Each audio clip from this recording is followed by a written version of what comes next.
Strike Them a Blow. Battle along the North Anna River, May 21st through the 25th, 1864. By Chris Mackowski. Published by Savis Beatty. And read for you by the author. All rights reserved. The Emerging Civil War series offers compelling and easy-to-understand overviews of some of the Civil War's most important battles, stories, places, and personalities. Each print book in the series features dozens of photos and graphics, original maps, and visually engaging layouts. They're also useful as battlefield guides for anyone who wants to carry them out onto the field. The Emerging Civil War series is published by Savis Beatty in partnership with Emerging Civil War, a consortium of more than 24 historians dedicated to connecting the public with America's defining event. Visit us online at www.emergingcivilwar.com. Chris Mackowski, co-founder and series editor. For My Father. Touring the Battlefield.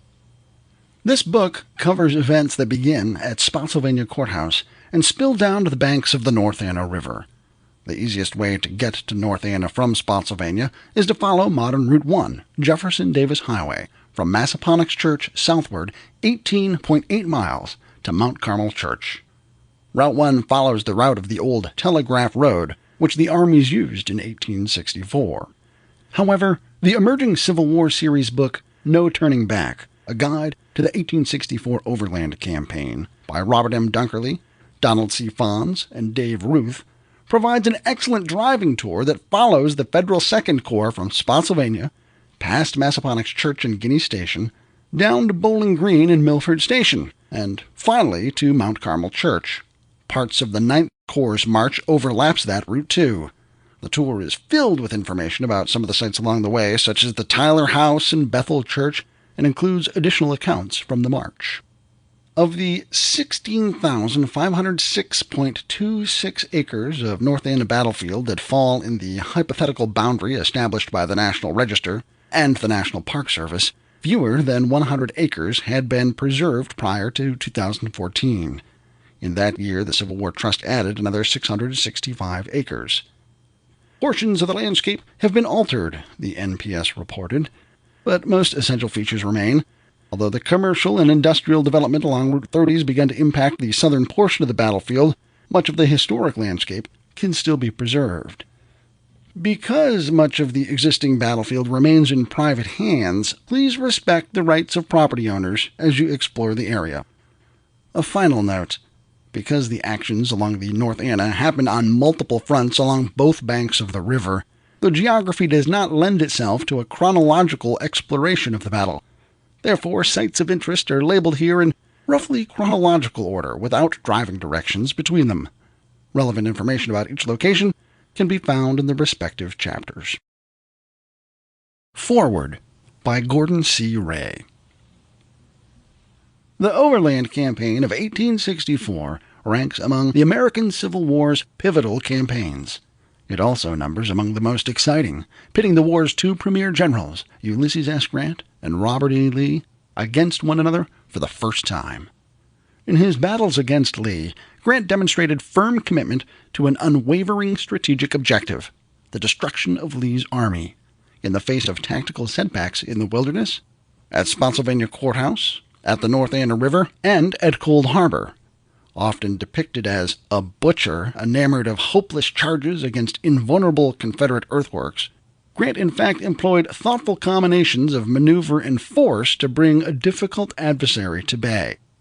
Lee, famous for his ability to outgeneral opponents wielding manpower advantages similar to Grant's, demonstrated exceptional skill and daring that served to thwart Grant's offenses.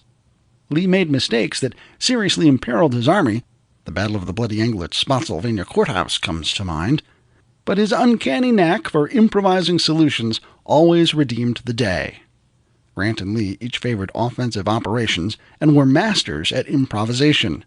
In many respects, they were as evenly matched in military talent as any two opposing generals have ever been.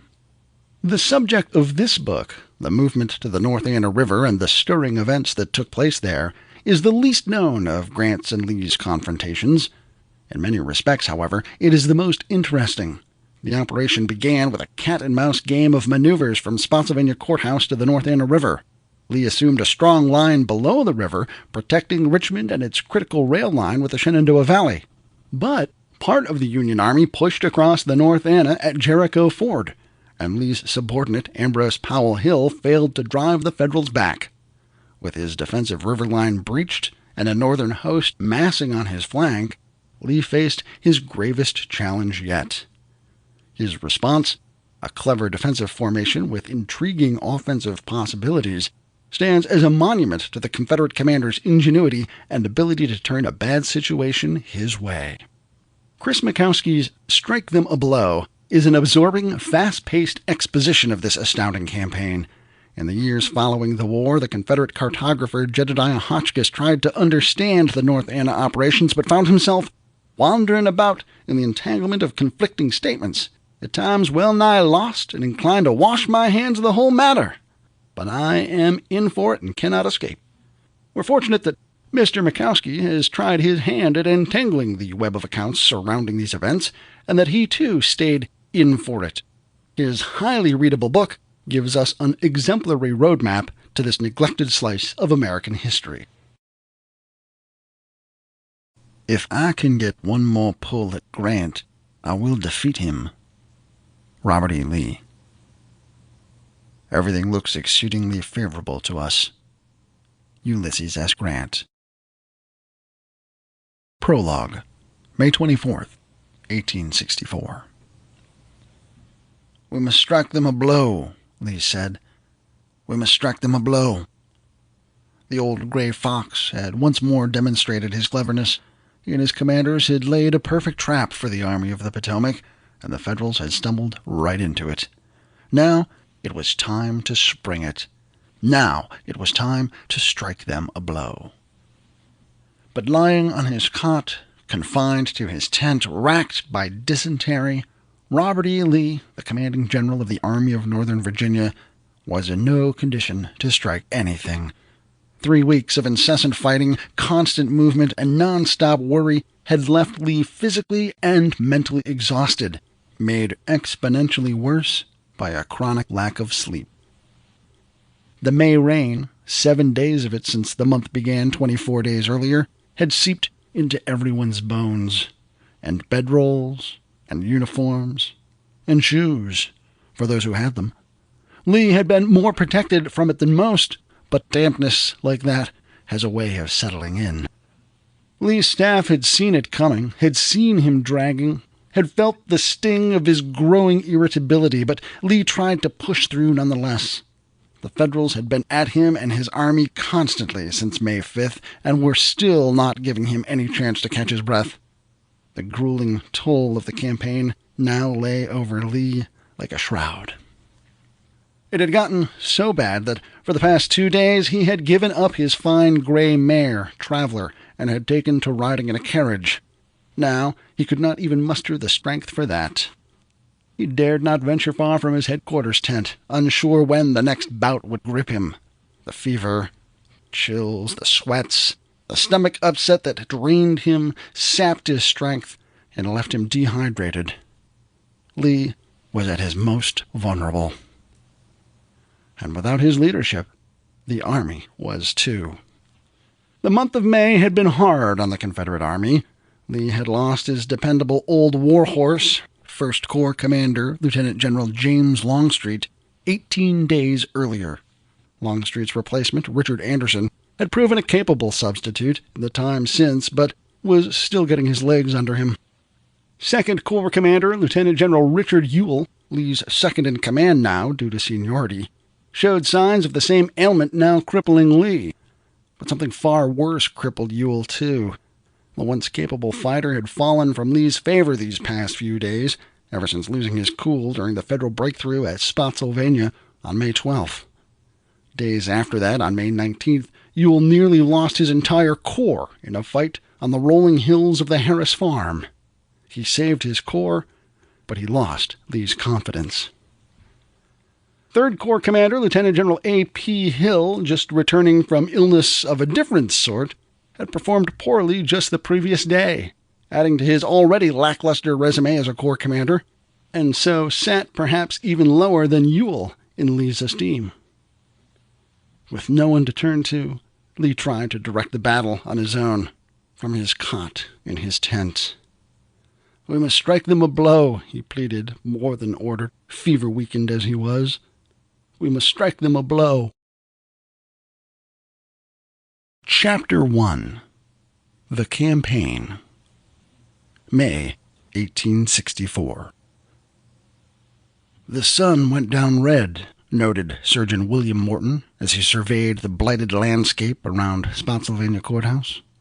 "The smoke of the battle of more than 200,000 men, destroying each other with villainous saltpeter through all the long hours of a long day, filled the valleys and rested on the hills of all this wilderness, hung in lurid haze all around the horizon, and built a dense canopy overhead, beneath which this grand army of freedom was preparing to rest against the morrow."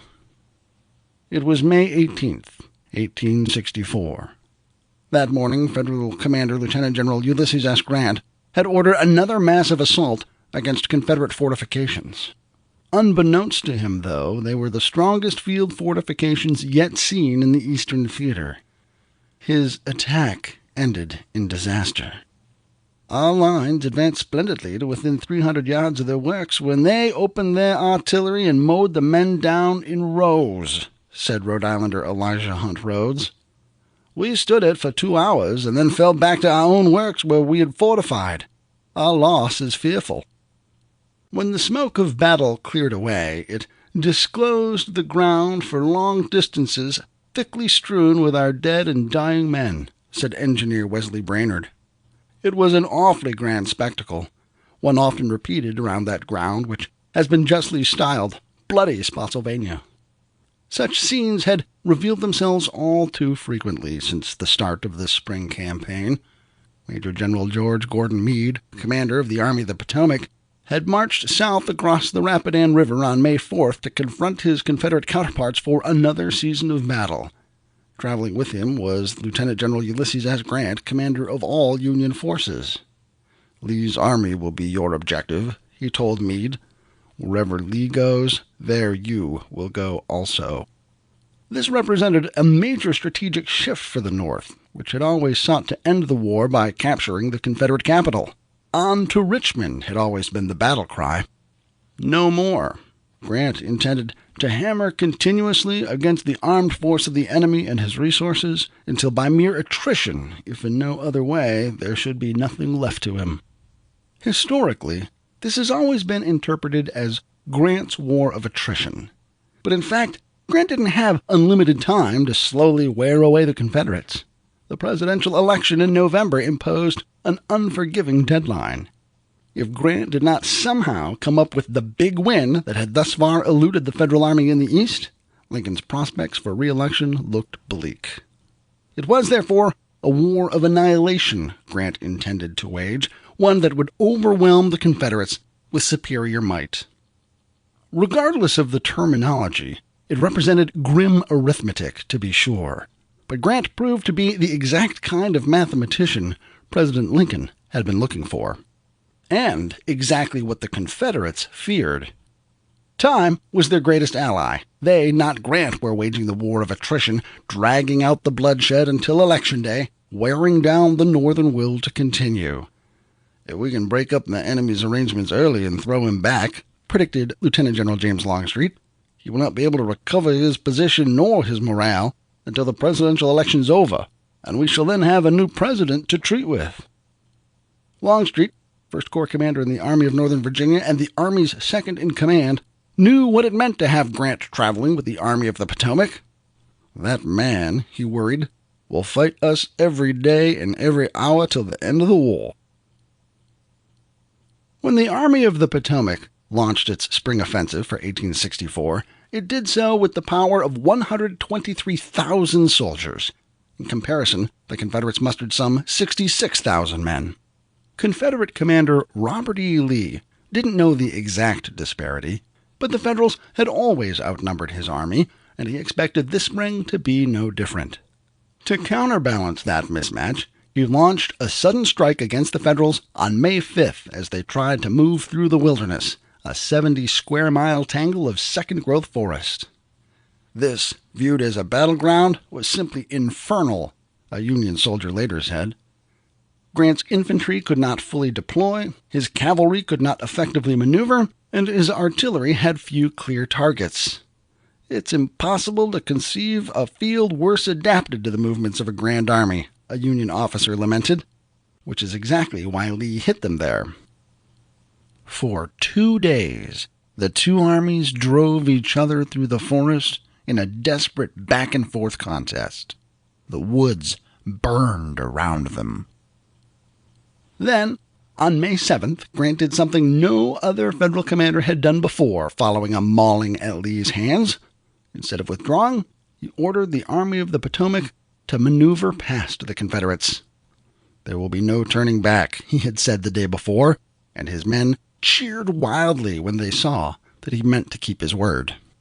Grant ordered the army toward Spotsylvania Courthouse, where the ground was more open for a more conducive knockout battle.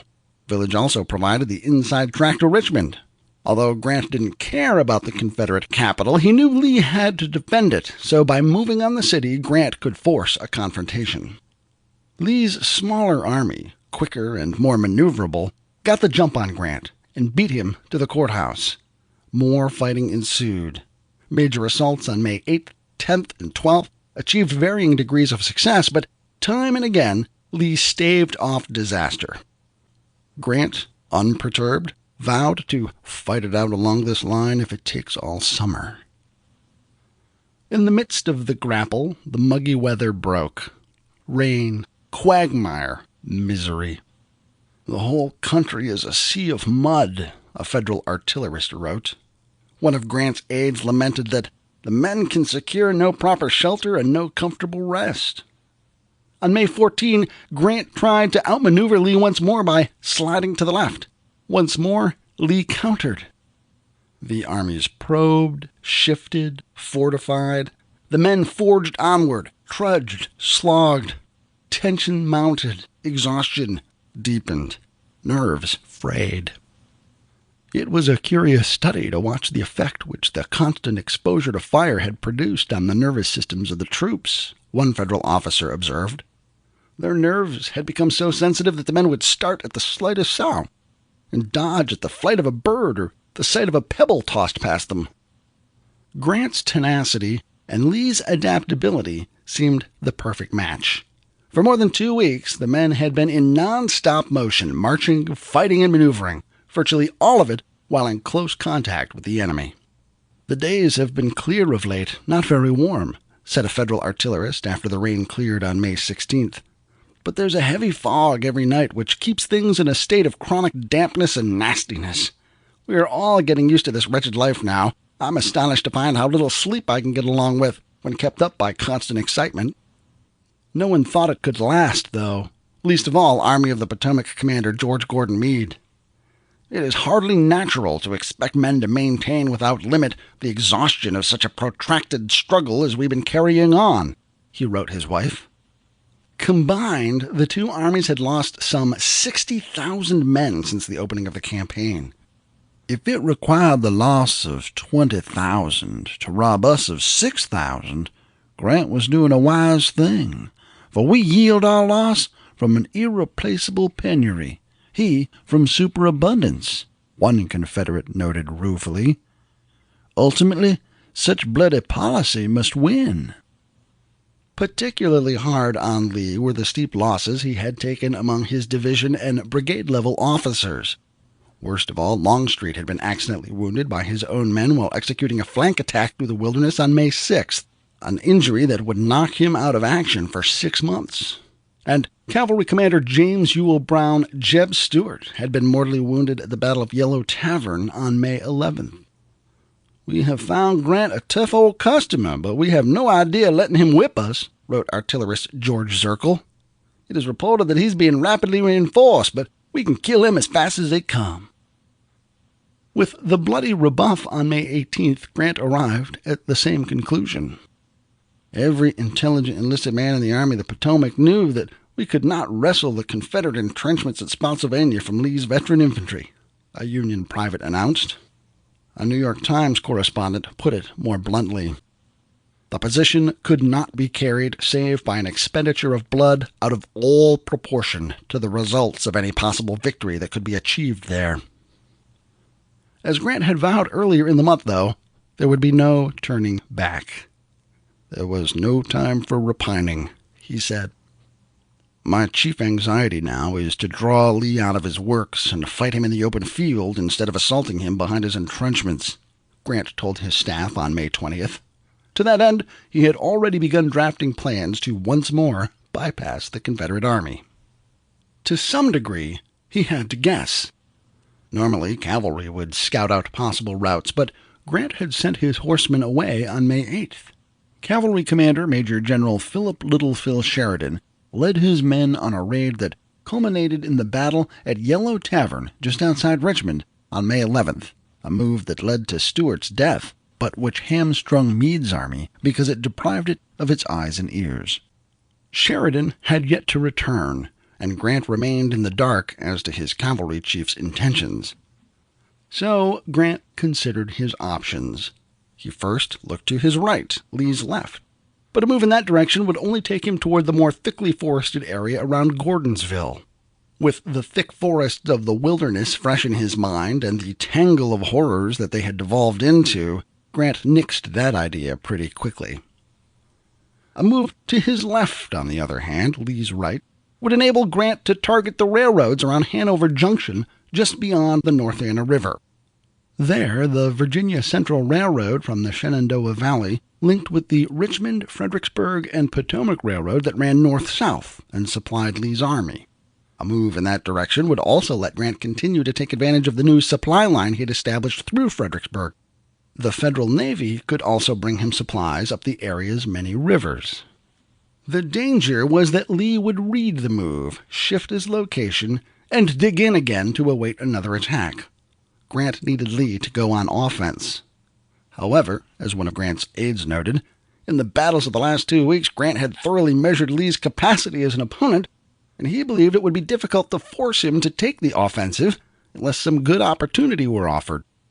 In order to entice Lee out of his works, Grant intended to send one of the 4 corps of his army, Major General Winfield Scott Hancock's 2nd Corps, on a wide flanking maneuver to the east and south toward the village of Bowling Green, some 20 miles away. Lee would catch wind of the movement, Grant knew, and hopefully the isolated corps would prove too tempting a target for the Confederate commander to pass up. Lee would try and catch the 2nd Corps all alone and destroy it. But as soon as the Confederates moved, Grant planned to pounce on them. In preparation, Major General Gouverneur K. Warren's 5th Corps was to get into position. Grant planned to send them down the Massaponax Church Road to the Telegraph Road, and there march due south, securing the road for the rest of the army. The Union 6th and 9th Corps would put up a front for Lee at Spotsylvania, and then bring up the rear of the march. Even if Lee didn't take the 2nd Corps' bait, Grant still intended to be well positioned for a drive to the North Anna River and Hanover Junction beyond. Lee would have to react to the Federal movement somehow, and with any luck, by coming out into the open where Grant could get at him. Not a man in the group I was with believed that the movement would be successful, one New York private said. But whether the movement would be successful or not, it was the only thing to be done unless it were to return to the camps north of the Rapidan. On May 19th, even as Grant had begun to evacuate all his wounded to Fredericksburg in advance of his departure from Spotsylvania, Lee sent 2nd Corps Commander Lieutenant General Richard Ewell on a wide flanking maneuver into Grant's rear. Simultaneously, Major General Jubal Early, temporarily in command of the Confederate 3rd Corps, launched an ineffectual assault in support from the main Confederate line. Federals nearly destroyed the 2nd Corps before darkness allowed Ewell's men to slip away to safety. Grant had originally planned to begin his withdrawal from Spotsylvania that night, but Ewell's raid delayed the departure and gave him cause for optimism, too. "The movement of Confederates yesterday gives me some hope that Lee may at times take the offensive," he said the next day, encouraged. and thus give our troops the desired opportunity.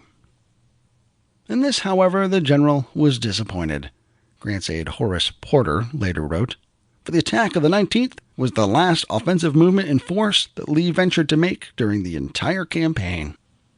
Lee seems to have determined to act altogether on the defensive of late, and Grant seems to be quite nonplussed as to what to do," artillerist Charles Wainwright wrote in his diary. "Now that he has concluded to give up Spotsylvania altogether as a bad job, we have orders this evening to march in the morning." The race to the North Anna River was on, and Lee did not yet know it had even begun. Chapter 2. Hancock's March, May 21st, 1864.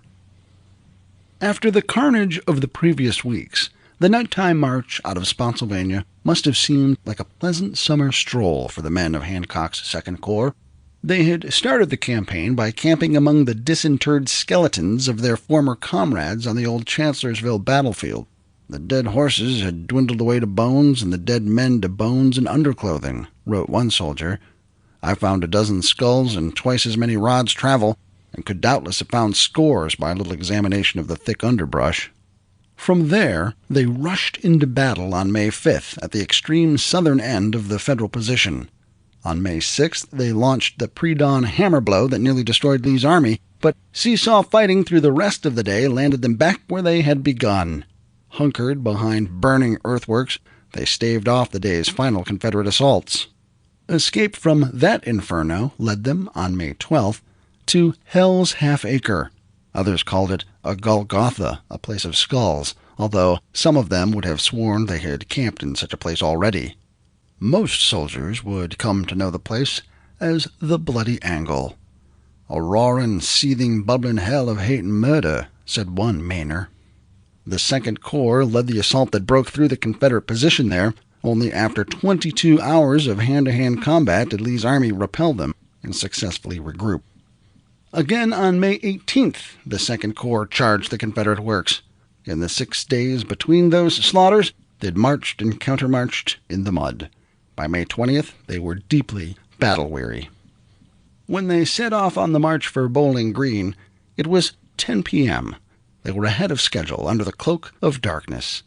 It was a beautiful moonlit night, one soldier reflected, and the tedium of a night march, when sleep was much needed, was somewhat relieved as we reflected that during the day the heat and dust would have been almost intolerable. Around 12:30, the infantry arrived at Massaponax Church at the intersection with Telegraph Road, the main north-south route between Fredericksburg and Richmond. There they waited for their cavalry escort, commanded by Brigadier General Alfred Torbert.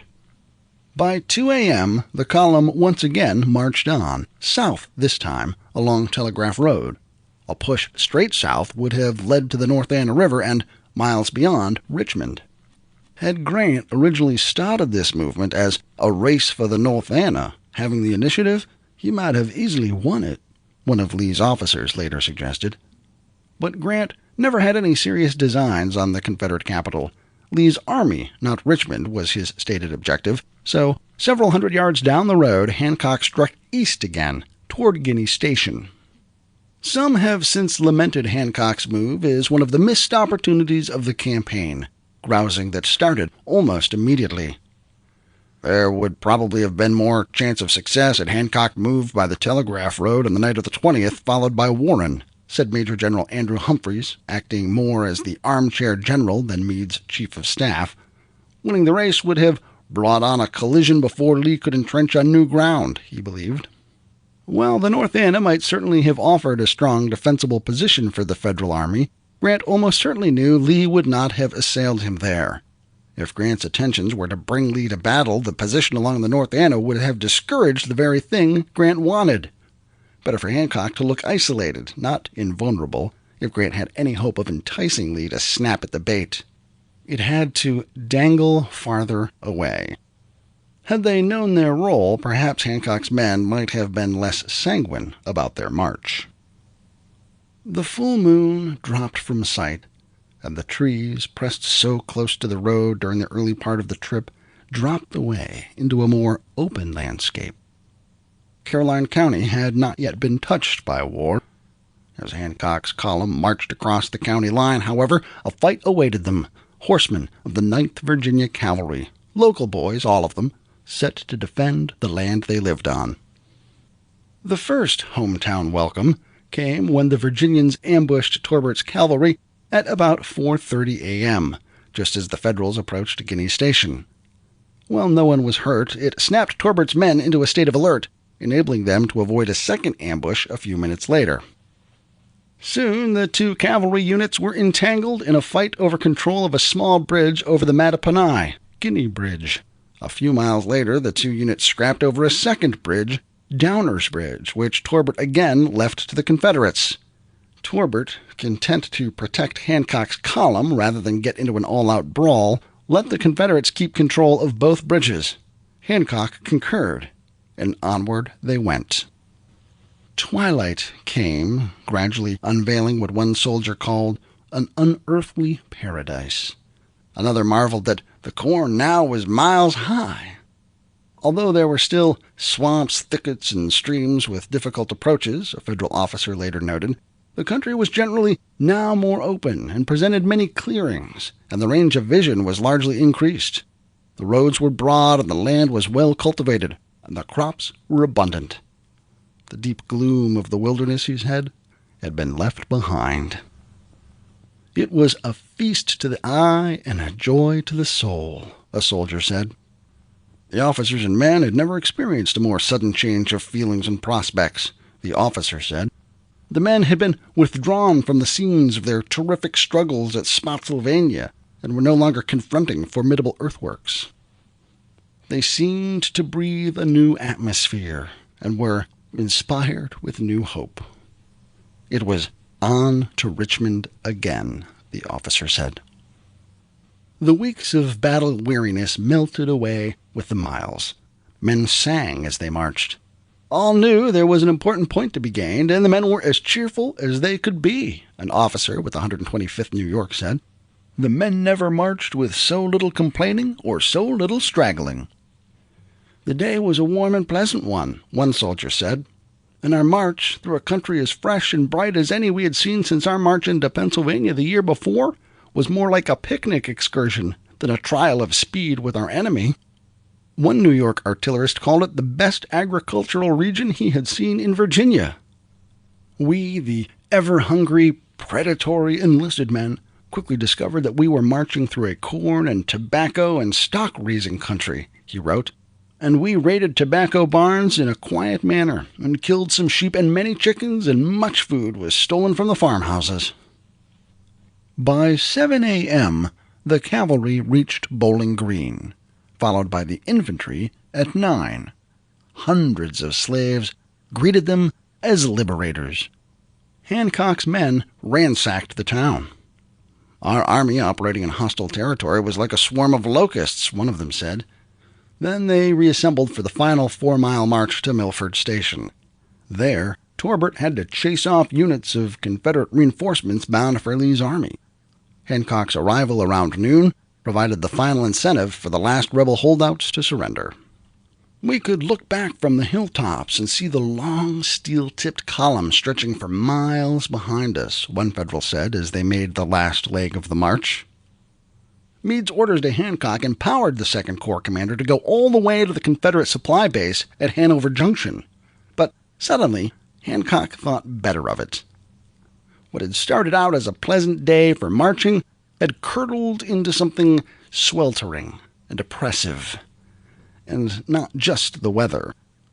Far from the rest of the army, his men exhausted by their 14-hour march, with an unexpectedly strong force of Confederates in the area and poor lines of communication to his rear, Hancock decided to protect himself by hunkering down and waiting for Grant to spring his trap. The Army of the Potomac's hardest-hitting commander, worn down by weeks of fighting, had become uncharacteristically wary. The work of entrenching was continued until formidable earthworks frowned upon the horizon in every direction, giving courage to the men, a New Yorker said. Only after the men settled in did they realize what they'd accomplished, although not all of them saw it triumphantly. "A long, weary, dusty march," one Bay State officer decried. "The men suffered greatly for water, which was very scarce, and the roads were very heavy with dust. It had been the longest and most trying march of all we made," said another. "The bone weariness began to creep back in," another complained. "The ceaseless marching by day and sometimes by night, the digging and the fighting were telling upon our men, in some cases almost as seriously as wounds." They had no way of knowing that their grueling day's work had already come to naught. At Bowling Green. First known as New Hope when it was founded in the mid-1740s, Bowling Green was incorporated in 1837, shortly after the Caroline County Courthouse was built to serve as the county seat. Prior to the war, the village of 300 inhabitants had a pair of churches, a pair of mills, and 3 stores, as well as the courthouse. A Confederate monument now stands outside the building. Known as the Cradle of American Horse Racing, the town also boasts the second oldest Masonic lodge in the country. A highlight in Bowling Green is the Sidney E. King Arts Center, located at 121 North Main Street. King, who lived just outside of town, created dozens of oil paintings for a number of national parks, which used them as the centerpieces of their interpretation. King painted well into his 90s, finally passing away in 2002. Around that time, as many parks began to modernize their interpretation, they began to retire his paintings. 14 of his Civil War paintings have since been collected by the King Arts Center, which was established in 2013 in cooperation between the town, Caroline County, and Fredericksburg and Spotsylvania National Military Park. King also painted a mural of the village in May 1864, now on display on the village green. Milford Station, 3 miles to the west of town, served as the local stop for the Richmond, Fredericksburg, and Potomac Railroad. It consisted of a depot, engine house, a few scattered dwelling houses, outhouses, and shops. "It was also the furthest points to which the train ran," said a member of Pickett's division sent there on May 20th, 1864, and this was the last train that reached there that season. Chapter 3. The Fog of War. May 21st, 1864. Lee glassed the earthworks across the field from him. All signs suggested that the Federals still occupied them, but he needed to be sure. Too many other odd reports had come in, too much scattered information. He needed to be sure. Lee turned in his saddle to the battery commander. "Open your guns on the enemy's position," he ordered. With a boom, the artillery opened. 3 times its number responded, an observer later said. "The shells came thick and fast." Lee's horse, Traveler, stood perfectly calm. Lee, too, appeared entirely unperturbed. But the Alabama troops supporting the battery began to get agitated at the thought of Lee, an obvious target atop his tall horse, getting hit. Finally, unable to control himself any longer, one of the Alabamians jumped up. "Won't someone take that damn fool away from there?" he shouted in nearly a frenzy.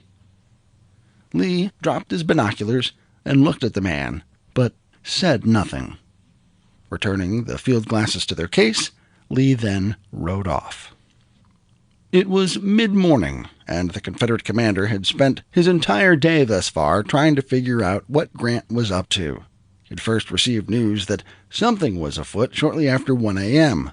Word had come of a Federal movement along the Massaponax Church Road. Indeed, Hancock was, even then, at the church, waiting for his cavalry escort to saddle up. Lee, anticipating that Grant would eventually try to outflank him, had prepared for such an eventuality, but he wouldn't mobilize without concrete evidence of Grant's movement.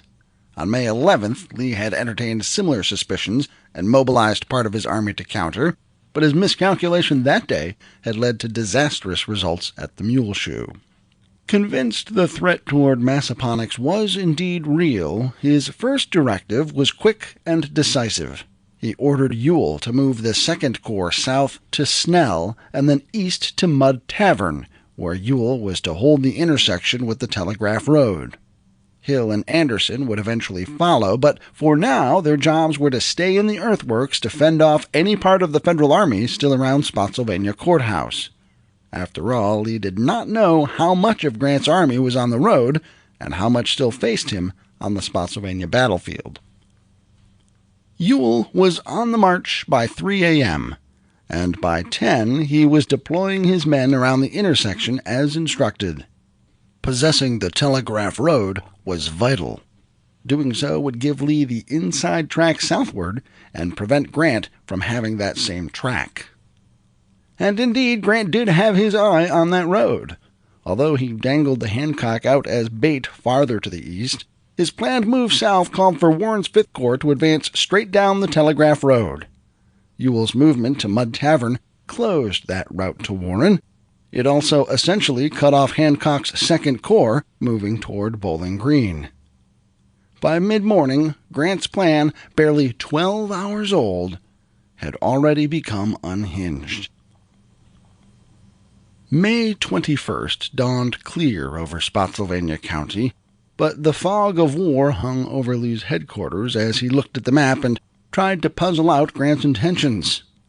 "He is apparently placing the Mattapony between us," he wrote to the Confederate War Department. "I am extending on the Telegraph Road and will regulate my movements by the information received." Yet, with Stuart not just gone away, but gone forever, and the Cavalry Corps still reeling from that blow, information was a little trickier to come by at just that moment, and even trickier to decipher. Lee had reports of Sheridan's cavalry still operating near Richmond. He had reports of gunboats moving up the Rappahannock toward Port Royal. He had reports of Federal infantry in Bowling Green. Yet he also apparently had plenty of infantry right in front of him in the works at Spotsylvania. The enemy left in his trenches the usual amount of force generally visible, and the reports of movement were so vague and conflicting that it required some time to sift the truth, he would explain to President Davis the next day. Lee feared that Grant's route on the far side of the Mattapony River would secure him from attack till he crosses the Pamunkey. All three tributaries of the river, the Matta, the Po, and the Nye, would serve as geographic barriers to Lee, thus securing Grant's right flank as the Federal Army moved southward. Lee had to let the situation develop further, he decided, although every passing moment put Grant closer to Richmond. The day before, on May 20th, Grant had uncharacteristically slept in, something especially unusual considering the unrelenting grind of the armies since the beginning of the month. Perhaps that grind had caught up with him, although he awoke feeling refreshed, he claimed. Today, May 21st, was different. Up before dawn, deluged with early morning reports that Confederates were on the move. They had reacted to Hancock's movement far quicker than he'd expected. Communication from Hancock, meanwhile, arrived infrequently, after hours of delay. Grant was, by this point in the campaign, smoking as many as 20 cigars a day. Today, he started in on them early. He puffed away as he considered his options. Go at the Confederate line around Spotsylvania? Drive down the Telegraph Road and hit Ewell head-on and order Hancock to swing in on the flank? He, like Lee, was at a loss. It was unlike Grant to second-guess himself like this, too. But Lee had taught Grant some hard lessons about respect over the past few weeks. With exhaustion weighing on him, too, Grant seemed uncharacteristically unaggressive. He opted for the safest option: reinforce Hancock. Grant readjusted his original plan by ordering Warren to follow the path Hancock had taken to Guinea Station. Aside from being a safer route, it would also put Warren in a position to reinforce Hancock should the Second Corps commander need it. Burnside's Ninth Corps would strike down the Telegraph Road, with Wright's Sixth Corps to follow. If Ewell tried to make a stand at Mud Tavern, he would be caught in a pincer movement between the two wings of Grant's army, forcing Confederates to withdraw. The last thing Grant wanted was for Lee to dig in around Mud Tavern, which would turn into a replay of Spotsy. Grant wanted Lee in the open. But Lee had his eyes on a stronger position than Mud Tavern. He had finally cast his gaze southward toward the North Anna River, a position he had scoped out nearly a year and a half earlier. That had been his intended line of defense in the late fall of 1862, but Confederate President Jefferson Davis had ordered Lee northward to defend Fredericksburg instead. With its steep banks and west-to-east flow, the North Anna made a formidable topographical roadblock. Augmented by engineering, particularly with what the Army had learned on the fly over the past 3 weeks, the position could be nigh well impregnable. If Grant got there first and enjoyed those same advantages, however, Lee knew it could well doom the Confederacy. Ensconced between Richmond and the Army of Northern Virginia, Grant could hold Lee at bay while Federals swept down and captured the Confederate capital. Any attempts to prevent them from doing so would likely require assaults that would prove ruinous to Lee's smaller army, or would require maneuvers that would take too long to execute. Lee had to beat Grant to the river. And, with Ewell guarding the intersection at Mud Tavern, Lee now had the inside track. Getting away would not be quite so easy, though. Chapter 4. Leaving Spotsylvania, May 21st, 1864. Both armies spent May 21st testing each other as the commanders tried to figure out just who was where. Lee and Grant each worried the other would pounce on him at any moment, a surprising frame of mind for two generals best known for their aggressiveness. Weeks earlier, in the midst of the wilderness, Grant had admonished his men, "Try to think what we are going to do ourselves, instead of what Lee is going to do." Yet today, Lee's next move was all Grant could worry about. "Have your pickets fire away occasionally at the enemies, and ascertain all they can, and report," Meade ordered Warren and Wright.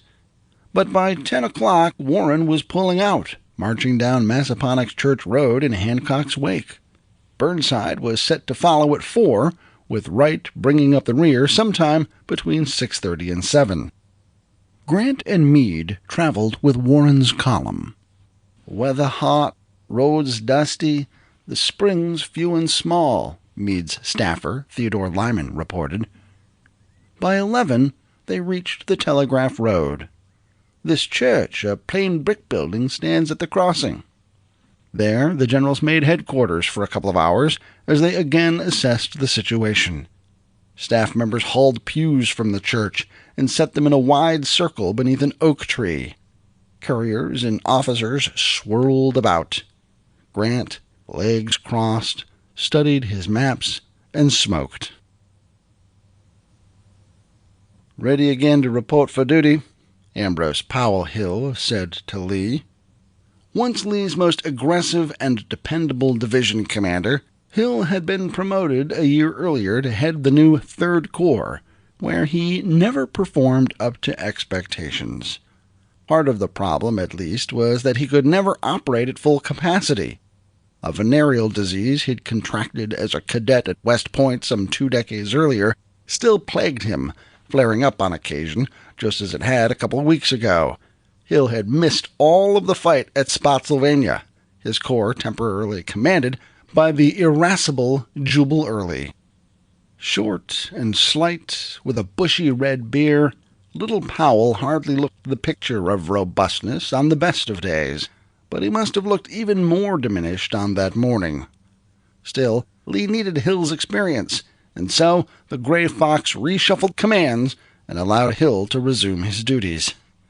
His first task, along with Anderson, was to send forward skirmishers to test the Federal front. "Unless we can drive these people out, or find out where they are all gone, we are detained here to our disadvantage," Lee told Anderson. Their first probe at 3 p.m. found plenty of Yankees. Another foray at 6 p.m. found plenty too, in fact, enough to erupt into a nasty little fight. Brigadier Generals James Lane and Alfred Scales advanced with their brigades near Zion Church at the western end of Massaponax Road. "I'll bet $5 there isn't a Yankee in those works," the North Carolinian boasted. But in fact, the works were full of Vermonters. Initially, the Green Mountain Boys fell back.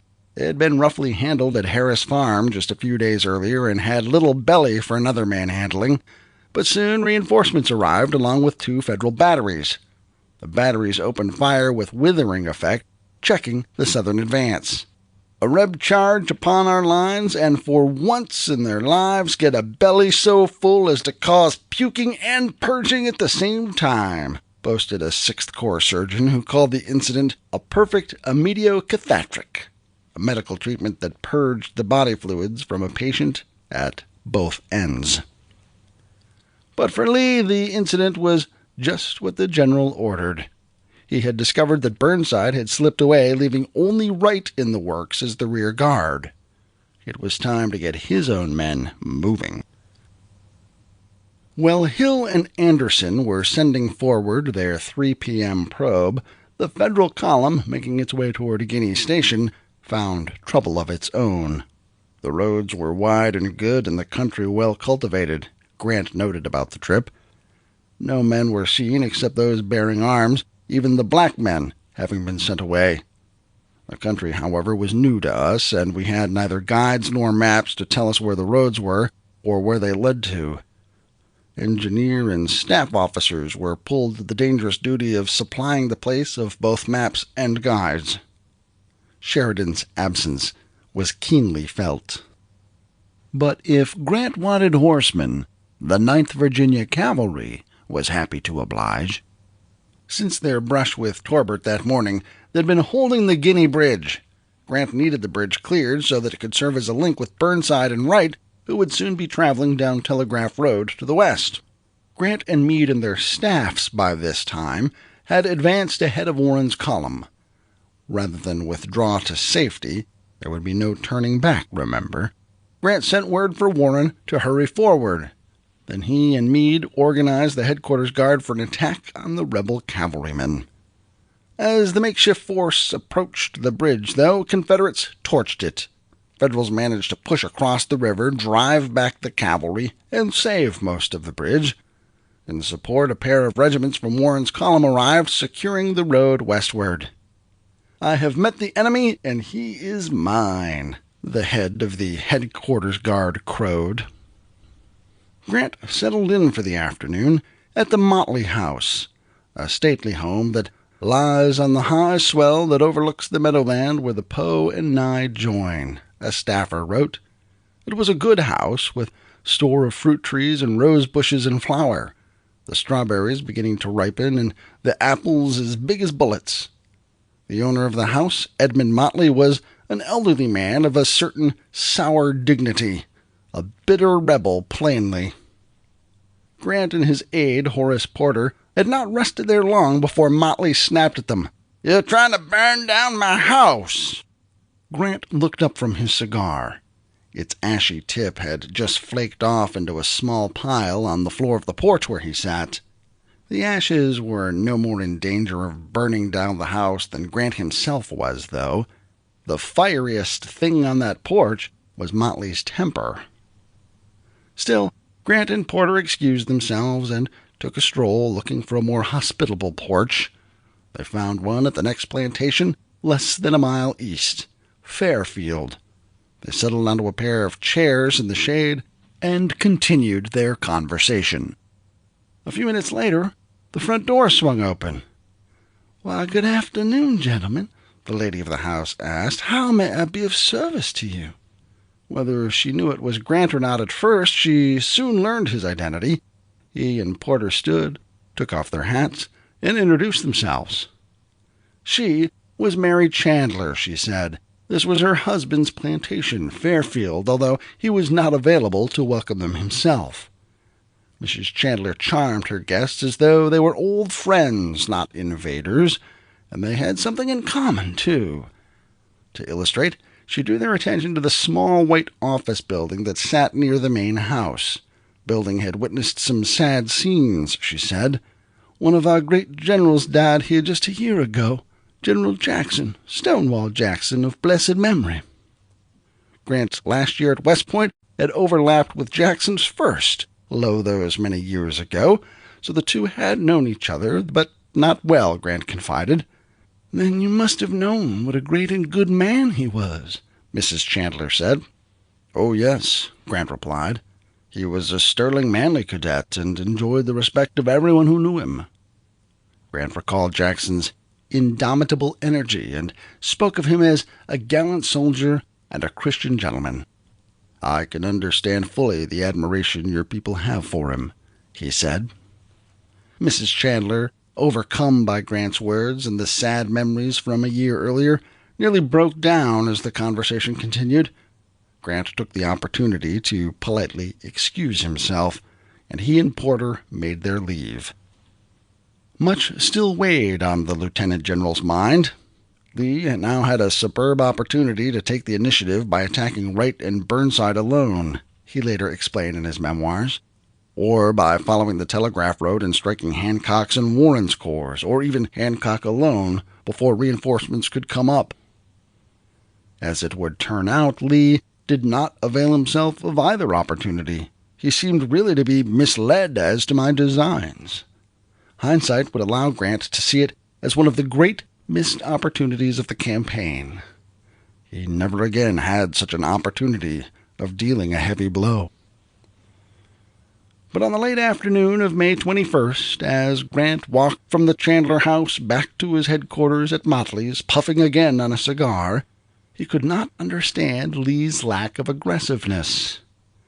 However, miles away, and just as confused as Grant, Lee had indeed begun thinking aggressively, but he was thinking about aggressive speed, not power.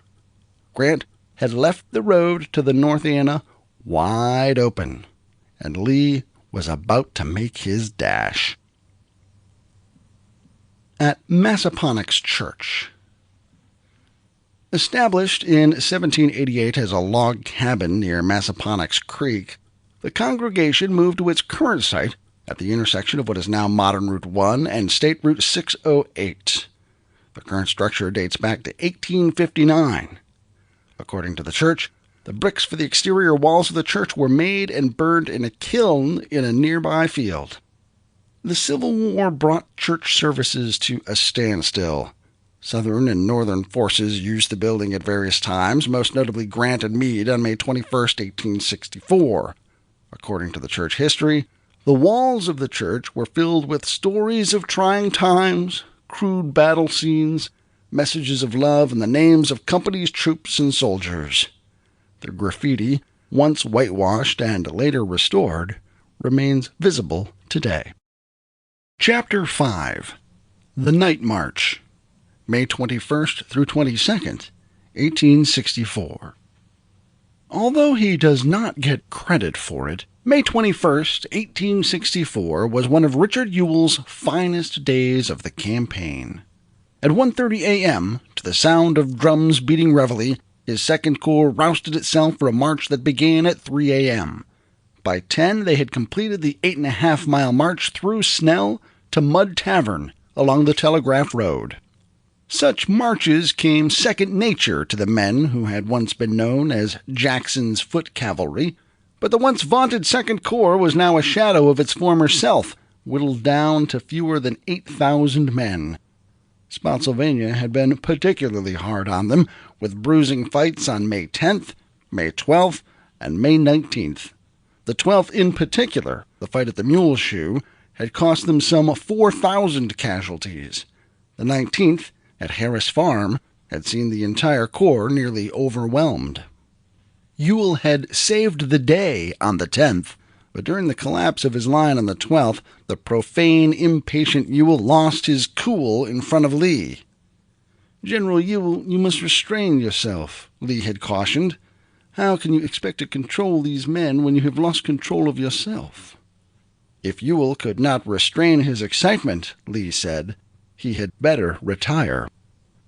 Ewell's inability to control his subordinates at Harris Farm a few days later, on May 19th, nearly led to the Corps' annihilation. The twin debacles were the beginning of the end for Ewell. Although Ewell did not know it yet, Lee had essentially retired him already, at least mentally. To hedge his bets, Lee reorganized Ewell's 2 divisions into 3, commanded by 3 strong subordinates: Major General Robert Rhodes, Major General Jubal Early, and Brigadier General John Brown Gordon. Lee had been pleased with Gordon's actions on May 12th in particular, and pleased with the way Early had handled the 3rd Corps during Hill's illness, so he wanted to keep both men in positions of responsibility, available should Lee need to call on them. So perhaps it's in that context that Ewell's movement on May 21st gets so little credit, although Lee certainly saw it at the time as vital. Just as Anderson's fleet-footed march out of the wilderness on the night of May 7th secured key ground for the Army on the morning of May 8th, so now did Ewell's quick march out of Spotsylvania secure the telegraph road for the Confederates, giving Lee the direct route to the North Anna. Deploying first at Mud Tavern to protect the intersection, Ewell then pushed men northward along the road, a long downward slope to the Po River a mile away. There they fortified along the south bank and awaited the appearance of anything Grant might throw at them. As the situation around Spotsylvania unfolded and Lee got a better picture of Grant's movements, he wanted to exploit the advantage Ewell had gained for him. In a wooded country like that in which we had been operating, where nothing is known beyond what can be ascertained by feeling, a day's march can always be gained, Lee would explain to President Jefferson Davis. Now was the time to start playing catch-up. Leave enough men to hold the intersection and march south along the Telegraph Road, Lee instructed the 2nd Corps commander.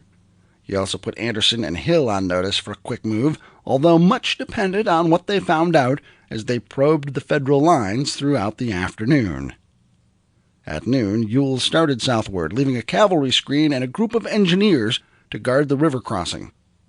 The first Federal troops to appear at the river, Curtin's brigade of the 9th Corps, had traveled part of their way cross-country. They materialized on the Telegraph Road seemingly out of the brush itself, then pushed south. When they reached the banks of the Po, Curtin ordered a halt. He did not at all like the looks of the fortifications he saw on the far side. He had no way to know then how thinly held those works were, though. Rather than assault, he ordered his men to deploy and await reinforcements. The rest of Burnside's men arrived after dark, coming straight down the Telegraph Road with the intention of making an arrow-straight march to the North Anna River. Curtin's deployment was the last thing they expected to see. Nonetheless, with the strength of the entire Corps now bearing down, the potential for a Federal blow seemed sure. Except Burnside elected not to attack. Unsure of how many Confederates were in front of him, he did not want to risk a fight he couldn't handle on ground he didn't know. Choosing caution instead, he exercised the discretion Grant had given him in his marching orders, opting to backtrack and follow Warren instead of pushing onward. This created the additional domino effect of delaying Wright, who was to follow Burnside south along the Telegraph Road. Instead, the 6th Corps commander had to hold up so Burnside's corps could untangle itself and double back to the very intersection at Massaponax Church that Wright himself needed. Had Burnside pushed forward, the river crossing, Mud Tavern, and the Telegraph Road would have been his for the asking. Thus did the Federals miss their first opportunity in the North Anna phase of the campaign, and the night was not yet over. Even as Burnside doubled back on himself, causing a traffic snarl that delayed his march even more, Major General Richard H. Anderson was pulling the Confederate 1st Corps out of their earthworks. Lee had ordered him to follow Ewell's route to Mud Tavern and then south along the Telegraph Road. A.P. Hill's 3rd Corps was to pull out no later than 9 p.m.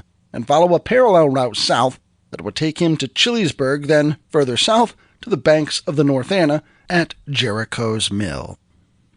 Lee seems not to have been tempted at all to overwhelm Horatio Wright's isolated 6th Corps left alone as the Federal rearguard at Spotsylvania. To do so would have been possible with Lee's advantage in numbers on the battlefield itself, but it would have taken time. time that Grant could have used to march to the gates of Richmond itself. For the time being, Lee had to content himself to march to Grant's tune. And so it was, as the late hours of May 21st passed into the wee hours of May 22nd, that Ewell's 2nd Corps and Anderson's 1st Corps were stretched out for miles along the Telegraph Road. By then, Federals knew the road was in Confederate hands. Confederates, on the other hand, did not know that Warren's 5th Corps was encamped just 1 or 2 miles on their left flank. Warren might easily have pushed westward along the Guinea Station Road, hitting the Telegraph Road at Mud Tavern and striking Anderson's men in the flank as they marched by. Or Warren might have pushed westward at Nancy Wright's Corners to the south, striking Ewell's men in the flank as they marched by. However, Warren felt too isolated to do anything.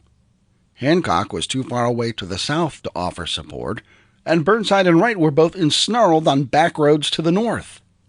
One of Warren's aides, Washington Roebling, bristled. Here was a chance to capture the whole of Lee's wagon train. Never was the want of cavalry more painfully felt. Such opportunities are offered once in a campaign and should not be lost. But of course, Sheridan was nowhere to be found. Instead, the 5th Corps commander ordered his men to take up a defensive position overnight. This rendered necessary by the difficulties having been met by General Burnside in getting to the position assigned to him, an artillerist groused. This command will be prepared to move at 4 a.m. tomorrow, Warren blustered, the object being to take up at that time a defensive position in this vicinity to receive an attack of the enemy should he advance in this direction. And so evaporated the Federals' second great opportunity of the North Anna phase of the campaign. Lee, at the vanguard of Anderson's column, reached Mud Tavern around 10 p.m. and turned south. Artillerist Porter Alexander noted the unusual silence of the ranks as they marched, despite the pleasant weather. There was none of the usual joking and chatting among the men, although all were in good humor, but they were serious and created the impression of being on serious business. 20 miles south, Ewell's men arrived in Golinsville.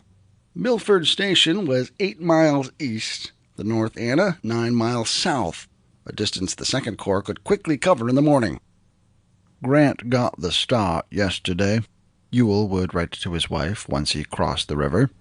But by marching all night and this morning I am again in front, and the rest of the army is well up. The position of Grant's army is this, he added. Beaten, terrible losses, worn out. His chances are in his numbers that might stand killing until we are worn out, and he still has some left to use. But the chances are against this. By that time, George Gordon Meade was eating breakfast at camp near the Motley House, and he had heard of the missed opportunity along the Telegraph Road and the Confederate getaway. Not the way he wanted to start his day. "I'm afraid the rebellion cannot be crushed this summer," he snarled. It was a reflection not just of his frustration with the Confederates, but with his own boss as well. Chapter 6. Wherever Lee Goes. May 22nd, 1864. Robert E. Lee greeted the morning of May 22nd in a mood not much less peevish than George Meade's. "I should have preferred contesting the enemy's approach inch by inch," Lee wrote in a dispatch to Jefferson Davis at 5 a.m. that morning. Lee had arrived at Ewell's headquarters at Golinsville sometime around 3. He supped, retired to his cot for a brief nap, and was back at his duties by dawn, and his dander was up. The previous day had been frustrating, filled with confusing intelligence, second-guessing, near misses and missed opportunities, long marches, and little sleep. At one point his army had been stretched out over more than 15 miles, and Grant's more than 20. Perhaps most frustrating, he still had no clear idea of Grant's objective. "As soon as I can get more positive information concerning the movements of the enemy, I will forward it to you," Lee wrote to Davis before mounting up. At least he had won the race to the North Anna, or nearly so. By 6 he was on the road again for the last 9 miles. By 8:30 he reached the river's north bank and crossed Chesterfield Bridge. The toll Lee paid had been enormous. General Lee looked very much worn and troubled, an observer noted. The terrible responsibilities that had been forced upon him, and the strain to which he had been subjected for the 3 or 4 weeks past, were telling on his endurance, and added to this, he was a really sick man. The stress of command, the lack of sleep, the hot, humid days, the stretch of rain, and the nonstop campaign of fight and maneuver, the war of attrition, was starting to wear him down. The same was true for Jubal Early's division of the 2nd Corps, who had been in the vanguard for the river crossing. Lee ordered Early to form them into a defensive line to protect the bridge. "General Lee, my men are wearied and weakened from the march," Early protested. "They're exhausted and need rest." Lee snapped back, "General Early, you must not tell me these things, but when I give an order, see that it is executed." Lee rode off. Watching him go, Early muttered, "General Lee is much troubled and not well." Grant smoked a cigar and pondered his options. The Confederates had given him the slip. Should he go after them? Should he keep pushing left and south? If he went after them, it meant concentrating the army along the Telegraph Road and pushing across the North Anna right at Lee, who would no doubt be dug in on the far side. Grant again thought of the rail lines he could use and the ones he could deny to Lee. If he kept sidling left and south, though, he could force Lee to come after him. They could fight in open country. Meade, in fact, argued this option strongly. Why pick another fight against an entrenched foe? If Lee was waiting for them at the North Anna River, it would be because Lee wanted them to find him there. But maybe Lee would be too exhausted and fought out, Grant wondered. After all, why had the aggressive Lee passed on the chance to strike the day before? If Grant moved farther east, would it not take more time and thus give Lee more time to recover? Might it not also force Lee closer to his own supply base? Meade was opposed to our crossing the North Anna. Provost Marshal Brigadier General Marcina Patrick later recounted, but Grant ordered it over his head.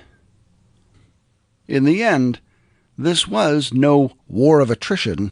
It was a war of annihilation. Grant could not afford to wear Lee down over time. With the election clock ticking, Grant had to destroy the Confederate Army as soon as possible. And in order to do that, he had to take the fight to them whenever possible. "Lee's army shall be your objective," he had told Meade before the campaign opened, and he reminded himself of that now. Wherever Lee goes, there you will go also. Grant ordered Warren to shift to the Telegraph Road, where he and Wright were to push south. Burnside was to continue on to rendezvous with Hancock, who could spend the remainder of the 22nd resting. Together, they would converge with the other 2 corps near Mount Carmel Church sometime on the afternoon of May 23rd.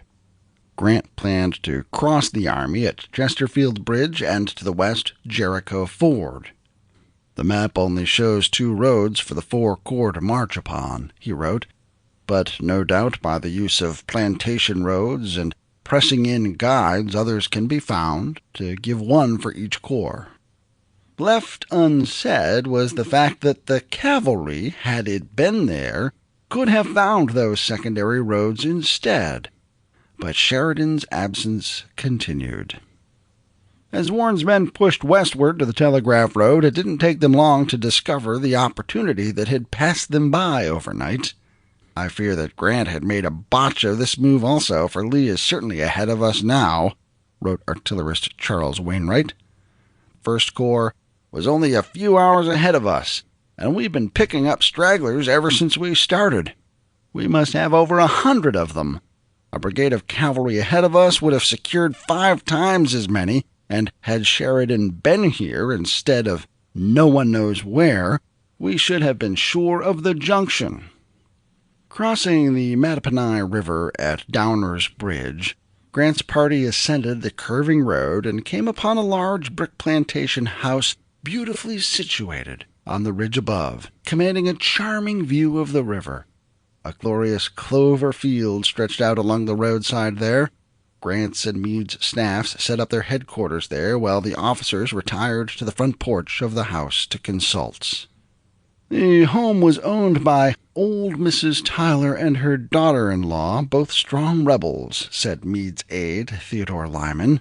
The older was a simple and narrow person. She had lost a son at Sharpsburg. The ladies both came out to greet their unexpected guests, and the younger Mrs. Tyler in particular chatted politely. Her mother-in-law, not so much. "I do hope you will not let your soldiers ruin our place and carry away our property," the older woman scowled.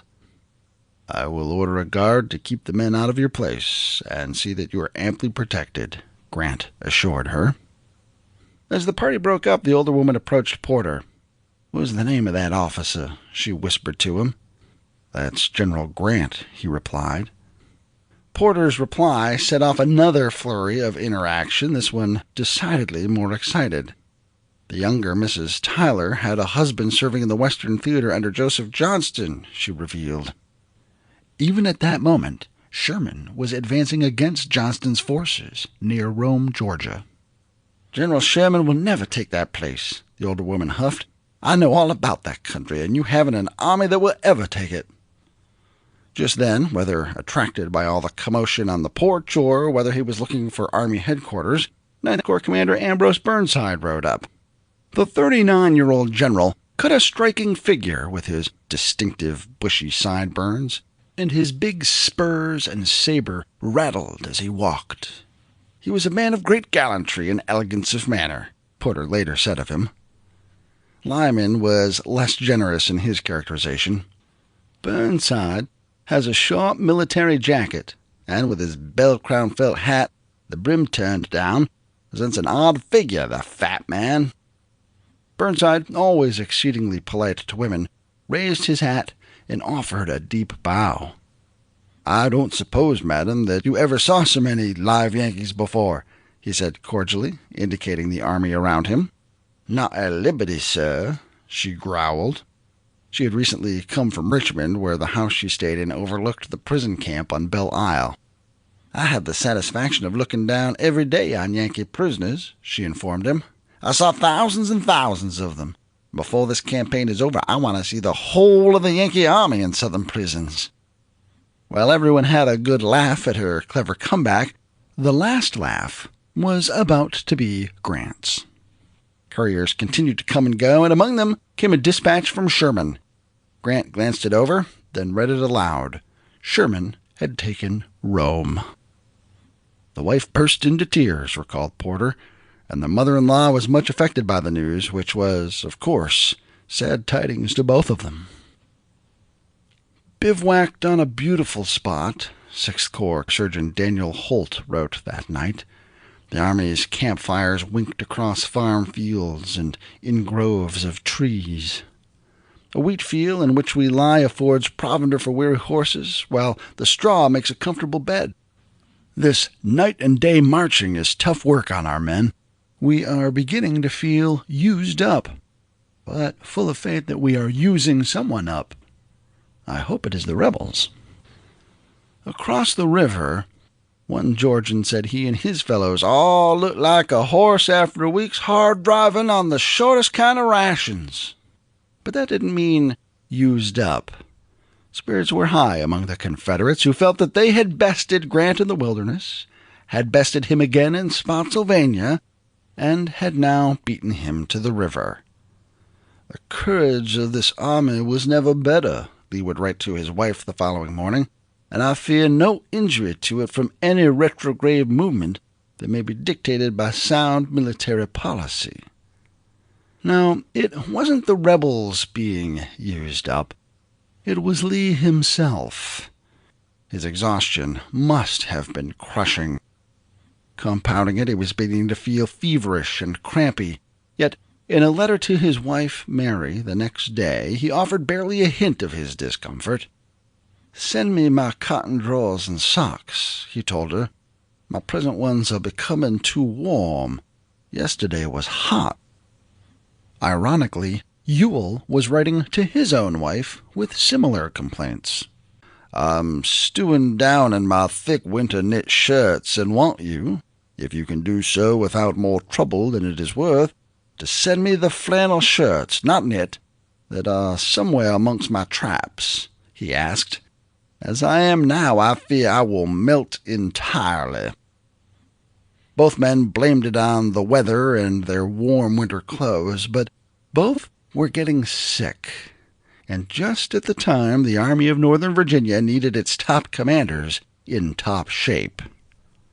They didn't know it, but Grant was coming right at them. Chapter 7. Before the Storm. May 23rd, 1864, morning. Had the Army of Northern Virginia not been so exhausted, the morning of May 23rd might have seemed more relaxed. As it was, men were grateful for the rest. Spring had well matured this far south, and war had never touched here. The bucolic landscape could not be more beautiful. Temperatures again started mild, and the clear sky opened wide and blue. The North Anna River, flowing between its steep banks, sparkled in the sunlight with the same optimism of the army. Men slipped down to the river to bathe. Others caught up on letters to home. It was the first day in weeks where they hadn't been fighting or marching or huddling in the rain. "I think I am nearer worn out, dirtier, and more in want of rest than I have been since I can recollect," a Georgian said. Lee wanted to give his men the chance to rest, give himself the chance to rest, because he knew there was an inexorable wave of blue moving somewhere across the Virginia countryside to the north. He wanted to be ready for that wave when it hit. The problem was, he didn't know where that would be. In a morning dispatch to Jefferson Davis, Lee surmised that Grant had sought the safety of the far side of the Mattapony to recruit and reorganize his army, which, as far as I am able to judge, has been very much shaken. Grant could keep himself better protected on the far side of that river and slide further east to the Pamunkey River, formed by the convergence of the Mattapony and the North Anna, and then make a dash at Richmond that way. But Lee had also heard reports of Grant's efforts to rebuild the railroad coming south from Fredericksburg, which led him to believe Grant would stick with a route that would allow him to take advantage of the rail line. That would make Hanover Junction doubly important to Grant. Capturing it would cut the Confederate supply line from the Shenandoah Valley along the Central Virginia Railroad, while it would also enable Grant to use the RF&P to continue supplying his own army.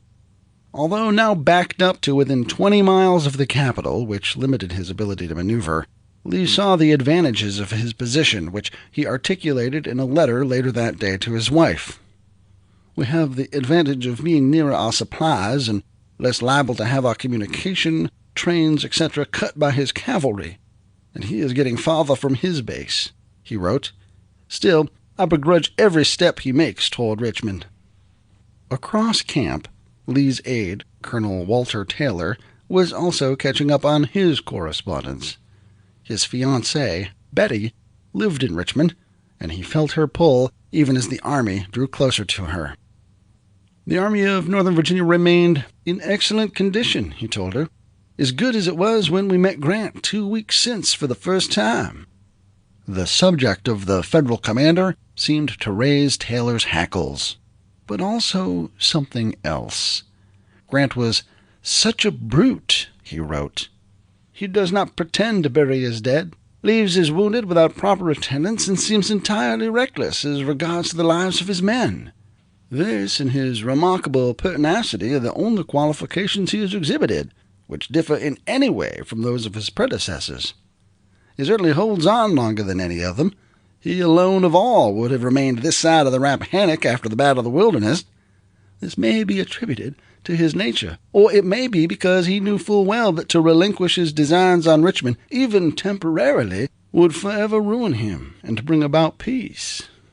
"This is, I think, surely the last campaign," he told Betty. "God grant us assistance to bring it to a speedy and successful issue. Of late, He has certainly favored us most signally." The latest signal of any such favor had rippled through both armies as they had marched south. On May 16th, at Drury's Bluff outside Richmond, Confederate General P.G.T. Beauregard repulsed Major General Benjamin Butler's Army of the James. Butler fell back to a defensible location at Bermuda Hundred, and there he stayed, waiting for rescue from Grant. Lee thought this would provide an opportunity for additional reinforcements for a strike at Grant. "I should be very glad to have the aid of General Beauregard," he told Davis in his morning dispatch. The Confederate president would not acquiesce, but Beauregard's specter nonetheless loomed large in the doubts of Federals. The Creole general and hero of First Manassas might, at any time, materialize on the field. His reputation didn't carry quite the legendary fame that Stonewall Jackson's had, but any experienced war hero showing up on a battlefield with thousands of fresh reinforcements was something to keep an eye out for. And after all, hadn't John Breckinridge done that very thing? The Confederate Major General had defeated Federal forces at the Battle of Newmarket in the Shenandoah Valley on May 15th, the day before Butler's defeat at Drury's Bluff. And the next day, he loaded his men on a train and brought them to Lee.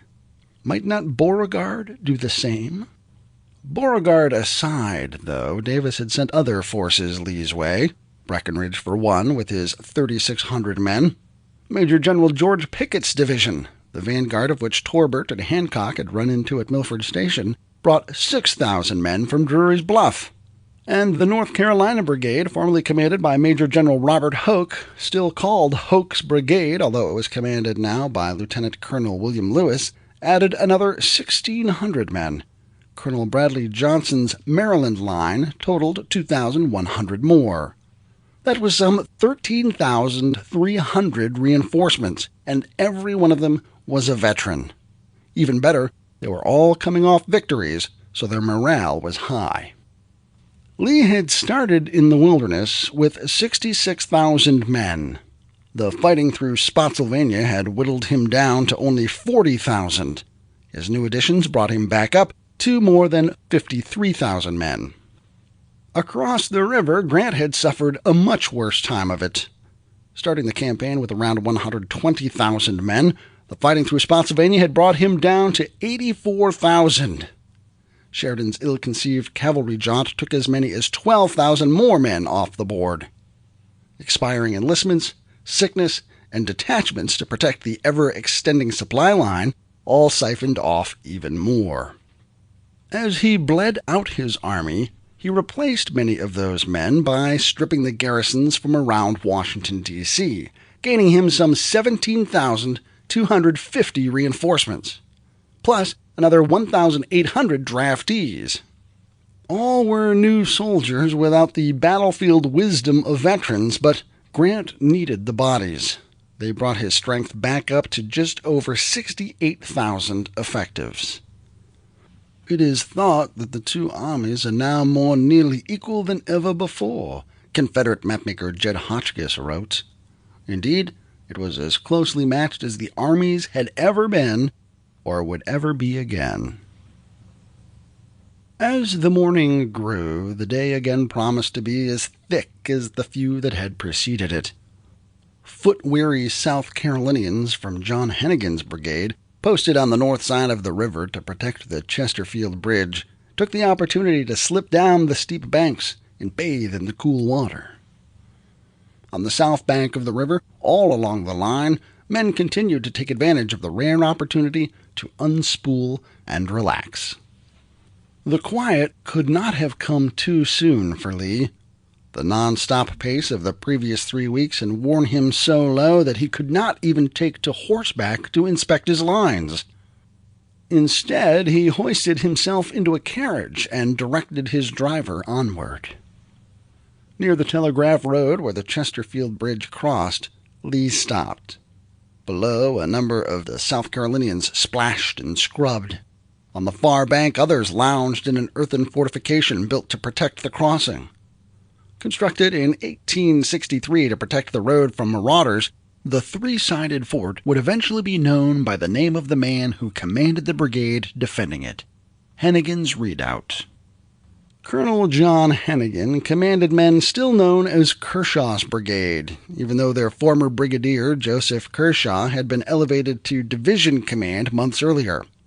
Hennigan had deployed the 2nd South Carolina in the redoubt itself, with the 7th South Carolina deployed to the left of the fort, and the 3rd South Carolina Battalion deployed to its right. Beyond them, the 3rd South Carolina Infantry extended across an open field on the opposite side of Telegraph Road. Into that field, shortly after 11 a.m., materialized a group of Wade Hampton's butternut troopers thundering at full gallop. Nearing the bank of the river, they pulled up, turned around, and consolidated. An equally hell-bent for leather group of Federals barreled at them. They were the troopers from Torbert's command, and they'd been dogging Hampton's detachment down the road from Milford Station. Both contingents of cavalry set up artillery pieces and began trading shots, even as the cavalrymen themselves fell into a sharp fight. With Confederate infantry in clear sight, Hennigan's brigade, the Federals fell back, first beyond Long Creek and then farther north, at a cost of 1 man killed and 5 wounded. Lee, leaning against a pine tree, watched this exchange through his field glasses. He watched, too, as the Federal cavalry regrouped beyond Long Creek without falling any further back. Yet Lee seemed unconcerned. "This is nothing but a feint," he concluded. "The enemy is preparing to cross below." Grant, Lee remained convinced, planned to cross farther to the east, somewhere along the Pamunkey River. There was no need to mobilize his army yet. They needed all the rest they could get. "Go back and tell General A.P. Hill to leave his men in camp," Lee ordered. Then he climbed back into his carriage and resumed his inspection. In the 150 years since the war, Lee's historical partisans have often prescribed to him the superpower of reading his opponents and knowing their intentions. And indeed, through much of the war, that seemed to be the case. But that prescription fails to acknowledge the truth that time and time again through the spring campaign in 1864, Lee's superpower failed him. He could not divine Grant's intentions when the Federal Army first crossed the Rapidan. He misinterpreted Grant's movements on May 11th as a withdrawal, and so removed his own artillery from the Muleshoe salient, which directly resulted in the catastrophic collapse of the position. And he spent all of May 21st and 22nd puzzling over Grant's objectives. On the late morning of May 23rd, Lee's so-called superpower failed him once more, as he underestimated the meaning of Torbert's presence. "The enemy had followed us up more closely than we seemed to expect," artillerist Porter Alexander later admitted, and he announced himself as if he was in a hurry and meant business. At Hanover Junction. Hanover Junction was strategically important to the Army of Northern Virginia because supplies came in from the Shenandoah Valley along the Central Virginia Railroad. At Hanover Junction, that railroad met up with the North-South Richmond, Fredericksburg, and Potomac Railroad. The RF&P not only transported food, ammunition, and other essentials up from Richmond, it also served as the lifeline that took seriously wounded men to the capital for medical care. During the winter of 1862-63, Lee lived off this lone, tenuous link.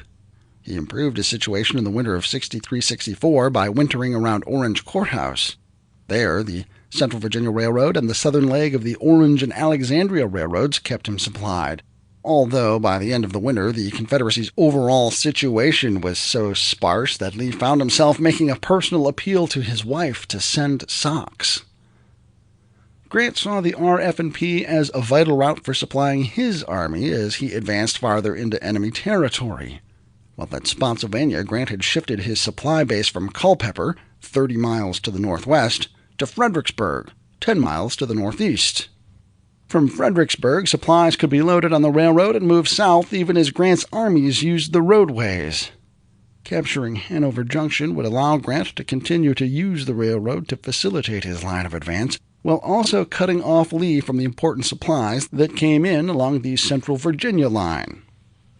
The little settlement of Hanover Junction existed to serve the railroads. Aside from a smattering of railroad maintenance buildings, there were a few warehouses which doubled as hospitals for sick and wounded soldiers being transported southward, and a small hotel for people who stopped off to conduct business.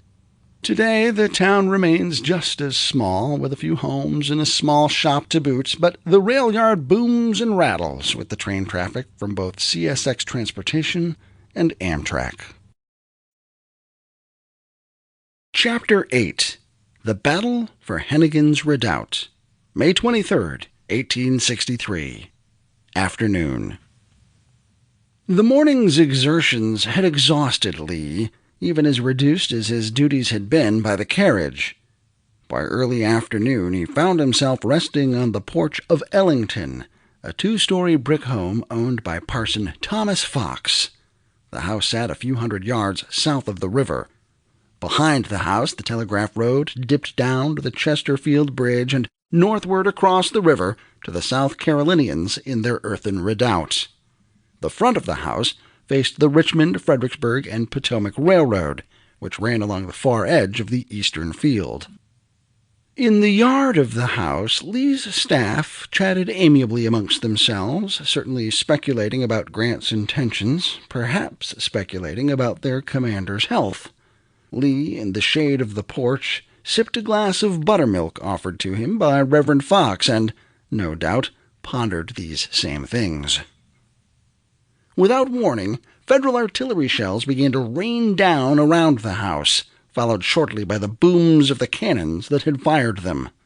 Across the river, Federal artillery had rolled into place along the same ridge where, late in the morning, Torbert's cavalry had regrouped. One solid shot whizzed past Lee and lodged itself in the frame of the front door. Amidst the shower of falling shells, Lee finished his glass of buttermilk and politely excused himself, withdrawing from the Fox house with the frazzled members of his staff so he could see to business. Grant's army had arrived, and Lee had not been expecting it. What Lee had earlier dismissed as a feint was actually the vanguard of the entire Army of the Potomac. Torbert's cavalry had led the way for Hancock's Second Corps all the way out of Spotsylvania, down through Bowling Green, and on to Milford Station. Even now, Torbert's men served as the heralds for Grant's favorite hammer, which was swinging south onto the Telegraph Road. After the Corps' grueling march 2 days prior, on May 21st, the march from Milford Station, some 12 miles away, must have seemed a mere jaunt, especially with Torbert's cavalry in the lead, clearing Hampton's cavalry out of the way. There was comparatively little resistance made to check the advancing column, wrote one New Yorker, and nothing to embarrass the grand flank movement of the Second Corps. Grant had tasked Hancock with hitting the Chesterfield crossing head-on. In addition, the Second Corps commander had to cover the railroad bridge several hundred yards to the east. To the west, Hancock had to extend his alignment far enough to link up with Burnside's Ninth Corps, which had been ordered to Ox Ford a few miles upstream. At 1:45 p.m., Hancock reported that he had reached the North Anna. "I'm putting skirmishers down to the bridge and ford, and we will see if it is possible to command their approaches," he reported, adding, "I'm extending my troops across the railroad also." Shortly after 2:30, he offered an update. "My skirmishers are across," he said, "and I am just pushing them forward a short distance. I'm planting batteries to have a cover fire." As the skirmishers soon realized, however, Hancock had not found the river at all, but rather Long Creek, only a few hundred yards and one steep ridgeline to the north of the North Anna. The narrow stream had steep banks similar to those of the Nye and the Mattapony rivers, which had proven inconvenient to cross. It's little wonder that Hancock mistook Long Creek for a similar river, particularly since it didn't show up on Federal maps. It did not take him long to discover his mistake, though, and at 4 he sent a corrective dispatch back to Army headquarters. The creek, he admitted, is not the river. The North Anna ran just beyond the next rise, and Hancock soon found it, along with the redoubt brimming with South Carolinians. What lay beyond on the south bank remained a mystery, but Hancock chose to test the situation. "I think the earthworks can be taken between the creek and the river," he predicted. "I'm waiting for my artillery to open." The country was so wooded and unknown, he later added, and little favorable for artillery, that deployments were taking time. Hannigan's men watched the deployment unfold in almost slow motion, their dread growing with each unanswered plea for help they sent rearward. Soon enough, Hancock's artillery along the ridge opened fire, lobbing shells over the river to probe the far shore, disrupting Lee and his glass of buttermilk in the process. Hancock had no way of knowing how close his opening salvos had come to decapitating the Confederate army. Not that the South Carolinians' pleas went unheard. Anderson, uneasy about their fate, went to the Fox House for a better view. Artillerist E.P. Alexander, accompanying him, ran several batteries down to the river to help those two little establishments. A sharp little duel across the river ensued, but Alexander quickly found we could do little to help our friends because the trees and hills and ravines were so fixed that we could not see the ground. During the artillery exchange, Alexander joined Anderson in the south yard of the Fox House, away from the Federal artillery. There Alexander sat on the sill of a closed basement window. Couriers, staffers, and their horses clustered around him. Shells began to land about promiscuously, Alexander recounted. One shell careened into one of the house's chimneys, blowing off the top 10 feet of bricks. Alexander, unable to leap away because of the gaggle of people in front of him, quick as a cat jumped on the sill instead. The recess was scarcely 4 inches deep, he later said, and the avalanche of bricks fell so close to me that when they were done falling, the slope of the pile completely covered my feet and ankles, which were badly bruised. One staff member was killed, and another seriously injured. I would not like to have been killed by bricks, Alexander sighed. For the South Carolinians, who cringed under the artillery shells arcing back and forth high over their heads, Hancock could not have devised a more sinister form of torture. They watched impotently as Hancock's divisions essentially deployed in full view. They seemed legion. Beyond sight to the east, Brigadier General John Gibbon's division lined up compactly on the far side of the railroad tracks. Brigadier General Francis Barlow's division lined up on the near side. Then David Belbirney's 4 brigades, one next to each other from east to west, Egan, Pierce, Brewster, and Mott, who were responsible for attacking the redoubt itself. Brigadier General Robert Tyler's division hung back as the reserve. The formation was so large that it overlapped the Confederate position on both ends. Mott, ordered to extend westward toward Ox Ford, was well beyond the boundaries of the fight, which fell to Birney's 3 other brigades. Pierce and Brewster packed their brigades together opposite the left wing of Hannigan's position. Egan, in contrast, split his brigade into 2 chunks. One would attack the Confederates head-on, straight down the Telegraph Road, while the other swung in against the right wing of the Confederate position. The 3 avenues of attack would trap Hannigan's men in a textbook pincer movement. At 6:30 p.m., the Federal advance came. The South Carolinians were quick to lash out at them. The Confederate pickets fired, then ran into their fortifications, which instantly began to smoke in jets and puffs and curls as an immense pudding, said one Federal, and men in the blue-coated line fell headlong or backward or sank into little heaps. We had to run the gauntlet of the enemy's sharpshooters and artillery in the redoubt and rifle pits, extending both right and left of it, explained Lieutenant Colonel C.W. Tyler of the 141st Pennsylvania. That only made the men rush all the faster, said a New Yorker. We rushed down the slope and over the plain on the run, encountering as we went one of the most savage fires of shell and bullets I had ever experienced," he wrote. The weight of the 3 brigades against Hennigan's 4 regiments quickly proved too much, though. The 7th South Carolina, posted to the left of the redoubt, collapsed first.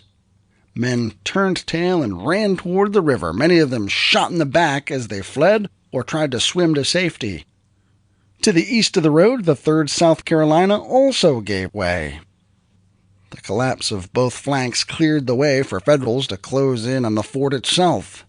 With what seemed a single cheer, they rushed forward. Hennigan's men had improved the fort's exterior during their short stay, adding an 8-foot moat around the outside. Attacking Federals quickly discovered how steep that wall was, which prevented them from sweeping over the ramparts uncontested. So they improvised. Some men jammed their bayonets into the earth wall and then, holding the butt end of the rifles, created a makeshift staircase. Other men simply heaved comrades up and over by giving them a foot up. A Confederate artillerist on the south bank of the river watched as some general officer, attended by numerous staff, galloped around the left of his line, seized a regimental flag, and, holding it aloft, with its bright stripes gracefully swinging to the breeze, galloped straight up the earthwork and upon the embankment, and there drove the staff down into the sand. Of course, as men followed him, what else could they do? The sight was such a wonder, he admitted, that we stopped firing, took off our hats, waved them, and cheered him until he and his men were over and into the fortification. He thought it a beautiful and soldierly tribute from the gallant Americans of the South to the gallant Americans in the North, Americans all and soldiers every inch of them. The first few Federals into the fort found themselves quick targets, but soon the number of bluecoats proved overwhelming. An intense but brief fight in the redoubt quickly deteriorated into a Confederate rout, and our men scampered out of the works, ran across a bridge, and set it on fire as they were ordered to do, a Virginian noted from the south bank. Anticipating Hancock's intentions, Confederates also torched the railroad bridge to the east. In flames, it collapsed in a steaming, smoldering heap into the river. The Confederates' attempt to burn the Chesterfield Bridge, however, was foiled. The bridge was quickly carried, Grant later recalled, the enemy retreating over it so hastily that many were shoved into the river, and some of them were drowned. Federals lay on the bank of the stream and blazed away till dark, one recalled, then moved back onto the crest of the hill and threw up some works, which we occupied the rest of the night. Several times after dark, they had to rush to the bridge's south end to defend their prize. The enemy made several attempts to burn the bridge, but were frustrated by the vigilance and good conduct of our troops, Hancock crowed. The bridge proved vital, as Hancock discovered when he inspected the crossing.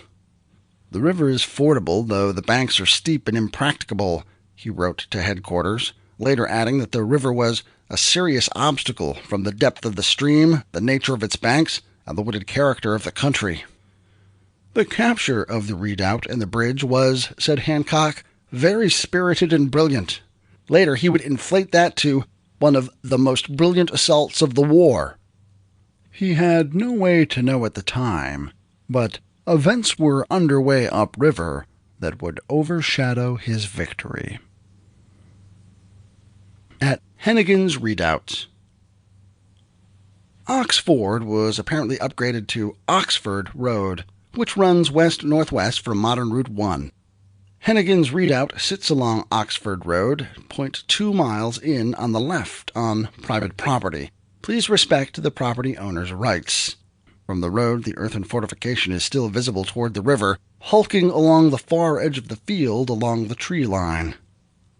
Built in response to Federal cavalry raids in 1863, the original redoubt had 3 walls 10 feet high. The backside toward the river was open. When John Hennigan's men took up position in the fort, they strengthened it by adding an 8-foot moat around the outside. On the eastern edge of the field, where crops end and lawn begins, the Telegraph Road's original roadbed runs down toward the river. On the north side of Oxford Road, the road trace can be clearly seen as it cuts through the forest. The field originally ran 600 yards all the way to Long Creek, on the far side of modern Route 1. Chapter 9. The Battle of Jericho Mills. May 23, 1864. Afternoon, evening. If Winfield Scott Hancock looked every inch the soldier, as one admirer once claimed, then his Fifth Corps counterpart, Major General Gouverneur Kimball Warren, looked every bit the dandy. Warren wore his hair long, coifing it back and to the side, where it swept back up over his ears like a breaking wave. An oversized mustache, neatly trimmed, cascaded over his upper lip. Waxing the ends to points, as he sometimes did, made him verge on walrusy, but he cut a trim, crisp figure, and he carried himself with an almost aristocratic air. His eyelids hung almost half-closed, creating the impression that he was looking down his nose at whomever might be speaking to him. Best known to history as the so-called Savior of Little Round Top at the Battle of Gettysburg, Warren, the chief engineer of the Army of the Potomac, followed that performance with a temporary command of the Second Corps as Hancock recovered from a grievous Gettysburg wound. Solid performance during the Bristow campaign in the fall of 1863 marked Warren as an officer to watch. In fact, when Grant assumed command of all the armies, he pegged Warren as a possible successor to Meade. Meade, for his part, was impressed enough by Warren's performance in the fall that when he reorganized the army in the winter of '64, he rewarded Warren by promoting him to permanent command of the Fifth Corps. Warren's star began to fade almost as soon as he crossed the Rapidan in early May, however. A tame performance in the wilderness, followed by a spotty performance in Spotsylvania, had placed Warren on the brink of dismissal by May 10th. He had spent the days since playing it safe, watching his back, when he wasn't watching the Confederate 1st and 2nd Corps march unmolested across his front, at any rate. Warren stirred to life, though, when Grant ordered the concentration at the North Anna. The Fifth Corps commander took point on the march down Telegraph Road, moving with admirable speed. Arriving at Carmel Church at 10 a.m. on May 23rd, he struck westward as ordered along Jericho Road to the ford at Jericho Mills. Aside from a few cavalrymen that he easily scared away, Warren found the ford undefended. The banks were steep, but the crossing good. 4 feet deep, 150 feet across, and a bottom firm enough for even artillery and wagons. Bottom of the river was stony, and the stones were slippery, an infantryman later attested. This, with the swiftness of the stream, made the footing of the most active rather precarious. All things considered, Warren's chief of artillery declared the ford to be excellent. The descent on the north side is good, that on the south very sharp. Both banks are high, precipitous, and clear of trees. A Fifth Corps surgeon, noting the steep banks, added that the road down either side was very rough, being partly new corduroy, and in part a series of rocky steps and shelves caused by the irregular wearing away of the road by a small stream which flowed down its center. Warren the engineer surely saw the inherent difficulties of the position. Warren the corps commander, however, saw an opportunity. He sent word back to headquarters, inquiring whether he should cross. But rather than wait for an answer, Warren took the unusually bold move, unusual for him anyway, to ford the river and establish a presence on the south bank.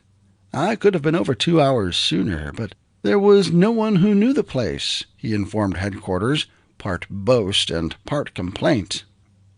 The road from the ford ascended so steeply that Warren quickly set engineers to work cutting a new road to facilitate the movement of his artillery and wagon train. In the meantime, his infantry hauled themselves up the steep slope and, eventually, over the crest. There they spilled out onto a plain of about 200 acres of open ground. Beyond, said artillerist Charles Wainwright, the ground was much broken, with several orchards and clumps of trees. It was 1:30 in the afternoon. Several miles to the east, Hancock was just muddling his way across Long Creek. Warren, in contrast, moved his corps with confidence and alacrity. Not wanting to chance that part of his command might end up isolated and vulnerable on the south bank, Warren crossed in force. Brigadier General Charles Griffin's division, in the lead, splashed across first and climbed the hill. The lead regiments deployed along a tree line at the south edge of the field, stirring up Confederate scouts in the process.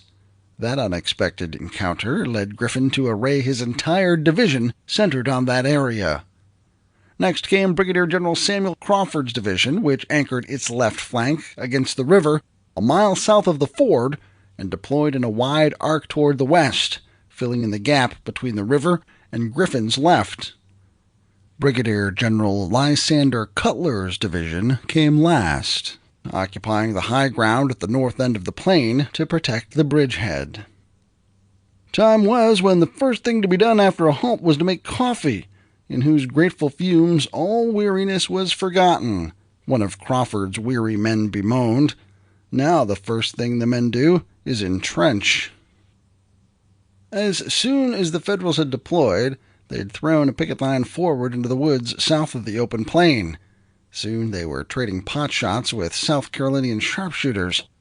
The skirmishing brought the Federals into the sight of Knowles Station, a small stop on the Central Virginia Railroad, where trainloads of Confederates were disembarking.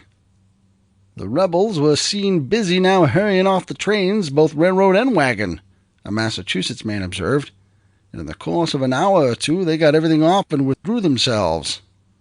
They would soon be back. The plain where Warren deployed sat in a large bend of the North Anna River. The river makes a wide northward swing before it arcs southwestward toward Jericho Mills. The ford crossed on the eastern bow of this wide U. Warren intended to stretch his men in a wide arc to seal off the U, with his men tucked safely inside. Yes, he had a river to his back, with tall riverbanks cutting off any other avenue of escape, but he held high open ground, and he had Horatio Wright's entire 6th Corps moving up behind him as reinforcements. But Warren was slow to seal off his position. Griffin's 3rd Brigade, Bartlett's, lingered in the rear as a reserve, and most of Cutler's division had broken into bivouac. Finally, Cutler received orders to link up with Griffin's right and extend the westward arc. We were about camping for the night on a large open field. The regiments were forming lines to stack arms, and our headquarters had gone to the rear on a shady, grassy flat near a house, when the order came to have the brigade moved to the right farther, said Frank, a member of Colonel Edward Bragg's Pennsylvania Brigade. Cutler began to shift his troops, starting with one of the Army's most famed units, the Iron Brigade under Colonel William Robinson. Marching to the edge of the field, the Iron Brigade plunged into the woods to link with Griffin's right flank, the brigade of Colonel Jacob B. Schweitzer. I experienced much difficulty, owing to the thick and tangled brush, admitted Colonel Rufus Dawes of the 6th Wisconsin. No sooner did Dawes and the rest of the Iron Brigade slide into position than the Confederates struck. In a few moments I heard sharp musketry and the peculiar cheer of a charging column of the enemy on my right, Dawes said. Fellow Iron Brigader Merritt Welsh, a major in the 7th Indiana, explained, "While forming in line, but before the troops on the right got into position, we were attacked by the enemy in overwhelming numbers and forced to retire some 200 yards. However, that only gave Confederates even more leverage against the Iron Brigade's shaky flank, and that in turn gave them the chance to get at the Bucktails, too, who were maneuvering into position on the Iron Brigade's right. "We thought when that was done we would rest," admitted Frank, but scarcely was the order executed when the rebels, with loud yells, poured upon our troops a heavy fire.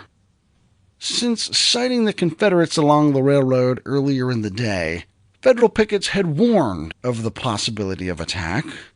"I had feared this movement all the afternoon," swore an officer on the front lines, had impressed upon many staff officers who came to the front from brigade, division, and corps headquarters the necessity of covering it. Confederates had materialized in force. They not only hit the Federals head-on, but also slammed into the exposed right flank, flooding into the very hole in the line Warren had not yet plugged. Cadmus Wilcox listened carefully to the cavalryman. Major General Rooney Lee, son of the Army commander who had earned a reputation as a reliable man for reconnaissance. "Federals are across the river," Rooney reported. 2 brigades of Federal cavalry had crossed the river at Jericho Mills. Wilcox, a major general who'd earned division command for his clear, independent thinking, sat on the far left of the Confederate line. He had not been told to expect Federal company in his sector, so Rooney's report surprised him. At least it was only cavalry, presumably on a reconnaissance mission, and not infantry, which would suggest something far more problematic. To rout them would be no great work for a division of infantry, Rooney assured. The cavalryman's report seemed to clarify the murky sightings by one of Wilcox's subordinates, Colonel Joseph Brown, whose brigade had been at Nowell Station and had seen Yankee skirmishers pop out of the woods. Brown represented the extreme left of Wilcox's line, stationed along the high ground where the railroad bed ran. Not expecting Grant to attack at North Anna, no one had given orders for Brown and his men to entrench, expecting them to have to slip eastward at some point during the night or the next day. Brown had reported the skirmish, and Wilcox came up to investigate. He brought with him 3 more brigades. With Brown's, the 4 brigades made up the 3rd Corps' vaunted Light Division, some of the most hardened marchers and fighters in an army full of them. Wilcox decided a strong push against the Federal incursion would drive them right back into the river. In preparation for his attack, he aligned his brigades along the railroad. On the right, Brigadier General James Lane's North Carolinians, then Brown, commanding the South Carolina Brigade, formerly led by Sam McGowan, then Brigadier General Edward Thomas's Georgians, and then finally Scales' Brigade of North Carolinians, led now by Colonel William Lawrence. At 6 p.m., from his position along the railroad, Wilcox sallied forth to meet the Federal threat, unaware that his lone division was about to pick a fight with 3 full Federal divisions of infantry, the entire Union 5th Corps. On the Federal right, Lane's Tar Heels smacked into Crawford's mixed division of Pennsylvanians, New Yorkers, and Bay Staters. Federals found themselves surprised by a sudden attack, causing some wavering. In conjunction with the assault, Confederate artillerist Lieutenant Colonel William Pegram popped out onto a piece of high ground and, in perfect synchronicity, wheeled 16 guns into formation. He and his Federal counterparts soon found themselves blasting away at each other. Our batteries in position on the north bank of the river kept up a regular storm of iron hail into them, said Sergeant Charles Thomas Bowen of the 12th U.S. Regulars.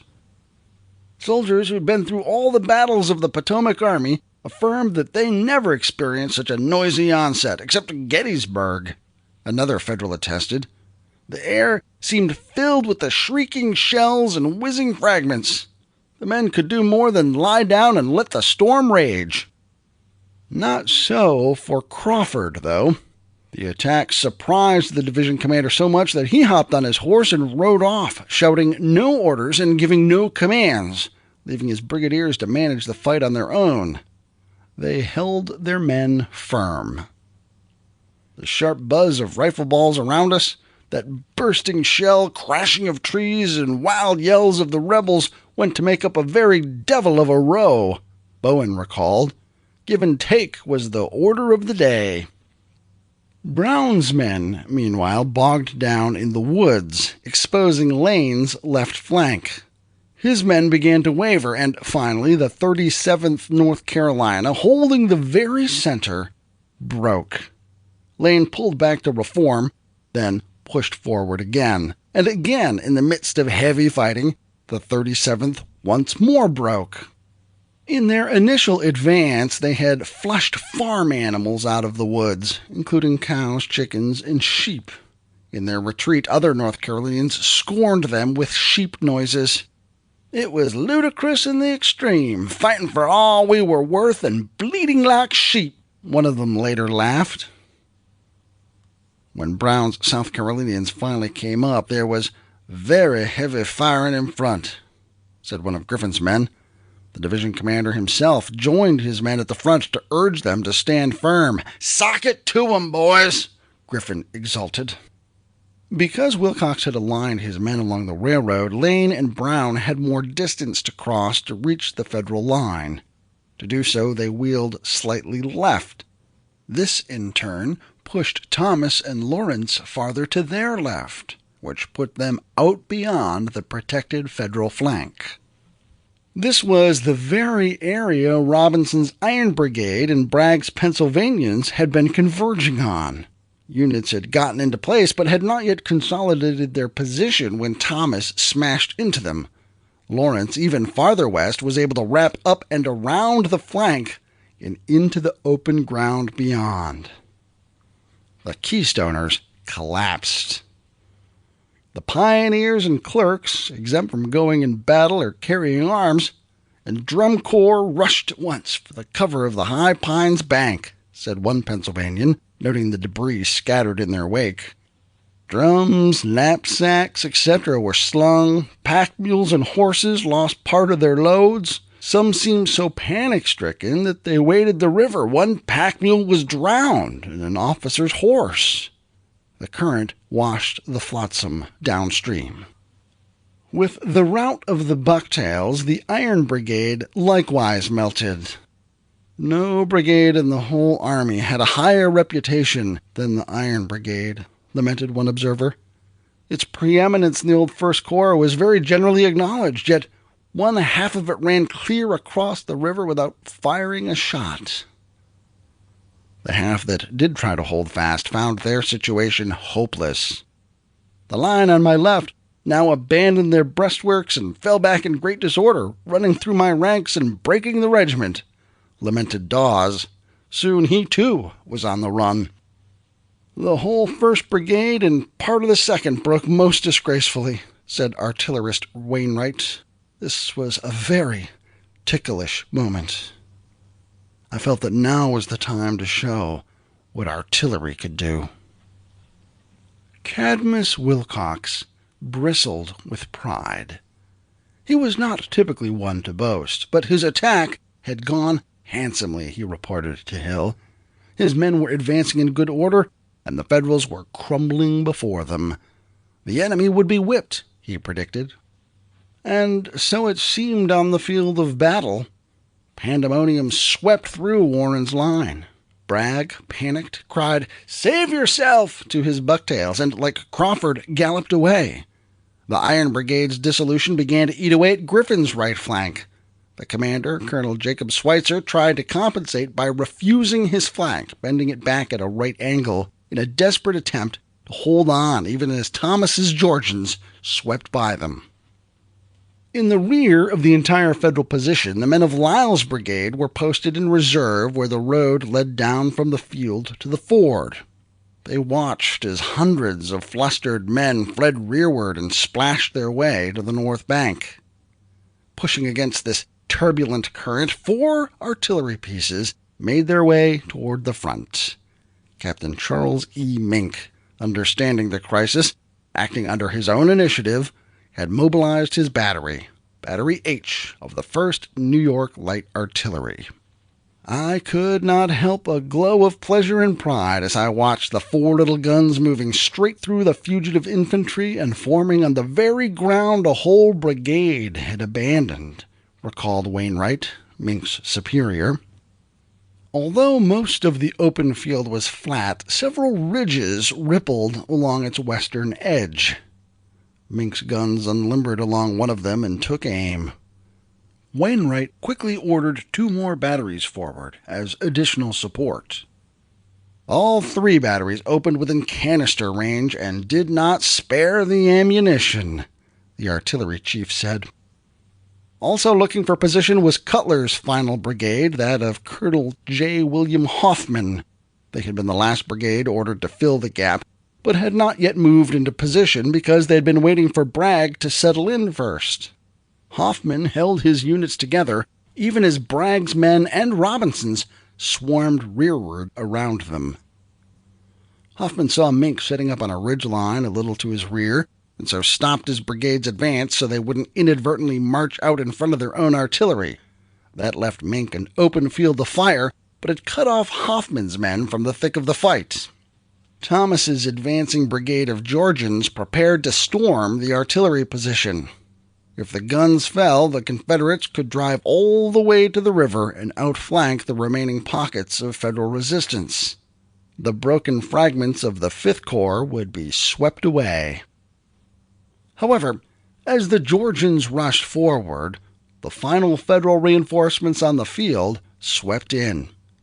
Brigadier General Joseph J. Bartlett's brigade of Griffin's division had been held in reserve, but now plunged into the gap between Hoffman and Schweitzer's fraying line. That put Bartlett's men squarely on Thomas's flank. Forming rapidly on Schweitzer's right flank, one Federal said, "We poured stunning volleys into the enemy's ranks, which, with a severe fire of grape and canister from our batteries, very much demoralized the troops." Pinned in a swale, the Georgians suffered horribly. "I have seen patent mincemeat cutters with knives turning in all directions," one Confederate said of the ensuing crossfire.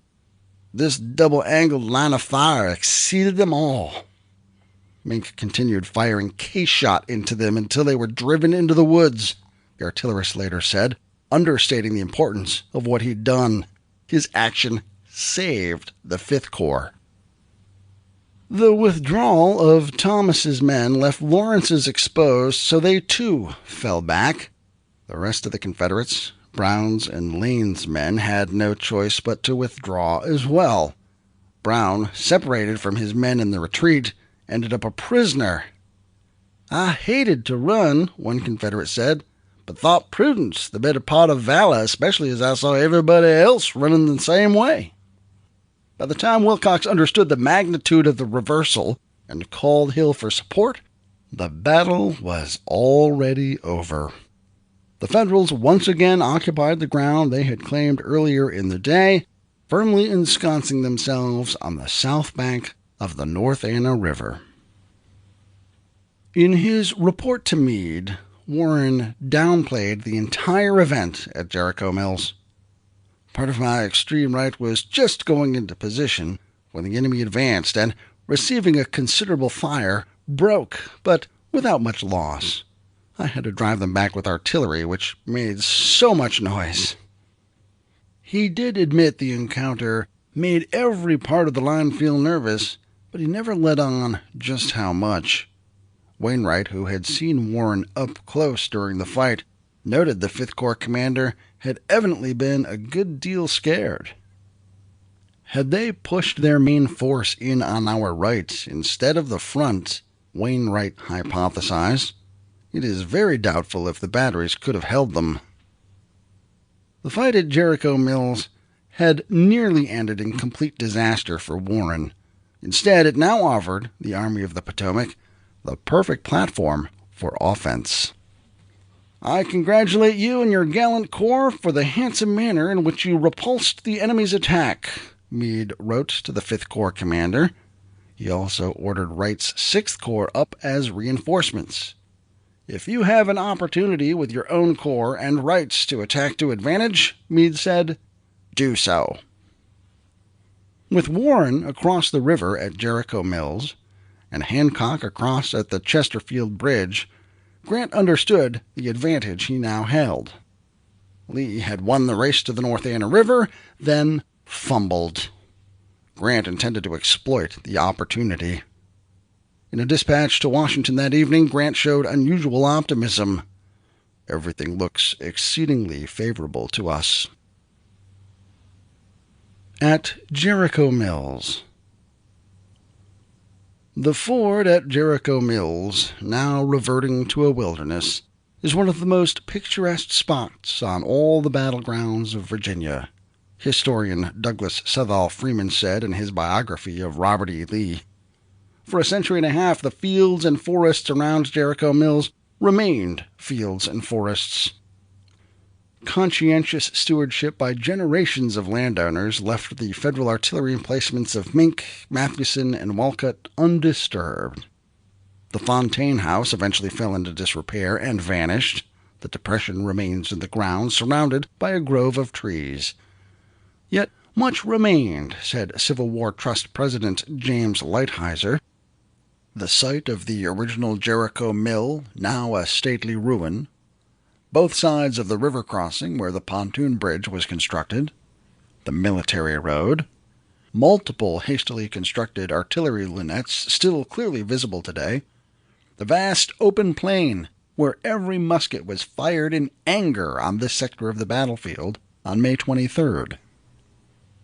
In the summer of 2014, in concert with the 150th anniversary of the Overland Campaign, the Civil War Trust, now the American Battlefield Trust, launched an effort to save all 665 acres of the battlefield, one of their largest single acquisitions ever.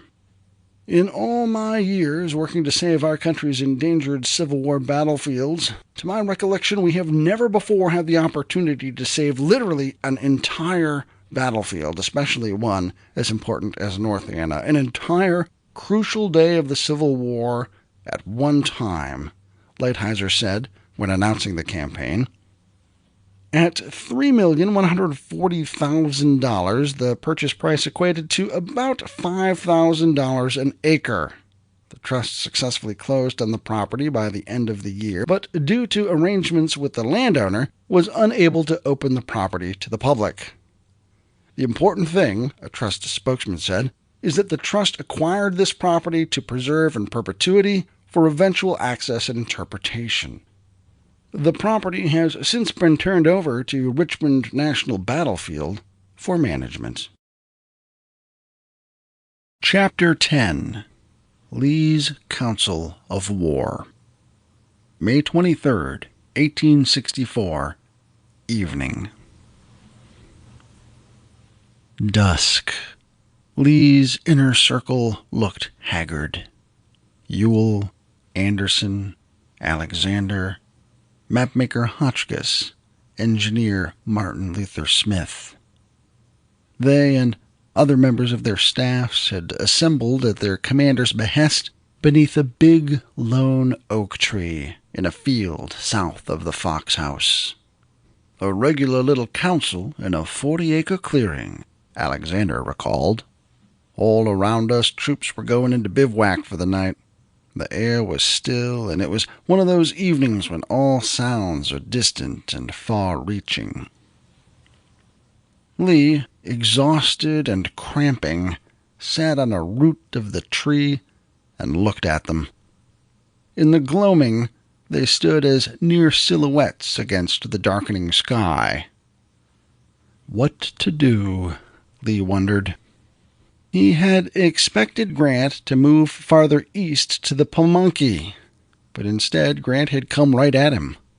What Lee had intended as a day of rest had turned into a pair of bloody noses, although the real extent of the fight at Jericho Mills remained unclear.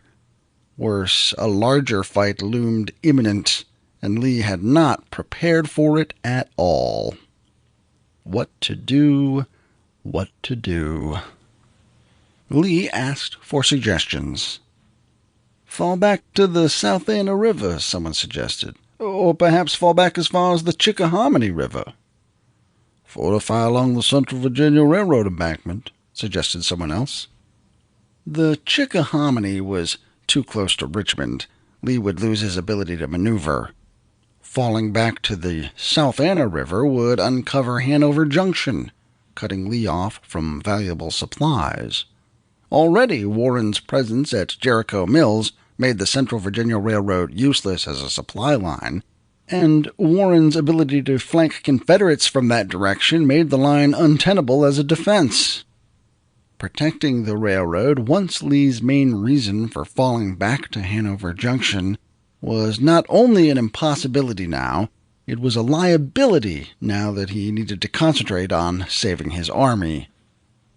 Lee rested with his back against the oak.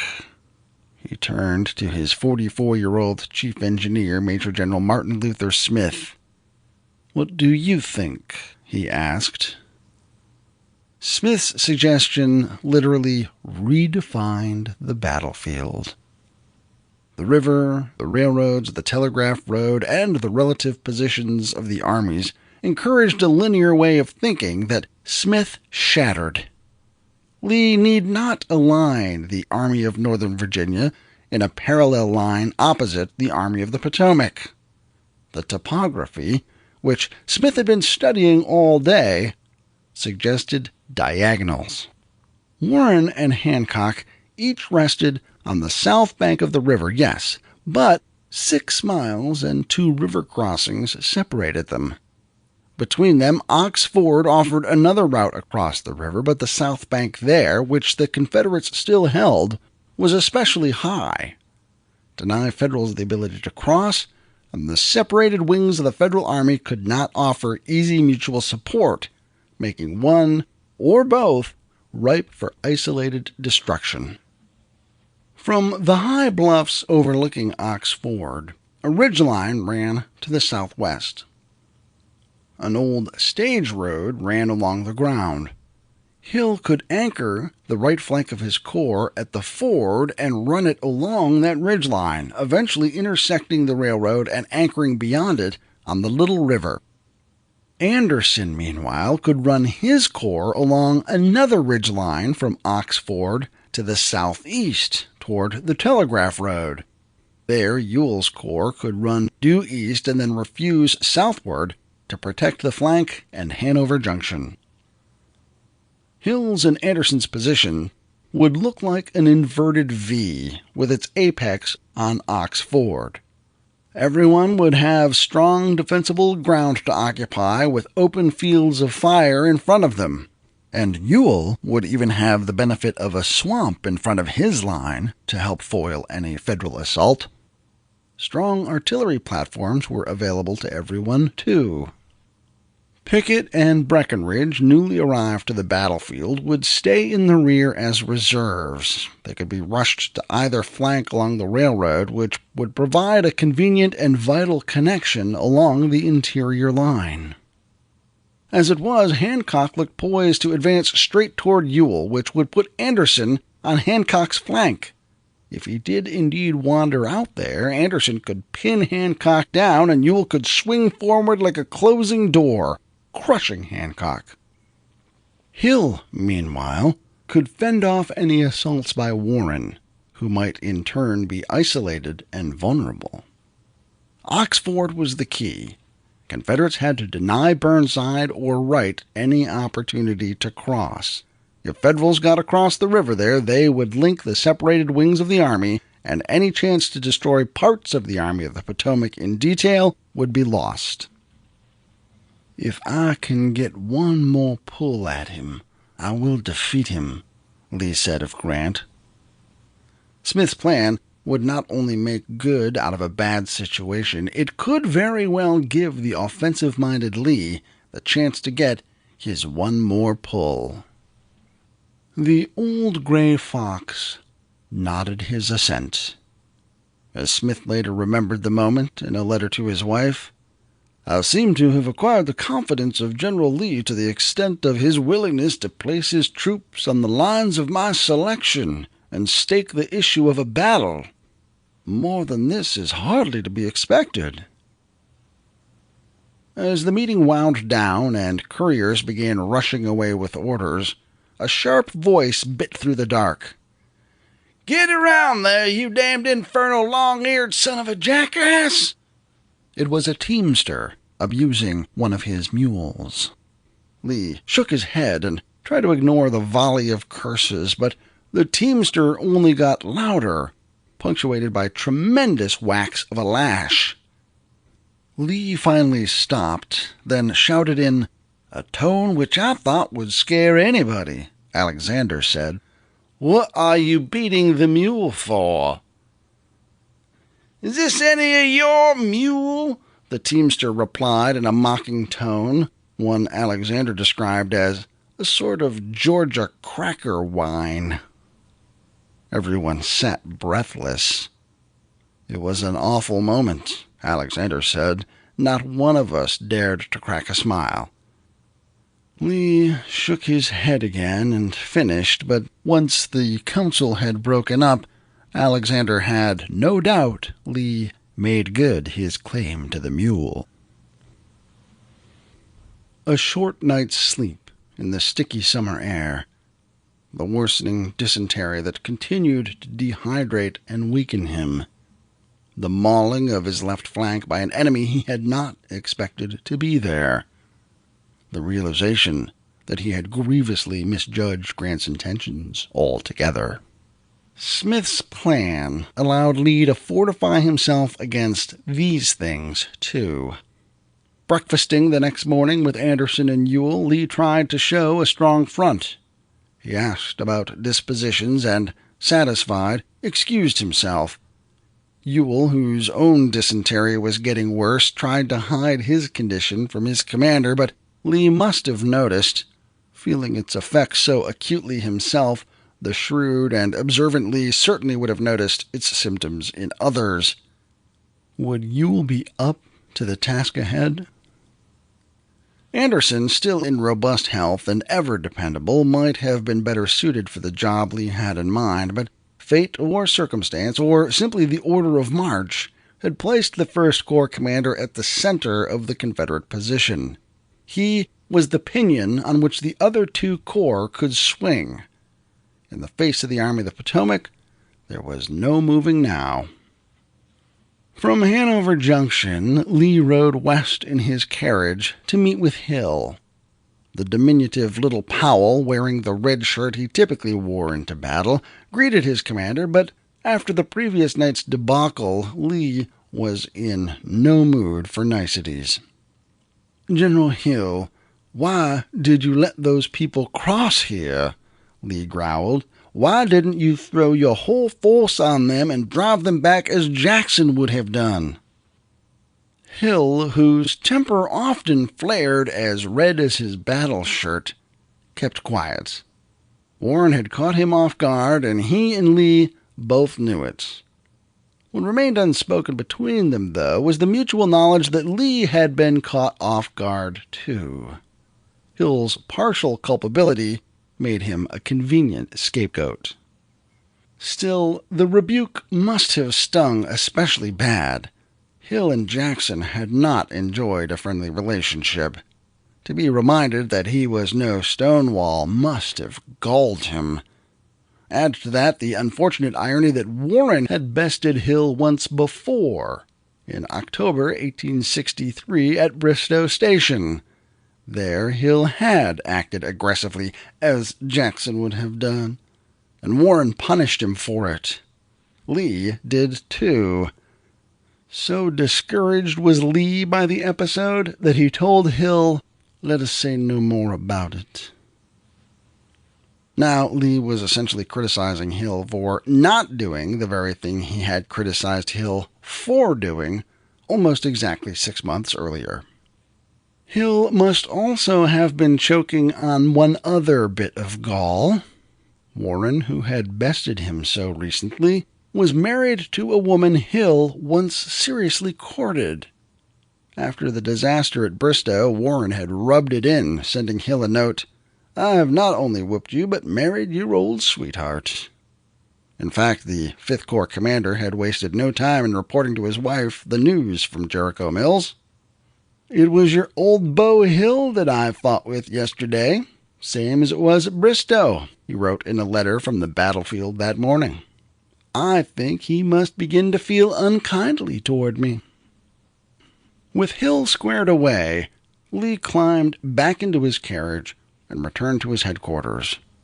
During the ride, he had much to reflect on: the new line, the readiness of his commanders, his own illness, and Grant's intentions. All looked well, or as well as could be expected, but the morning's inspection had exhausted him. Back at headquarters, he retired to his tent to steal a little more rest while he awaited Grant's next move. Lee's inverted V. Lee hadn't expected to fight at North Anna, and as at Spotsylvania, he found himself having to adapt to the topography on the fly. The salient that resulted proved to be the strongest Confederate position yet, unlike the mule shoe at Spotsylvania, which had proven to be their weakest. Converging fire from the exterior of a salient concentrates inward against defenders, whereas the firepower of the defenders diverges outward. It fans out, making it weaker over distance. Also, if someone breaks through the line anywhere along the salient, he is then in the rear of the entire position, making it almost immediately untenable. Lee's salient at North Anna differed from the mule shoe in several significant ways, though. At Spotsylvania, the tip of the mule shoe pointed toward open fields and, beyond, a forest that allowed Federals to mask their approach. The tip of the position at North Anna, in contrast, rested on the high banks overlooking Ox Ford. Therefore, the approaches toward the tip of the position could not be so easily assailed.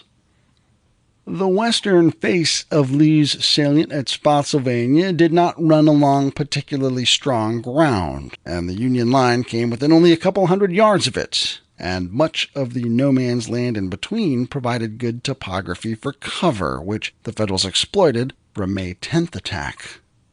At North Anna, Confederates dominated a ridge that overlooked open fields. The eastern face of the position, meanwhile, could be assailed only after Federals crossed the river farther east, where they could be easily observed, and then would have to face enfilading fire from Anderson's corps. At Spotsylvania, when Lee wanted to take advantage of his interior lines for reinforcement, he had to cross his men along indirect roads and through forests. At North Anna, the clear, straight Central Virginia Railroad offered an easy, convenient method for shifting troops if he needed to. When Lee pulled the wings of his army back into this inverted V position, he created the illusion that he was withdrawing.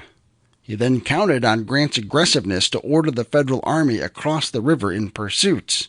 Thus, the Army of the Potomac would be divided in two, with 2 river crossings and 6 miles of road to march over in order for those wings to support each other. Chapter 11. Mount Carmel Church, May 24th, 1864. The most elegant thing about the little brick Mount Carmel Church might have been the oak trees that stood in the front yard, stretching their boughs for shade.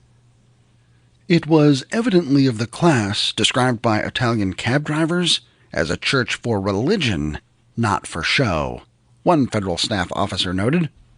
Another said the church looked precisely like a town hall where people are coming to vote, only the people had unaccountably put on very dusty uniforms.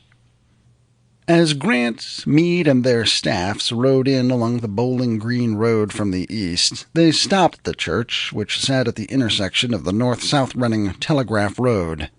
Westward ran the Jericho Mill Road that Warren and Wright had taken the day before. If you want a horrible hole for a halt, just pick out a Virginia church at a Virginia crossroads after the bulk of an army has passed on a hot, dusty Virginia day, said staffer Theodore Lyman. A most hot, dry, dusty, and barren corner it was, Well, we boiled in a semi-idiotic state for hours. It was 6:30 a.m. Just 2.5 miles to the south, the Army of the Potomac was getting its first look at Lee's reconfigured lines, although no one had any real clear idea of what they were seeing. Only the Ninth Corps ran into any opposition as it tried to get across the river at Ox Ford, an ominous sign for the day ahead, although no one on the north side of the river yet knew it. Inside the church, staffers laid boards across the broad aisle to make a table, where Grant, Meade, and the others soon busied themselves.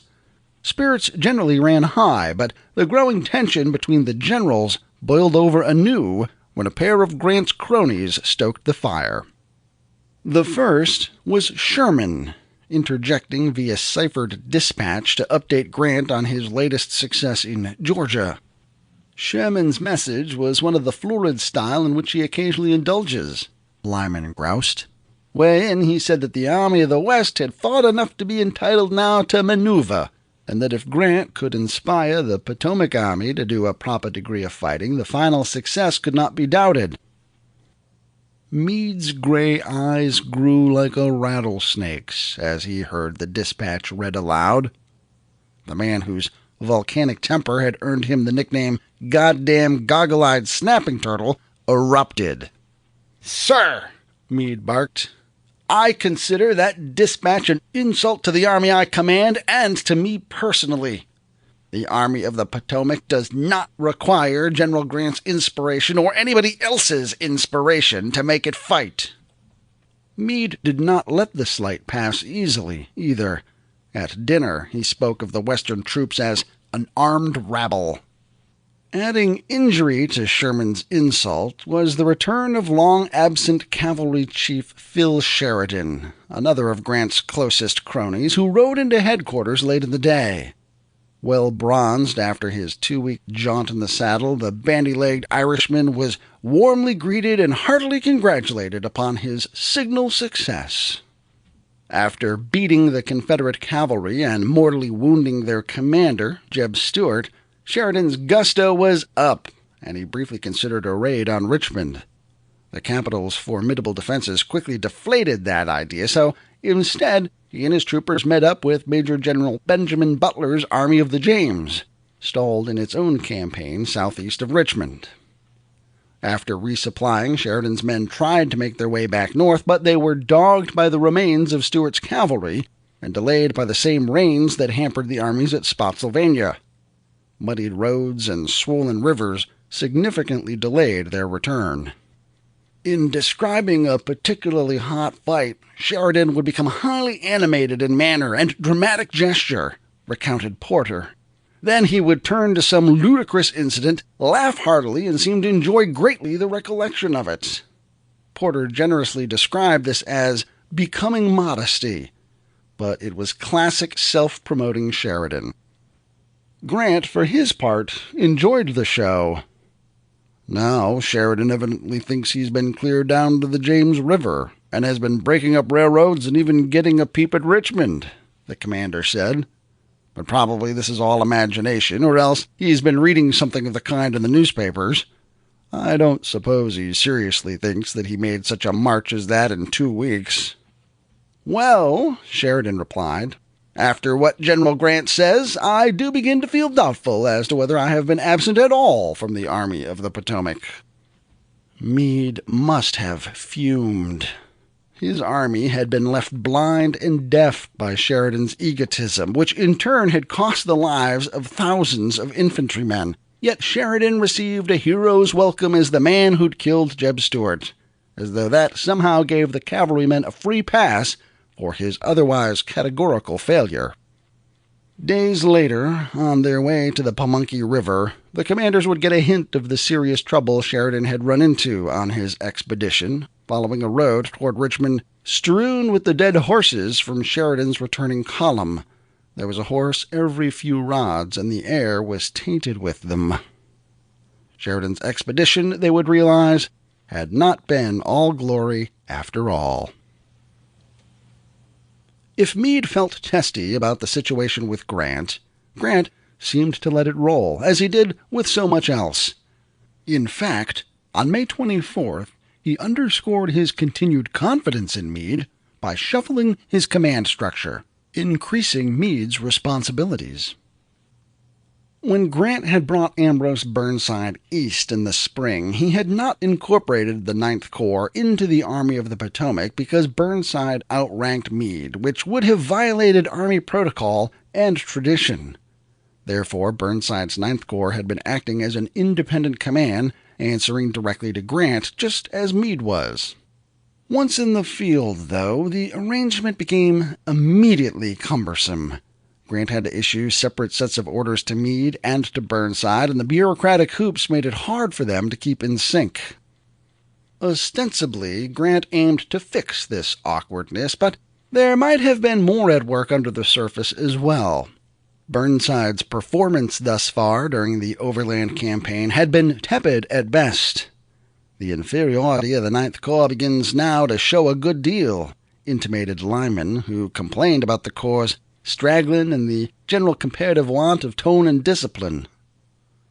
Grant's solution was to assign Burnside to the Army of the Potomac.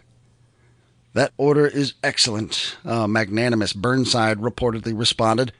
"It is a military necessity, and I am glad it has been issued." But beneath his jovial surface, Burnside must have felt at least a little stung by the new arrangement. After all, he had once commanded this very army when it was 123,000 men strong, and Meade had served under him as a mere division commander. How far he had fallen in the 17 months since. That the order announcing the new arrangement came when it did, one day after Burnside's 40th birthday, must have made it smart all the more. The manner in which Burnside acquiesced, and the spirit he manifested in his readiness to set aside all personal aims and ambitions for the public good, were among the many instances of his patriotism and his absolute loyalty to the cause he served, said one officer. Before the close of the day, though, Burnside would have plenty of other problems to worry about, too. At Carmel Church. Organized in 1773, Carmel Church was situated at the intersection of Telegraph Road and the fork of the Milford, Bowling Green, and Chilliesburg roads because of the very desirable location. Originally called Polecat Church after a nearby stream, congregants changed the name to Burris's Church in honor of the first pastor. The name evolved to Burris's Baptist Church of Christ at Mount Carmel, which eventually shortened to Mount Carmel. A formal vote of the congregation later dropped the Mount.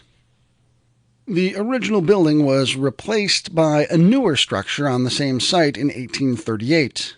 That building burned in 1874 and was replaced by a brick structure. The church has added on several times since. According to church records, the church also needed some repair work after Grant, Meade, and their entourages stopped over. Federal troops riddled the church inside and turned it into a slaughter pen, says the history. After the war, according to Wingfield's History of Caroline County, Virginia, in the late 60s, colored deacons were ordained, and that in 1868, Elmore E. Taylor was granted a license to preach the gospel to persons of his own color. When the original church burned in 1874, the African-American members of the congregation, who outnumbered the white members 3-1 at times, split away to build their own church. Chapter 12. Marching into the Trap. May 24th, 1864, morning. On the front line, May 24th had slowly swelled to wakefulness. The air, already saturated with humidity and tension, felt like a slow cooker, the kind of pressure only a storm could relieve. The sun rose like a disk of molten brass, presaging a day of terrible heat, making us long for shelter from its rays, a New Yorker said. But it was not long before we were to wish for shelter from something hotter yet. Federal soldiers were unsure of what waited ahead of them. Coiled taut overnight, they watched as dawn sketched the landscape, then gave it detail, then gave it color. Nothing. Hancock's small lodgment on the south end of Chesterfield Bridge saw nothing. Warren's 5th Corps, planted on the high ground above Jericho Mills, saw nothing.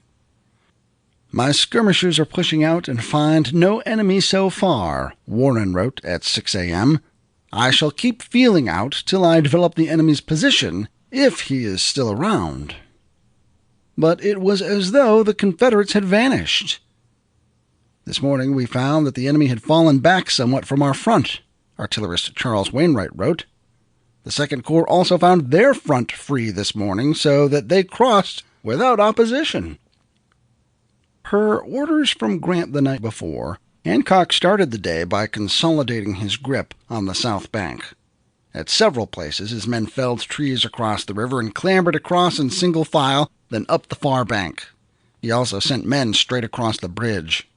I've seen nothing in my front but a few scattering of men, said Division Commander John Gibbon from the south side of the river. Pushing forward from there, Hancock reported a little later that Confederates show no force except sharpshooters in their works, but there is a skirmish line at the edge of the woods behind. Upriver, Warren's men too pushed farther forward. Soldiers traversing the field of the previous day's battle noted, the trees were rent and torn by shot and shell. The ground up to the felled trees in our front was strewn with guns, belts, and all sorts of trash, together with the dead bodies of many graybacks.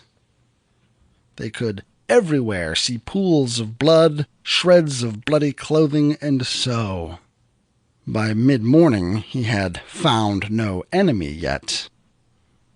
At about that time, though, the enemy found Hancock. The 2nd Corps' advance took it across Anderson's front, a mile away to their west. Anderson opened with his artillery. Gibbon complained of fire annoying me from his right, from what should have been Burnside's front. He had also advanced far enough to discover Confederates were there after all, right well thrown back. Warren advanced far enough to still find nothing. His path took him across the face of Hill's line, but not into it, so he assumed the Confederates had pulled up. So confident was he in his assessment that by 1 o'clock Meade directed him to stretch out on a road to the South Anna River, with an eye toward crossing the next day. Wright was ordered to follow in line. The farther Warren and Hancock advanced, the farther apart the two wings of the army became, wedged away from each other, unbeknownst to them, by Lee's inverted V. The first man to get an accurate picture of the Confederate position was the man who first ran into it, 9th Corps Commander Ambrose Burnside. Hancock is directed to effect the crossing, Grant had explained to him the night before, and has been authorized to call on you for such assistance as he may require. You will, therefore, if called on by him, send all the assistance he may ask for. If Grant didn't need him, though, Burnside was to effect a crossing of his own, at Ox Ford, roughly midway between Chesterfield Bridge and Jericho Mills. Once there, Burnside got a good look at what he faced. The enemy's side of the river is densely wooded along its bank, with high ground in rear, with one battery in position flanked by rifle pits, and it is reported that there is another line of rifle pits in front. Orders were orders, though, and as was Burnside's nature, he managed to sound cheerfully equivocal about it. The prospects of success are not all that flattering, he opined, but I think the attempt can be made without any very disastrous results, and we may possibly succeed. Left unsaid, we may possibly not. And they didn't. Confederates repulsed several attempts to cross. The ford is very rough and deep, Burnside tried to explain, and a considerable portion of the men fall in crossing, thus spoiling their ammunition. Grant, ensconced at Carmel Church, pushed him on. You must get over and camp tonight on the south side, one of Grant's aides wrote peremptorily. But Ox Ford was a non-starter. Above and behind the ford, Lane's Georgia batteries lobbed long-range harassment at Hancock's 2nd Corps. Hancock finally sent part of Colonel Nelson A. Miles's brigade forward to silence the guns. As the men advanced, Anderson's infantry easily batted them away. As Miles stubbornly kept trying, his men discovered something Martin Luther Smith had known the evening before when he laid out the Confederate line. The plain, a mile wide, was frighteningly open. Nothing but the inequalities of the surface furnished us any protection from the fire we drew, and we were compelled to lie prone and hug the ground under a hot sun and a hot musketry fire, a Federal said. Hancock sent to Burnside for help, expecting the 9th Corps commander to clear the Confederates away by securing Ox Ford, which, unbeknownst to him, Burnside still could not cross. To his credit, Burnside chose to improvise. Sending a division to Hancock's relief, Burnside decided to try and outflank Ox Ford by circling around in the other direction as well. Quarles Mill, a ford slightly upriver from Ox Ford, provided an ideal crossing. With Potter's division closing in with Hancock's men from the left and Crittenden's closing in from the right, Wilcox's division would try, once more, to assault from the front. A similar pincer movement by Hancock had driven Confederates out of the redoubt the day before, so Burnside hoped to achieve similar results now. To the west, as Warren slowly felt his way forward, he'd sent part of Crawford's division eastward toward Ox Ford to open a line with Burnside. By noon, Grant ordered the rest of Crawford to move in support of Burnside's pincer movement. At first, the news seemed good, and Warren reported that Crawford had captured the ford. But the news was premature, and suddenly communication from Crawford ceased. "That shows that somebody is still about," Warren said ominously. The 5th Corps commander found his own somebodies soon thereafter. "Found enemy about 3 to 4 miles off down the river," he reported. Hancock, too, began to get a clearer picture of what was in front of him as the skirmishing continued. Ewell to his front, Anderson on his right. "The enemy are in strong force," he finally admitted by 5 p.m. Hancock's left flank became briskly engaged, the brunt of the affair falling on Colonel Thomas Smythe's brigade. After Smythe captured the initial works, he afterwards was furiously assaulted, but with reinforcements held his line in the midst of a furious rainstorm. Hancock thought to launch Barlow's division against the Confederates to relieve the pressure. But the enemy's line was found, on examination, to be so strong and carefully protected by heavy works and abattis that the projected assault was abandoned, he said. Hancock soon began to worry about his left rear and asked for cavalry to guard it. He knew the reputation of the Confederate 2nd Corps as Lee's most infamous flankers. More worrisome was the fact that Miles, even reinforced by the division from Burnside, had not come close to budging Anderson or silencing the guns, which still controlled Chesterfield Bridge, Hancock's only route of retreat.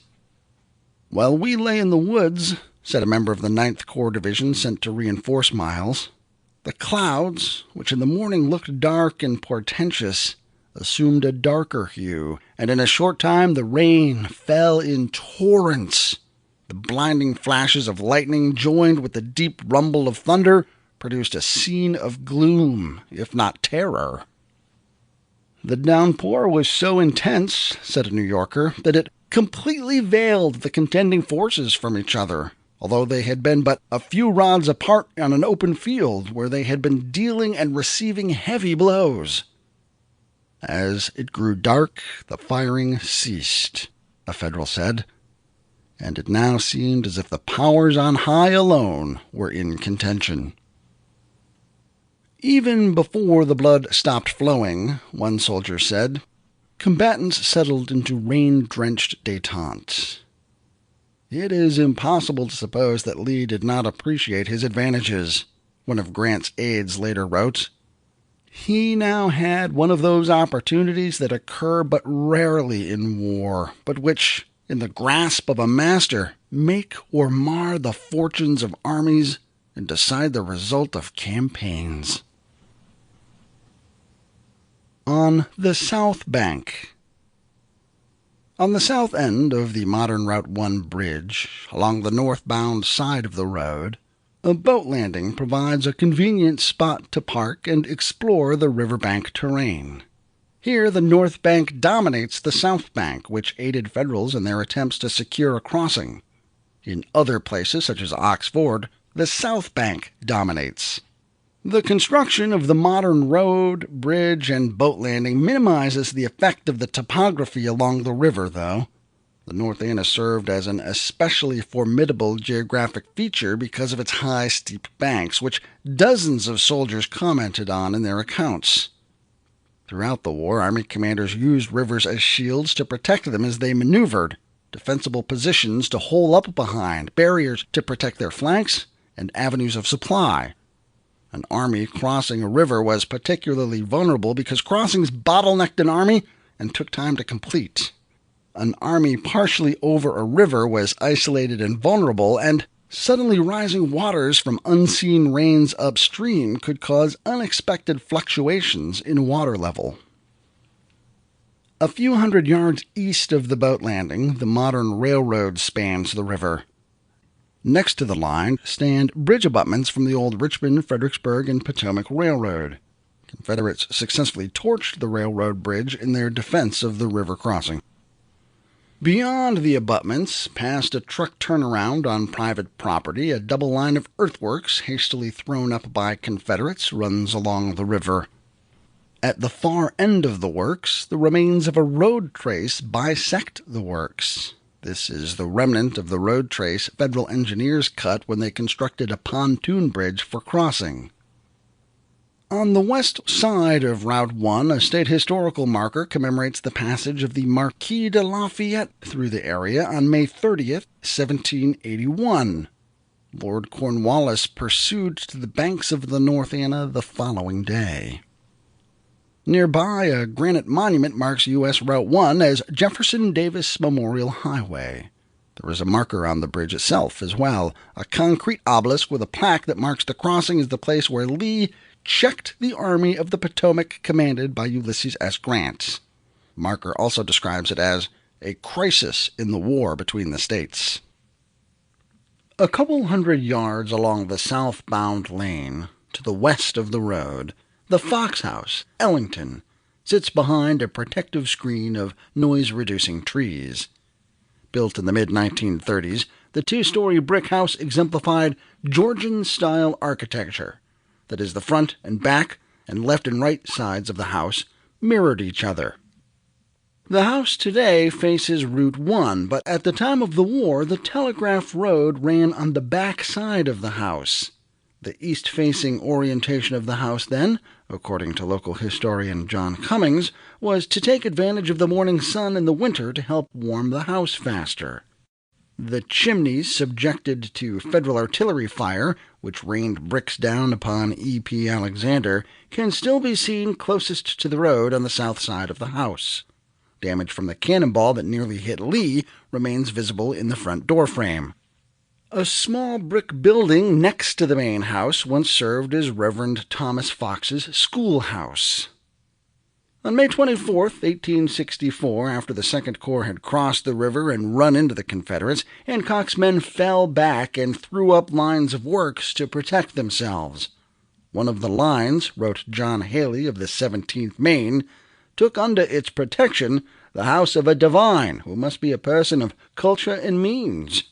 That is, Reverend Fox.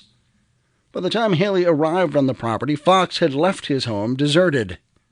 He and his family had found that his duty lay in another direction, and at the first gunshot had left precipitately, Haley noted. Inspecting the property gave Haley and his compatriots a decidedly negative view of the Reverend.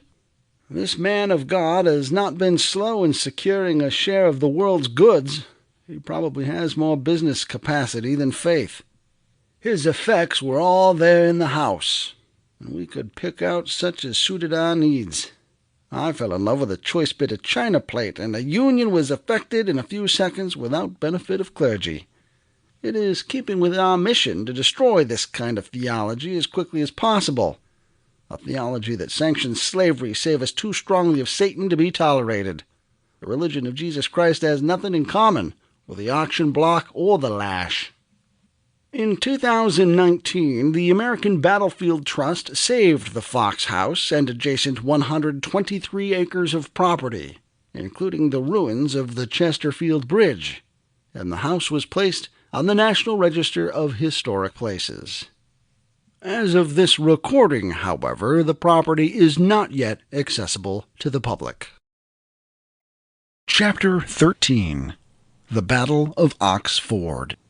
May 24th, 1864. Afternoon, evening. "Have you heard anything from Crawford?" Meade asked Warren about his fellow Pennsylvanian. It was 2 o'clock in the afternoon on May 24th.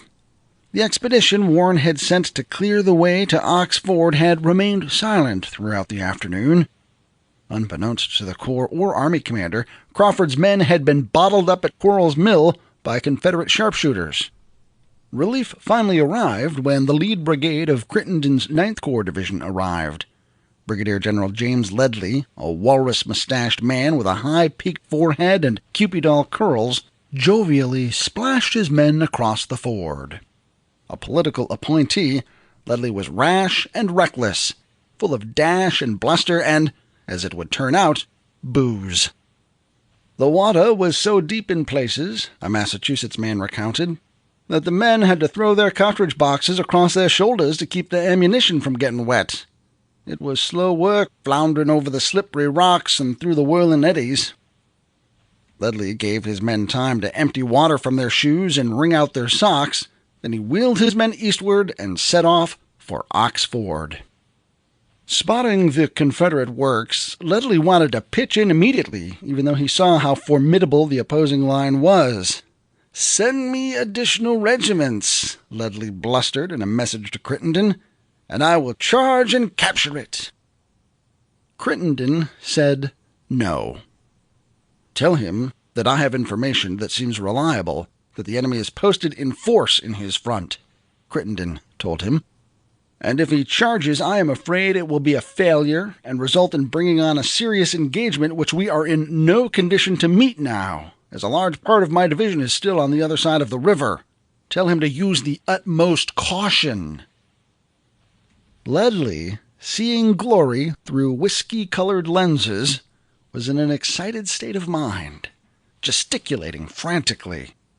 It is doubtful if he heard, or if he did, that he understood one word or cared, lamented the courier, Captain John Anderson. "Inspiring bold John Barleycorn, what dangers canst thou make us scorn?" he added. Ledlie's entire staff seemed swept up in the bacchanalia. One officer stood in front of the Federal position waving his Smith & Wesson and firing aimlessly at the Confederates. Another, drunk and sunstroked, was carried away on a stretcher. An engineer topped the tip of his sword with his hat and waved it around, whooping and dancing. A sharpshooter responded by putting a bullet through the hat. "Come on, Yank," a Confederate cried to them. "Come on to Richmond." Ledlie soon took the Reb up on the offer. Despite Crittenden's orders and no reinforcements, he launched his attack. Major General William Little Billy Mahone was a small, wiry man with a long sagebrush beard. An engineer before the war, he had worked his way up to division command through solid performances and heavy attrition among the late officers above him. With the advantage of a strong ridgeline as a starting point, his men spent hours fortifying, creating some of the most formidable earthworks yet in the campaign. Edward Perry's Floridians and Nathaniel Harris's Mississippians anchored the line on the heights above the ford. From there, the line extended along the old stage road all the way back to the Central Virginia Railroad and beyond. The rest of Little Billy's brigades filled in next to Harris, and Wilcox's division, still smarting from its rough handling the night before, filled in to the railroad. Henry Heath's division formed the final link between the railroad and the Little River. Artillery fronted the river, dominating Ox Ford below, and the Chesterfield Bridge a mile to the east. Mahone also had several batteries facing the plain that Ledlie was now crossing. Black, lowering clouds had gathered, a soldier said, and were fast approaching from the west. A heavy shower was coming, and as Ledlie's men advanced, the sky let loose. "A noise like the coming of a cyclone of a herd of steers reached our ears," said a member of the 2nd Georgia Battalion, posted in a ravine on Ledlie's flank where they'd been posted to guard the fords. "We were ordered forward, in some places a difficult thing to do, as the face of the ravine was almost perpendicular. But by dint of perseverance we were finally mustered, tired and out of breath, upon the plateau above." There they opened on Ledlie's unsuspecting flank. Torrents of rain washed across the field, and lightning ripped the sky. Thunder boomed, but the Confederate artillery remained ominously silent. Suddenly every gun flashed out a shower of grape and canister, which shook the very ground and swept everything in front, a Federal said. The gallant charge went no farther, but turned into a complete rout. Federals collapsed into a confused and demoralized flight. Even Ledlie's 2 regiments of U.S. regulars, the 4th and the 10th, run like sheep. Under such lack of direction, said one soldier, every man became his own general. Seeing the collapse, Mahone sent the 12th Mississippi and the 8th and 11th Alabama out of the works in a sharp counterattack. The Mississippians flushed into the Federal left, the Alabamians into the Federal right, a miniature version of the very pincer movement Burnside had envisioned. A tremendous volley, followed by the unmistakable rebel yell, told us plain enough that the Mississippians had struck the Yanks, said one of the Georgians who'd earlier hit the Federal flank. And as the yelling and the firing came toward us, it was evident enough that the Yanks were on the run. One of the Mississippians, running past, seemed delighted to be giving it to the Federals so badly. "Bang it, boys," he called. "But ain't we making them think it's Christmas, though?" Ledlie made no attempt to rally his men, but several regimental officers tried. Colonel Stephen Weld of the 56th Massachusetts and Lieutenant Colonel Thomas Chandler of the 57th Massachusetts both took bullets. Weld survived, but Chandler had his arm torn off at the elbow. His men tried to rush him from the field, but he urged them to put him down. "You can do nothing for me," he said. "Save yourselves if you can." The rout sent Ledlie's men all the way back to the river. Looking down into the deep black waters in rear, and the charging enemy in front, presented a rather gloomy appearance to a defeated, demoralized body of men without head or guidance, admitted one of the fleeing men. Now it was turn for Crawford's men to offer relief to Ledlie's. Together with other elements of Crittenden's division, they all hunkered down against the river and fortified.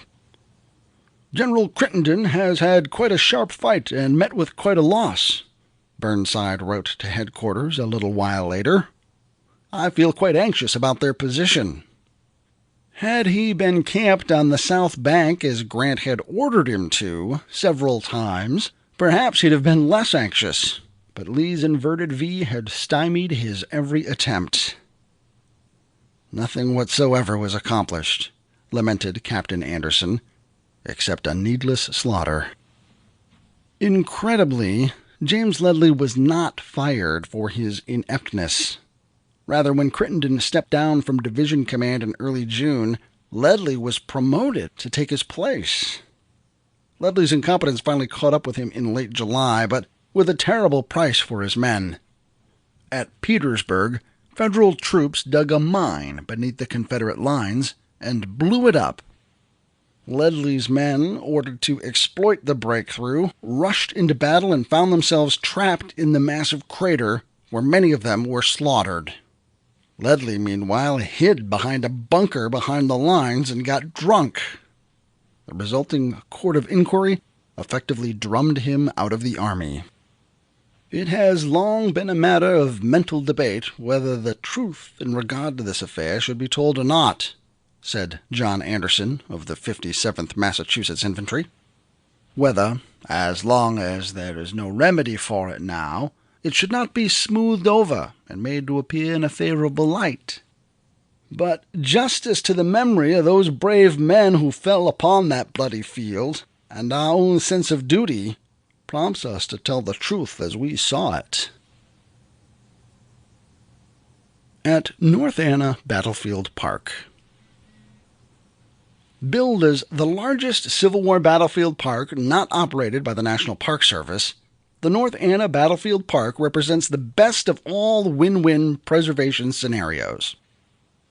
A local quarry owned the land, but rather than mine the property, it worked with Hanover County to preserve and develop it into a battlefield park, which opened in 1996, complete with gravel trails and interpretive wayside panels.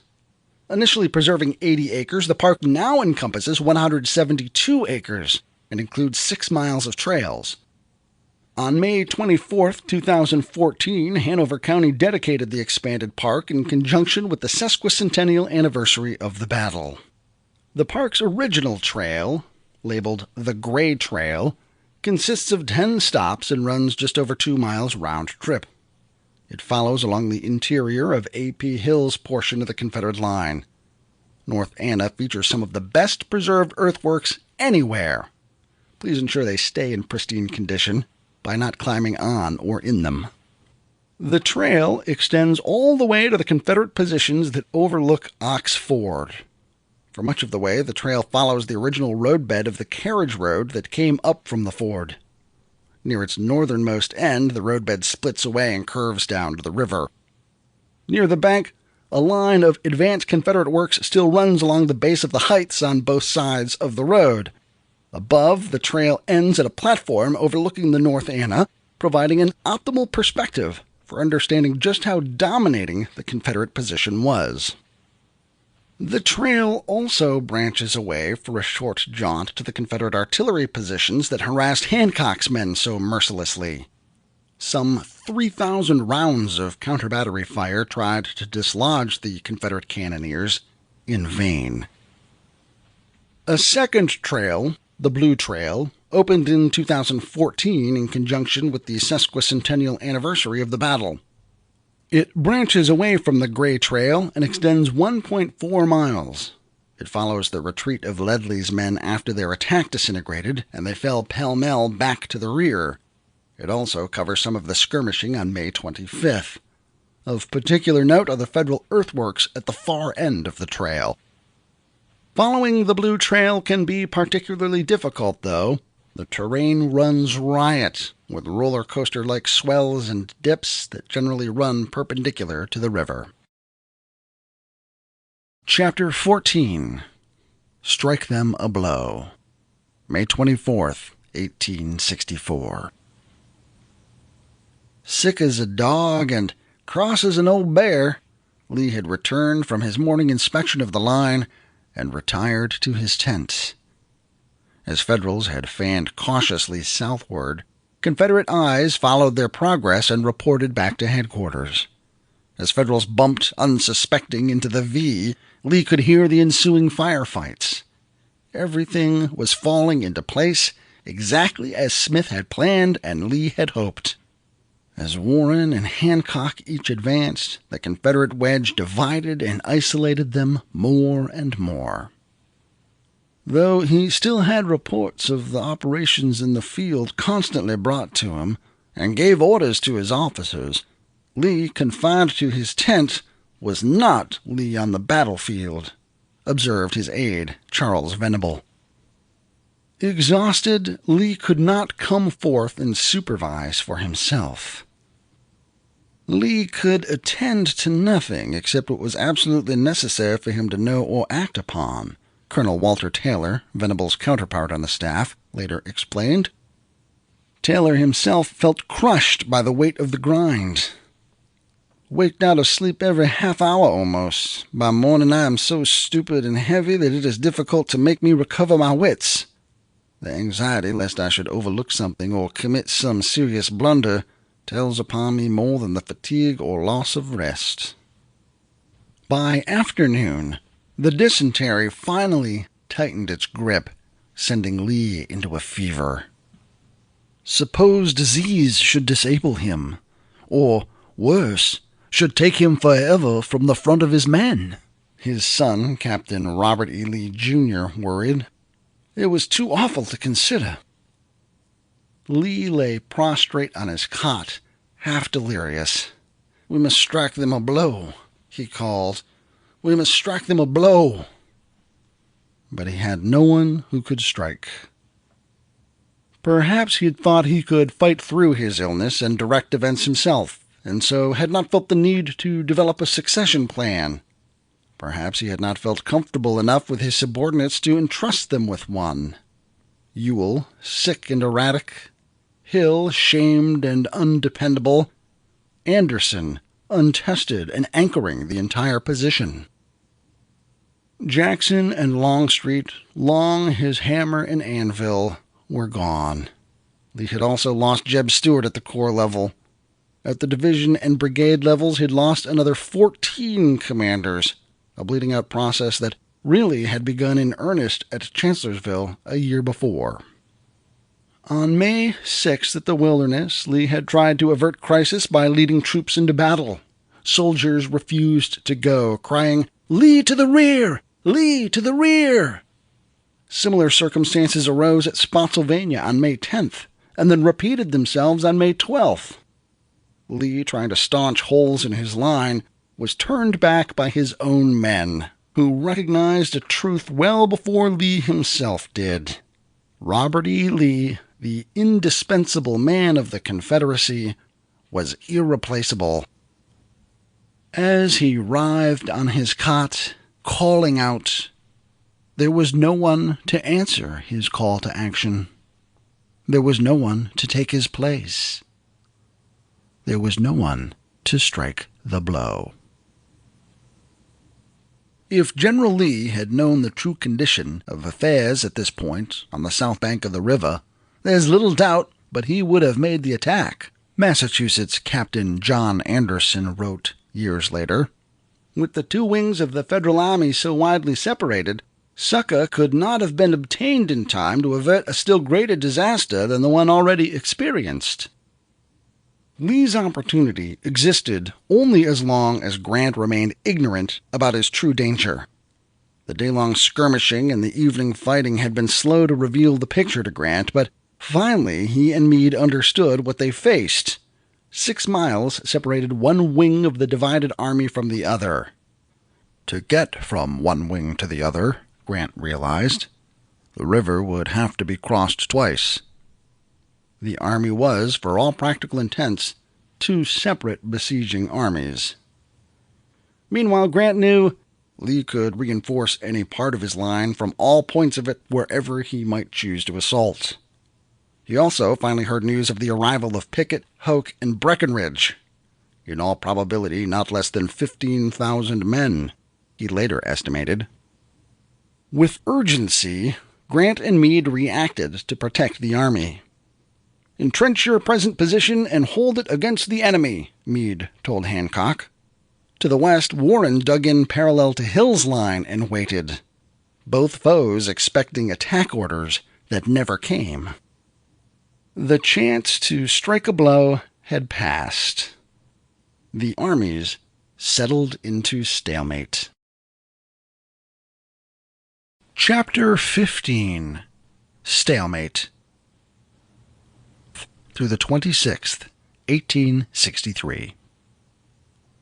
The 28th Massachusetts had spent all day on May 24th lying in an open field exposed to artillery fire and the blistering sun, without shelter.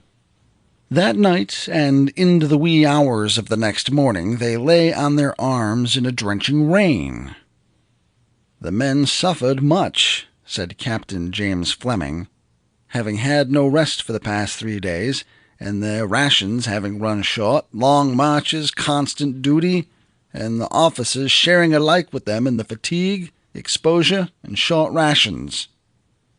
They would remain short of rations for 2 more days, watching as trains and cattle which had crossed to the south side or recrossed only aggravated their hunger. So passed the days for the 2 armies.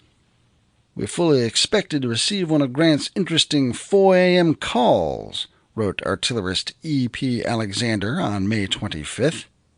"But he did not come, neither this morning nor any other morning as long as we held those lines.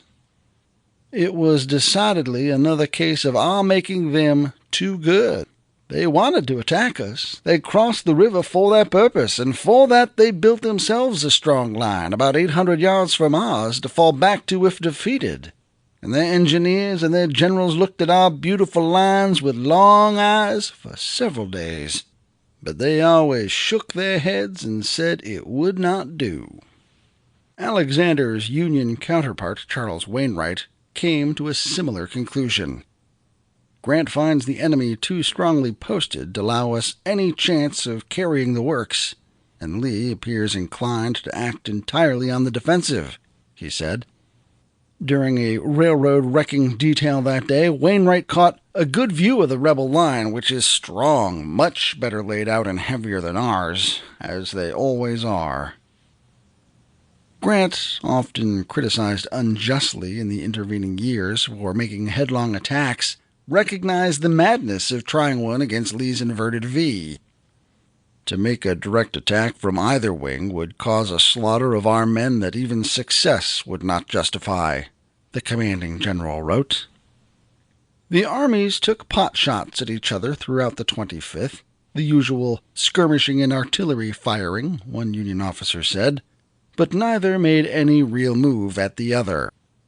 Warren contented himself with tearing up the Central Virginia Railroad to his west. "The men labored earnestly and cheerfully all day," said one of Warren's officers, "and made very thorough destruction of all the rails and sleeps." Hancock's men dismantled the remains of the Richmond, Fredericksburg, and Potomac Railroad bridge, and tore up tracks on both sides of the river. The rails and ties were torn up, heaps made of the ties upon which were laid the rails, and the heaps fired, one of them wrote. The rails, when heated red, were seized by the men and twisted around trees like neckties, rendering them more ornamental than useful. Yet it all somehow felt like busy work. "Unless the Rebs commit some great error," a Union officer sighed, "they hold us in check until kingdom come." The stalemate continued into May 26th. "It's raining hard, and the men in the trenches are suffering very much," rued one Confederate. In a letter written to his wife that day, their anniversary, Richard Ewell complained of being "a little unwell, not connected at all with my leg, but bad diet."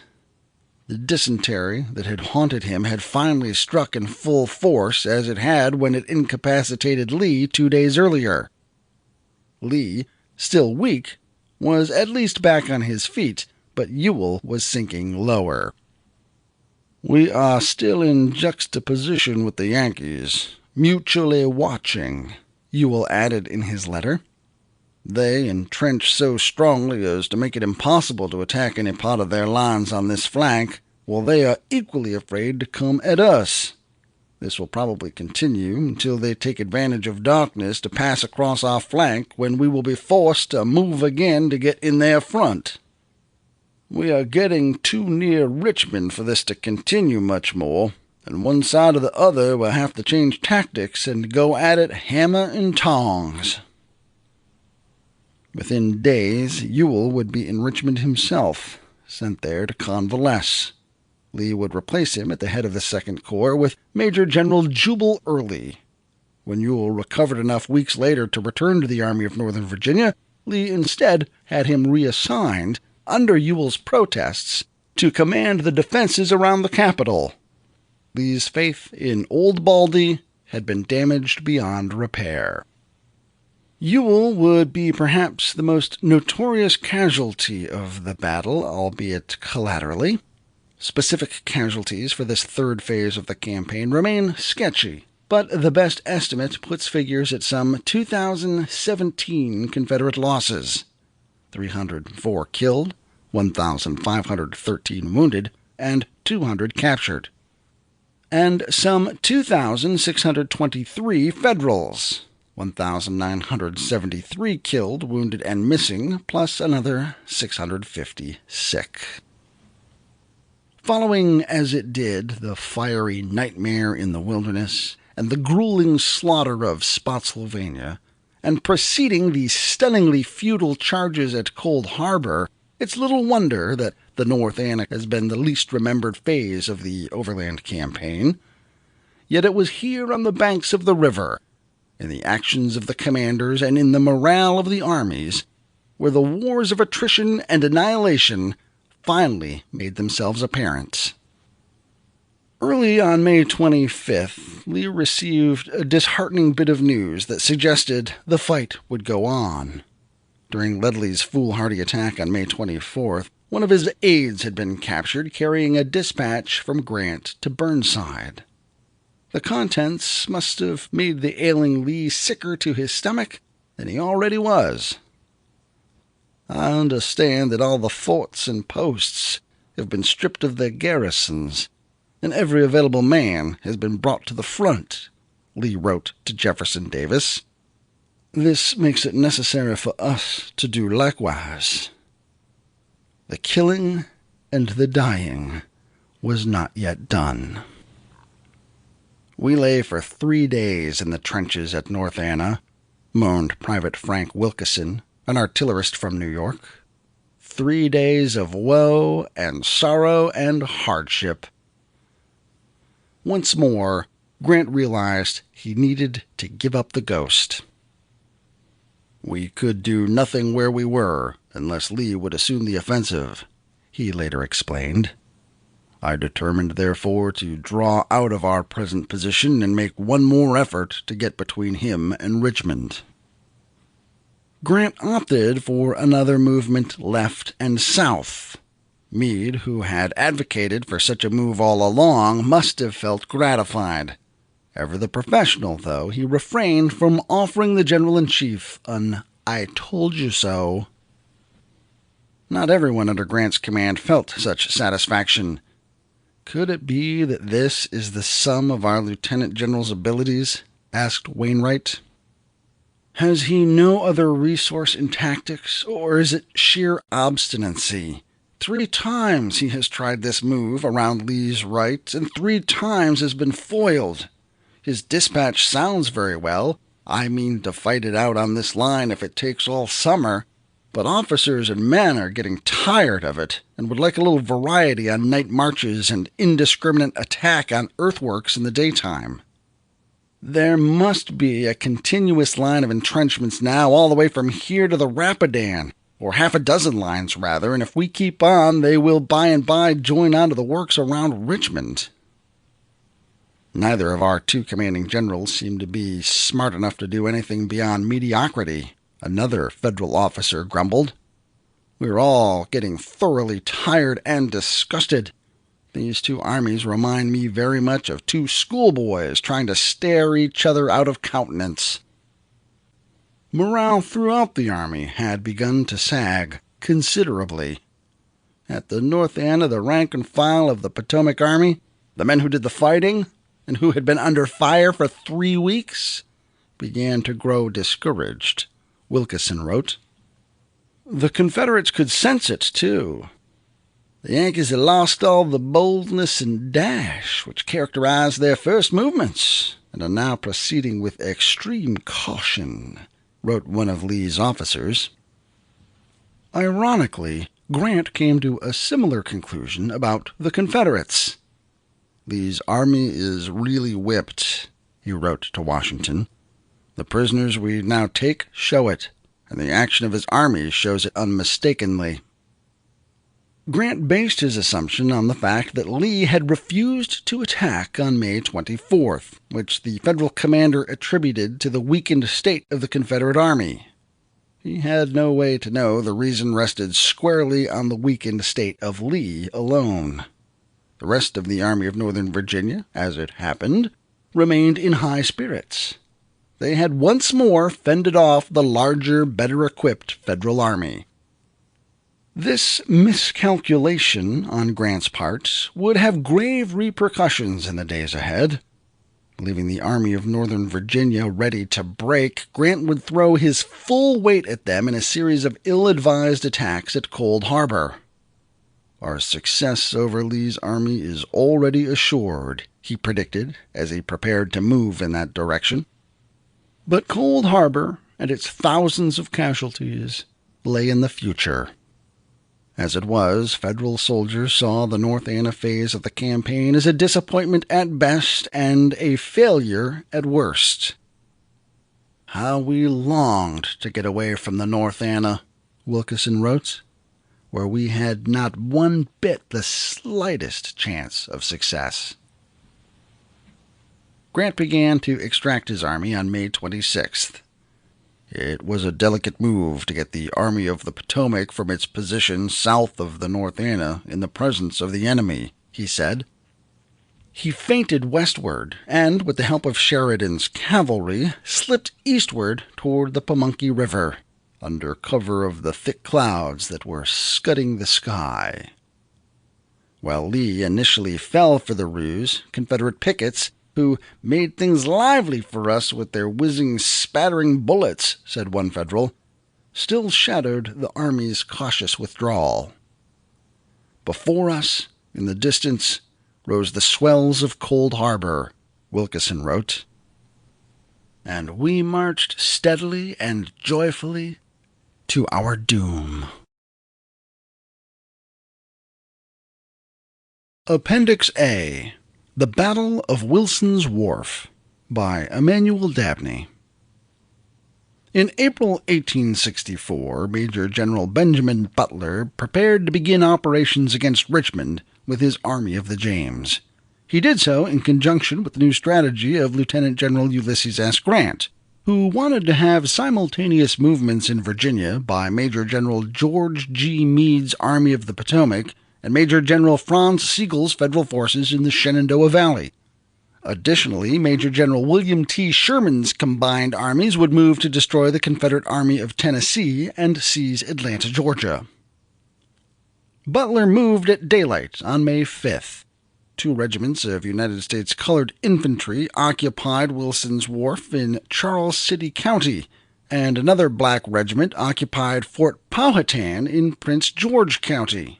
The rest of Brigadier General Edward Hinks' Colored Division occupied City Point, modern-day Hopewell, Virginia, while white soldiers in the Army of the James landed at Bermuda Hundred, a peninsula of land in between Richmond and Petersburg. Soon after landing, the men of Butler's command began entrenching. While the United States colored troops fortified Wilson's Wharf in May 1864, William H. Clopton, a wealthy slaveholder in Charles City County, was informed that John C. Tyler, an elderly nephew of the deceased 10th president, was captured from Sherwood Forest, the home of the former president's family, then refugeeing in New York. Clopton went to see Brigadier General Edward Wild, an avowed abolitionist and the commander of the brigade of black soldiers manning Wilson's Wharf and Fort Powhatan. Clopton arrived in camp, only to find that several of his former female slaves had preceded him. These women informed Wild that Clopton was a most cruel master. Clopton was then treated to what enslaved people regularly encountered, a whipping.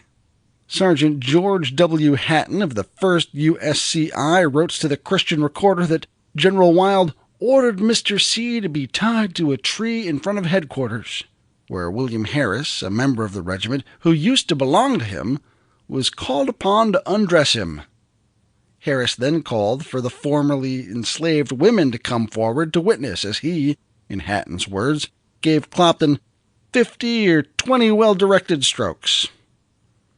Harris then handed the women the whip. Their flogging brought the blood from Clopton's loins at every stroke. Another even more stunning encounter between black soldiers and a Charles City County planter occurred on Monday, May 16th. John L. Wilcox was at home when black soldiers descended upon his plantation and burned his house and outbuildings. Wilcox was in the yard of his destroyed property when he was ordered to march away with the black men in blue. He refused, and one of the soldiers turned to a white officer for direction. The officer replied, "Shoot him," whereupon one of the Negro guards fired and shot him through the head, below the left ear, and as he was falling, another fired and shot him through the right arm and side. Mr. W. died instantly. The whipping of a prominent white man and the murder of another prominent white man by armed black soldiers angered and unsettled people in Richmond, including President Jefferson Davis's military advisor, General Braxton Bragg. The two episodes had manifested their worst fears, that once black men were armed, they would be involved with a slave insurrection. Confederates needed a solution to these black soldiers, and that would fall upon the soldiers of Confederate General Robert E. Lee's nephew, Major General Fitzhugh Lee. While camped at Hanover Courthouse on May 23, 1864, the Cavalry Division commander received verbal orders from Bragg to surprise and capture the United States colored troops in garrison at Wilson's Wharf. At 4 p.m., Lee moved Wickham's, Lomax's, and Gordon's brigades, 800, 750, and 420 men respectively, with one piece of artillery for Kennan's Place on the Lower James. This group also included the 5th South Carolina Cavalry under Colonel John Dunavant. At about 11 a.m. on May 24th, the Southern cavalrymen were within sight of their objective. They drove in Federal pickets, but stopped short when they saw an earthen fort protected by strong abattis in front, and that it had a wide ditch and high walls. Lee dispatched a staff officer to order the garrison to surrender. John Gill, a courier on Fitzhugh Lee's staff, was the person sent to obtain the surrender. He was able to assess the strength of the fort much closer than his commander. When asked if the fort could be taken, Gill replied that it could not, and that any attack would prove disastrous. Confident behind his breastworks, General Wild refused to surrender, saying he would try and hold it. According to Charles Price of the 2nd Virginia Cavalry, Wild's men ran up a black flag. Often the reports of a real black flag during the Civil War are exaggerated, and thus it is impossible to know the veracity of this. Wild and his soldiers had reason to be defiant. There was little need for a black flag to be displayed, as soldiers of African descent and the white officers who led them had little expectation to be treated like white Federal prisoners of war. In November 1862, Confederate Secretary of War James A. Seddon wrote that slaves in flagrant rebellion are subject to death by the laws of every slaveholding state. They cannot be recognized in any way as soldiers subject to the rules of war and to trial by military courts. In May 1863, the Confederate Congress passed legislation that declared all white officers leading black soldiers shall be deemed as inciting servile insurrection, and if captured were to be put to death or be otherwise punished at the discretion of the courts. Black soldiers, when captured in the Confederate States, were to be delivered to the authorities of the state in which they shall be captured, to be dealt with according to the present or future laws of such state or states. The laws were clear throughout the South that slave insurrectionists were to be killed immediately. The policies were employed by the Confederates at the Battle of Fort Pillow, Tennessee on April 12, 1864, where soldiers under command of General Nathan Bedford Forrest attacked the fort's garrison consisting of white Tennessee Unionists and U.S. colored troops. After some rifle and artillery firing, Forrest demanded the fort's surrender, which was refused. Confederates overwhelmed the defenders, who fled down to the landing along the Mississippi River and received fire from their flank and rear. Federal troops threw up their arms and attempted to surrender. However, Confederate soldiers massacred the men, and their attention was particularly directed at the colored troops. Of the nearly 600 men in the garrison, only 58 black soldiers left as prisoners, as opposed to 168 of the white soldiers. Horrific stories were reported in newspapers, prompting the Joint Committee on the Conduct of the War, a congressional committee, to launch an investigation. Truth and rumors about Fort Pillow had provided additional rage in colored troop regiments, whose rank-and-file soldiers viewed the war as a means to prove their free status and gain citizenship. With Lee's cavalry division poised to strike Wilson's Wharf, the soldiers on both sides knew the stakes. Fitzhugh Lee decided to continue his attack once Wild rejected surrender. His plan was to use Colonel Donovan's South Carolinians and Lomax's Virginians in a diversionary assault on the Confederate right, while Wickham's brigade and the North Carolinians in the brigade headed by Colonel Clinton M. Andrew of the 2nd North Carolina Cavalry were massed for assault on the left. Wickham's and Andrew's men moved through the wooded terrain that concealed their movements for the strike on the eastern elevation of the fort. According to Paul Means of the 5th North Carolina Cavalry, the battle did not commence until 2:30 or 3 p.m. on May 24th. Chaplain Henry McNeil Turner of the 1st USCI noted that the rebel balls were flying like hail all around our heads, but gallantly was the compliment returned. Andrew's Carolinians were on the far left of the attacking force, and just to their right were Wickham's troopers. The North Carolinians went in yelling and firing, but receiving fierce front and cross fires into our ranks from rifles and artillery in the fort and the gunboats. The artillery rounds from the USS Dawn, commanded by Lieutenant J.W. Simmons, forced the Confederates to stop firing upon the transport vessel Mayflower. Andrew's North Carolinians and Wickham's Virginians continued dismounted, struggling through the abattis, which entangled the men in their advance. They carried their sabers into battle, according to Charles Price, because they had orders to kill the last man in the fort if we had taken them. There were Negro troops as well as white in the fort. However, few Confederates reached the fort, and none used their sabers. A Confederate said the Minnie-balls whizzed through our ranks, and the men in our lines tumbled over each other, some forward and some backward. Chaplain Turner was brief in his account of the battle. He summed up that the rebels were handsomely whipped. They fled before our men, carrying away a large number of their dead, and leaving a great many on their field for us to bury. Lee's troopers withdrew from the field and rejoined the cavalry divisions of Major General Wade Hampton and Fitzhugh's cousin, William H. F. Lee, to fight other battles in the ongoing spring campaign that pitted Fitzhugh's uncle against Ulysses S. Grant. Confederate casualty figures included 10 killed and 42 wounded, and 4 missing in Wickham's brigade, while Colonel Donovan had 6 men wounded. For unknown reasons, casualty numbers were not reported for the North Carolinians or Lomax's Virginians. Once fired, bullets destroy and maim the bodies of the living, but also impact the family members left behind.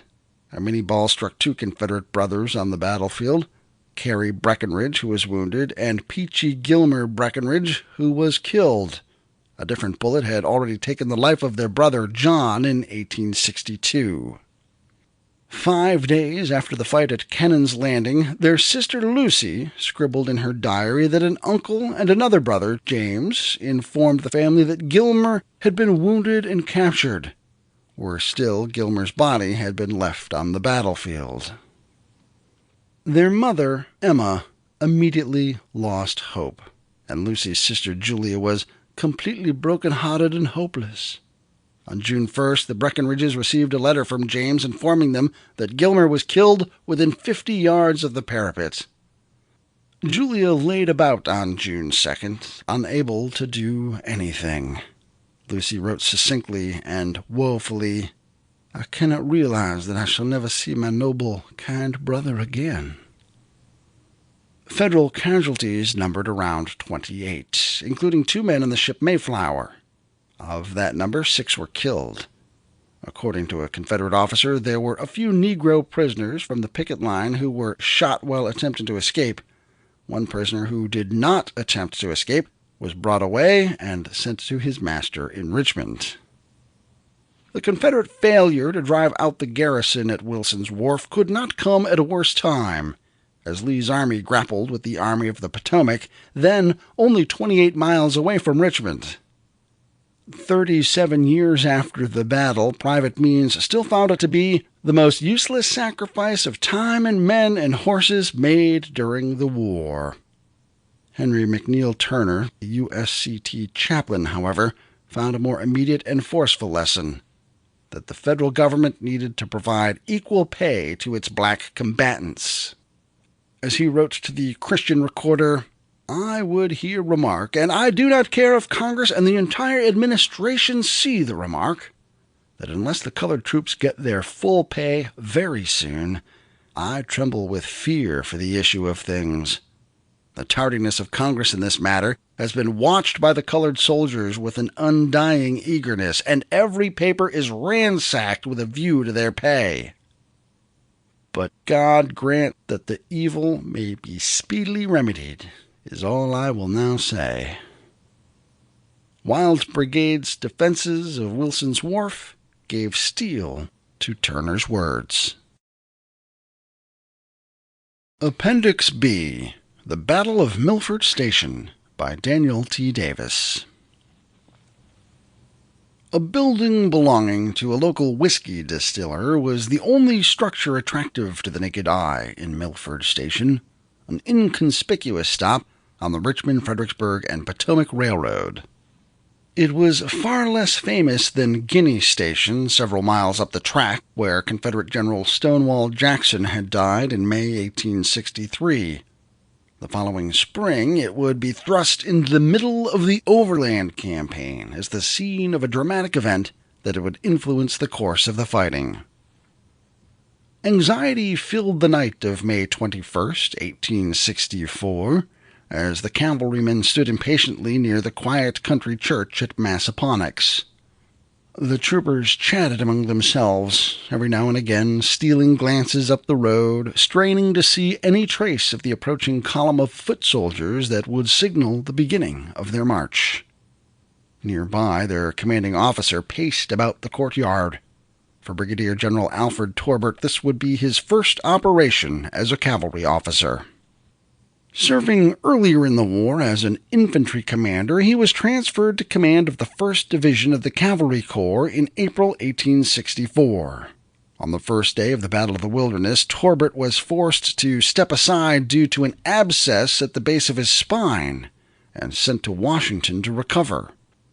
By the time of his return to the Army, Torbert was a scarce commodity. During the fighting at Spotsylvania Courthouse, Grant had dispatched the entire Cavalry Corps south to engage their enemy counterparts. In their absence, Torbert was given command of a hodgepodge brigade made up of men from Pennsylvania, New York, and Massachusetts. Being the only cavalry left with the Army, Torbert's unit was chosen to lead the Army's advance on a swing around the Confederate right flank. Torbert's assignment was to shield the infantry during their turning movement and secure the river crossings along the Mattapony. Just after midnight, the 2nd Corps appeared in view. Saddling up, Torbert's men set out. Several hours of marching through the night brought the Union cavalry to Guinea Station. Elements of the 9th Virginia Cavalry still ranged about the countryside. The 5th New York Cavalry, under the command of Colonel John Hammond, had the advance. Its chaplain remembered. Here quite a force of the enemy made its appearance. Flankers were sent out, who boldly moved forward, entering the woods. Another road was found, which the fleeing rebels had taken. While this was being done, Companies A and B had been sent out to drive the rebels back and picket this road, and the column had passed on toward Bowling Green. The Yankee horsemen rode into this sleepy little town a couple hours ahead of Hancock's infantry. Torbert paused briefly for breakfast at the local hotel before setting out to the southwest toward Milford's Station. Much to his surprise, rather than encountering the usual cavalry guards, Torbert ran into Confederate infantry. These Virginians belonged to a brigade commanded temporarily by Colonel William Terry. The Old Dominion foot soldiers were veterans of the Army of Northern Virginia. Having participated in Pickett's charge at Gettysburg, Terry's men had been holding off Union forces south of Richmond when they were shipped north to reinforce Lee. Due to a shortage in train cars, only part of Terry's brigade was able to make the trip. Terry was waiting for the remainder of his force, along with the brigade of Brigadier General Montgomery Corse, before striking out for Spotsylvania. The Virginians were still in bivouac when Torbert's horsemen appeared, just opposite the station on the road from Bowling Green. Opting to take the offensive, Major George Norton ordered the 11th Virginia Infantry to attack the approaching Yankees, forcing a contingent of Torbert's skirmishers from a nearby hillside. Irritated by the enemy offensive, Torbert decided to counterattack. Surging forward, troopers from the 1st and 16th Pennsylvania struck the Virginians. As the Confederate officers observed the action, they realized their opponents not only outnumbered them, but that more Union troopers were materializing. A decision was made to withdraw from their present position to the safety of the west bank of the Mattapony. Unfortunately, some of the rebels did not receive the order until it was too late. In what one onlooker called a severe engagement, the Yankees overran the remaining rebel infantry, and the Union troopers swarmed about Milford Station. Despite the progress made during their march, as well as their success against Terry, neither Torbert nor Hancock were anxious to continue their offensive. Peering across the river, the Federal commanders could see Confederate infantry, the rest of Terry's men, and Corse filing into line to reinforce their comrades. This delay would have far-reaching consequences.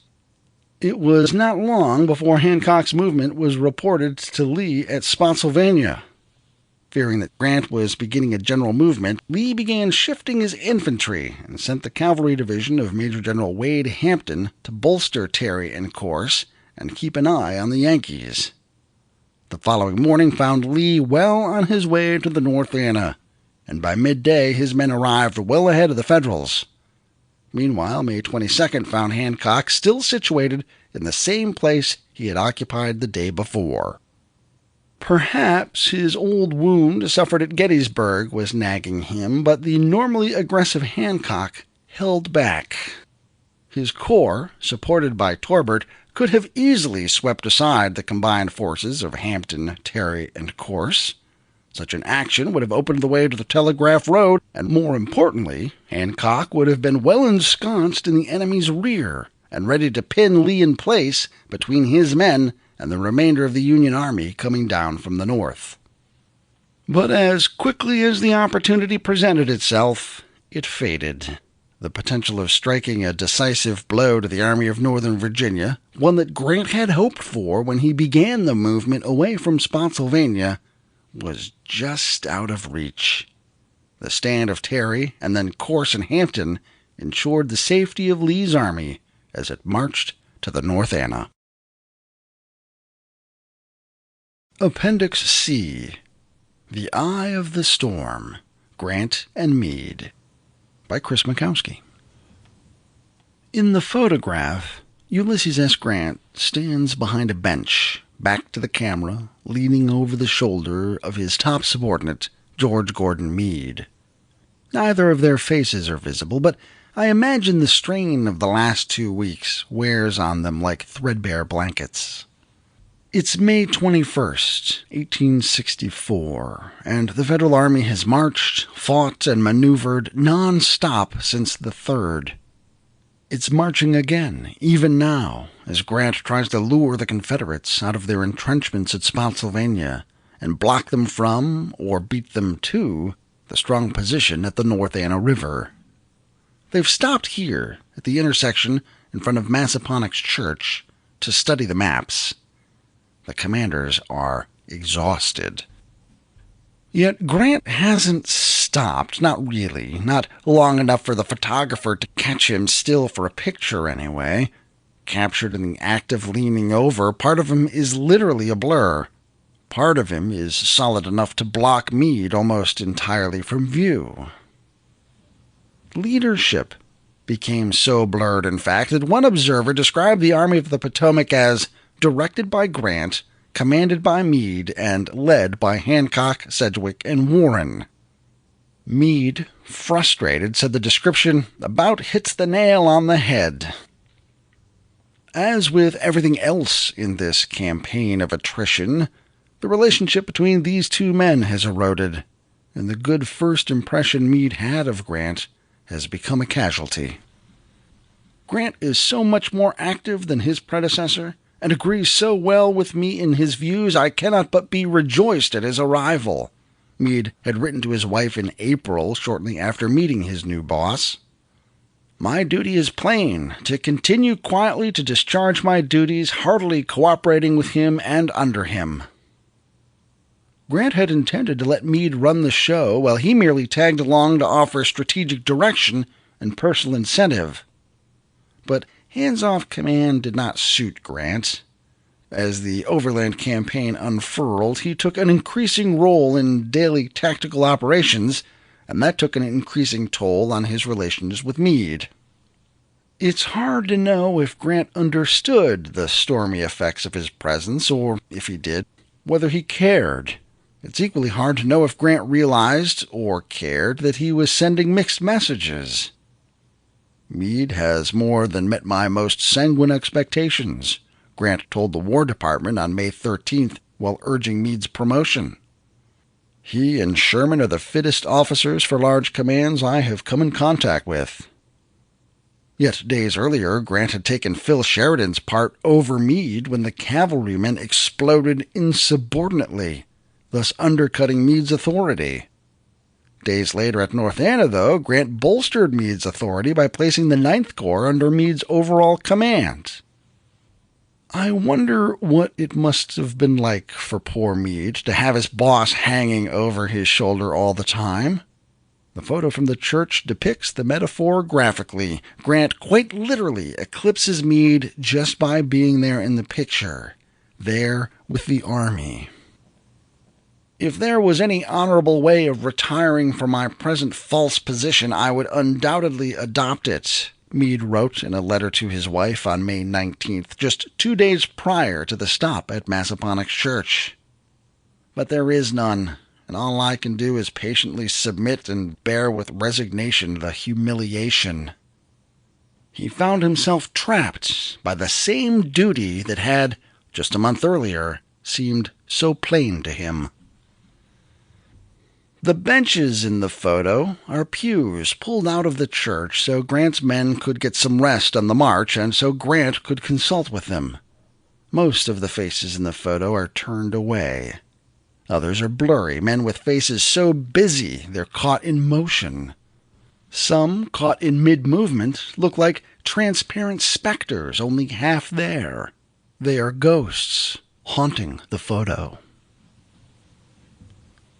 One man, though, toward the right of the photo, has his left elbow perched on the back of his pew, and he is turned around over his left shoulder to face the photographer.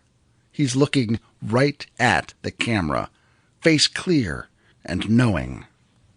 I see you, he says, and I know what you're up to. Watch, and you'll see something unfold that you could not have ever possibly imagined. I've driven by the church and the parking lot where the photo was taken 100 times. I've never been inside, however, never seen the parking lot from the angle where the photo was taken. Photographer Timothy O'Sullivan, traveling with the Army, had climbed into the second story, lugging all his gear, and shot from on high the photo of the Council of War held on church pews. He managed to grab 4 photographs during his stop at Massaponax. A copy of one of those photos hangs in my office. I wonder how far that image has traveled over time and distance to end up on a cinder block wall in western New York. The image has become one of the most iconic of the war. On the surface it shows hustle and bustle and exhaustion and dust, horses and wagons and mules and men. But it is also the picture of Meade's frustration married to his devotion to duty. Most of all, it's a picture of a hurricane. That circle of pews is its eye. Tremendous kinetic frenzy swirls all around its edge.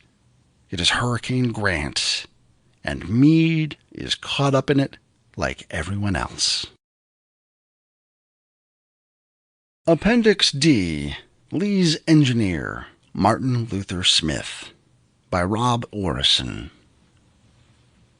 By 1864, warfare had evolved.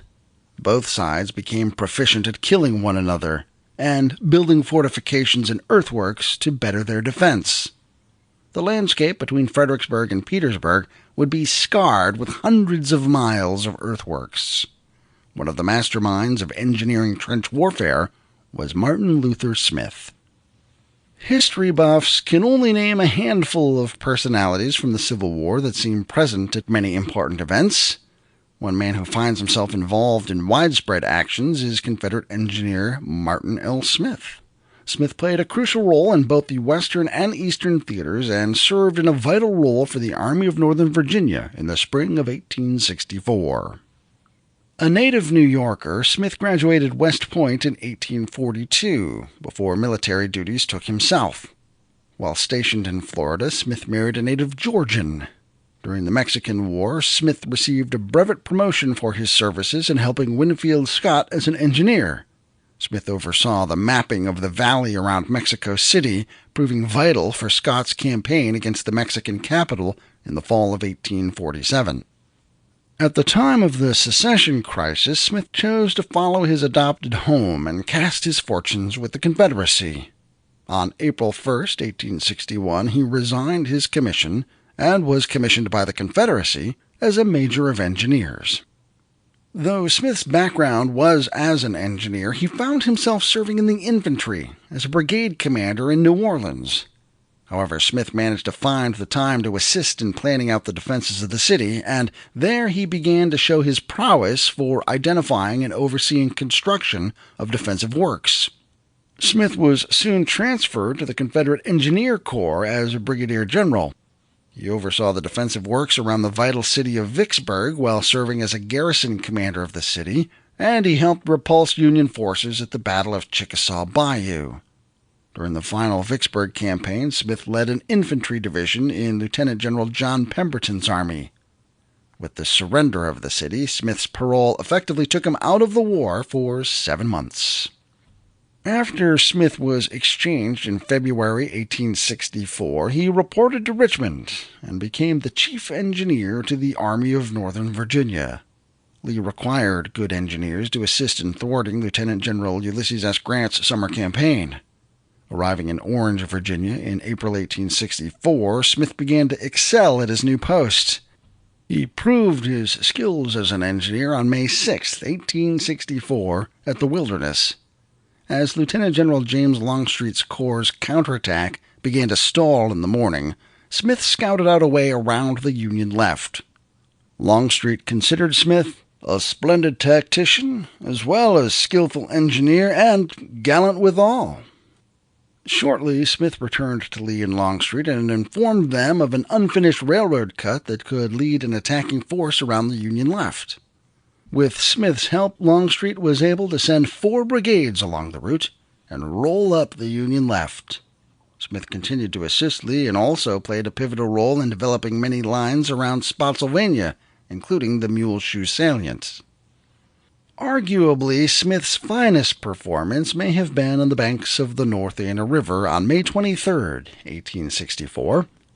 As Lee improperly guessed the Union Army's intentions, Grant was able to cross 3 corps south of the North Anna.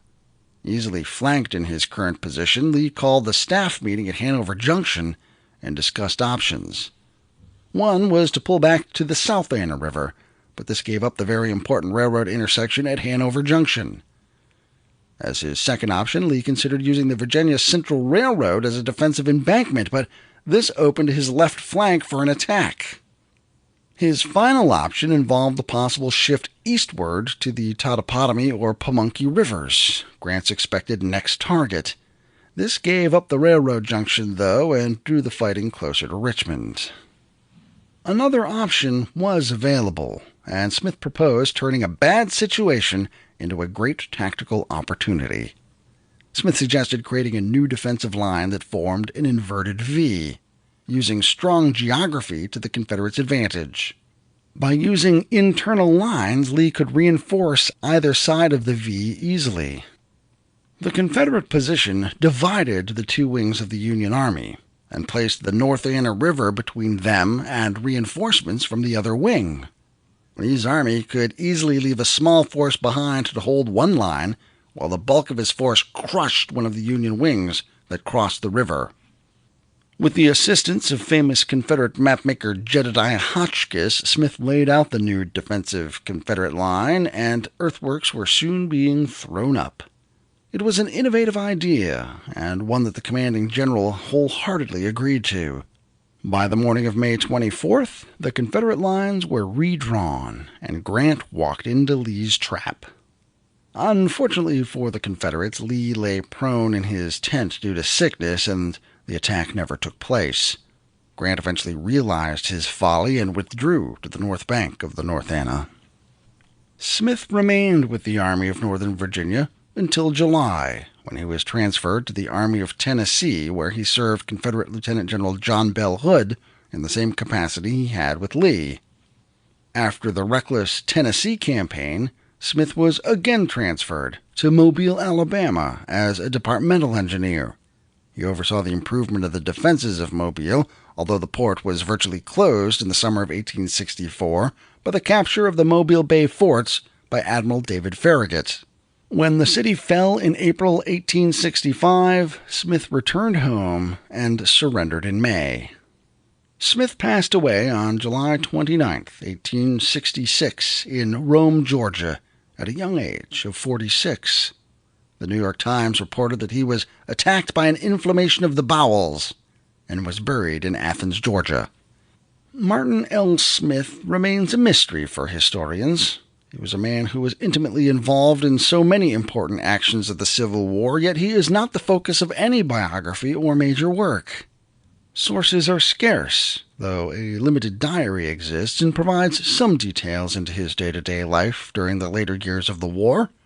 The man considered by many as the most accomplished engineer in the Confederacy is today only remembered by a bust at Vicksburg National Military Park, and a small case containing his uniform in the Museum of the Confederacy, a legacy lost to history. Appendix E. Preserving North Anna, A Personal Battlefield Journey, by John F. Cummings III.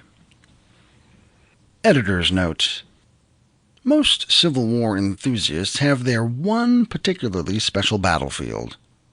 For Spotsylvania County historian John Cummings, his connection to the North Anna battlefield dates back to childhood, and he has been entwined with various preservation, interpretation, and commemoration efforts ever since. As John's story demonstrates, Civil War preservation today is often the story of people who love those landscapes. The young don't realize it, but eventually the old adage, "time flies," becomes a rude truism. As a teenager in the 1970s, I was introduced to the North Anna battlefield by a Richmond area resident, Ron Pizzini. My father and I would travel south from our Fairfax County home on numerous occasions to join Ron on relic hunting trips, always on private property and with permission. On one particular Saturday, Ron directed us to a large parcel just inside the Hanover County line. The property was across the road from a quarry operation. The road ran alongside the Virginia Central, a rail line that figures as prominently today in the Commonwealth's commerce as it did in 1864 when it ran supplies from the Shenandoah Valley to the beleaguered Southern forces above Richmond. We turned into a narrow farm lane that cut across a short field and entered a wood line that bordered a swamp. A little ways on, the woods opened up again, and we entered a large rectangular field that had a dog leg, bordered again by woods, and a far lesser trail that continued into the darkness. On the edge of that trail we parked our cars and looked across the large field where the owners of the day had a primitive horse racing track. Ron told us about this place we had just come to. At that time, the most popular, albeit brief, treatment on the subject was little more than 2 pages long in Freeman's Lee's Lieutenants. The fighting on the North Anna was barely more than a footnote in most studies of the war, even in a primary source like Confederate General Evander M. Law's presentation of the Overland Campaign in Battles and Leaders. This action presented the last tangible what-if of the war that armchair historians could grasp. Here had presented itself the real possibility that Lee could have wrecked Grant's army. But it was not in the cards, with Lee sidelined by illness and stymied by his lack of a capable lieutenant to carry out the necessary moves. The way Ron presented our day's plan to us, we could either cut across the big field and into the woods, where we would eventually encounter the left wing of Lee's inverted V trench line, or go down the narrow trail, which led to the advanced rifle pits of Mahone's sharpshooters. Either way, we would find abundant historical features. Just past the trenches of the V was Ox Ford Road, long abandoned as a major thoroughfare, but still quite distinct. Following it northeast, we eventually came to the ford itself, commanded on the south side by a steep bluff upon which stood the apex of the Confederate defenses. The face of the bluff had received heavy pounding by the Federal Ninth Corps artillery, and abundant iron fragments remained beneath the surface to attest to that ferocity. Exploring the battlefield of North Anna became one of the highlights of my childhood, and I would enjoy numerous return trips over the next couple years. But as time marched on and I graduated from high school in 1979, other more traditional interests occupied my time. Thankfully, by 1992, I was a bit more grounded, and with a reaffirming of my love of history came a renewed interest in the North Anna. By then, I had come across the single-volume examination of the battle by J. Michael Miller, Even to Hell Itself, which finally dug deep into the engagement. It was around this time that I found, much to my pleasure, that there was talk of creating an actual battlefield park at North Anna, an opportunity that had been missed by the National Park Service in the 1930s. I found that historian Mike Miller lived near me at the time in Northern Virginia, and we became friends with our mutual interest in this battlefield. He had been brought in as an advisor to the quarry company, General Crushed Stone. They had acquired the inverted V side of Route 684 and desired to expand their operations in that direction. As a concession to concerns of local residents and historical organizations, they offered to create an interpretive trail system, preserving 74 acres of battleground, including most of the western leg of the V. I also met, around that time, Ron Richards, a school teacher from Manassas who was authoring an alternative history trilogy. The first volume, A Southern Yarn, featured the fight along the North Anna, utilizing Lee's advantages there to create a reversal of Southern fortunes, ending the war with a Confederate victory and the capture of President Lincoln. I offered the quarry and county officials my services and the assistance of other associates to help facilitate the creation of the park and provide future living history demonstrations. Through Mike Miller, we also met military artist Donna Neary, who was commissioned to produce the official painting for the park by General Crushed Stone. 4 of us did the modeling for all of the figures in Donna's painting, which depicted the ill-fated advance of the 57th Massachusetts Infantry against Mississippians commanded by Colonel M. B. Harris.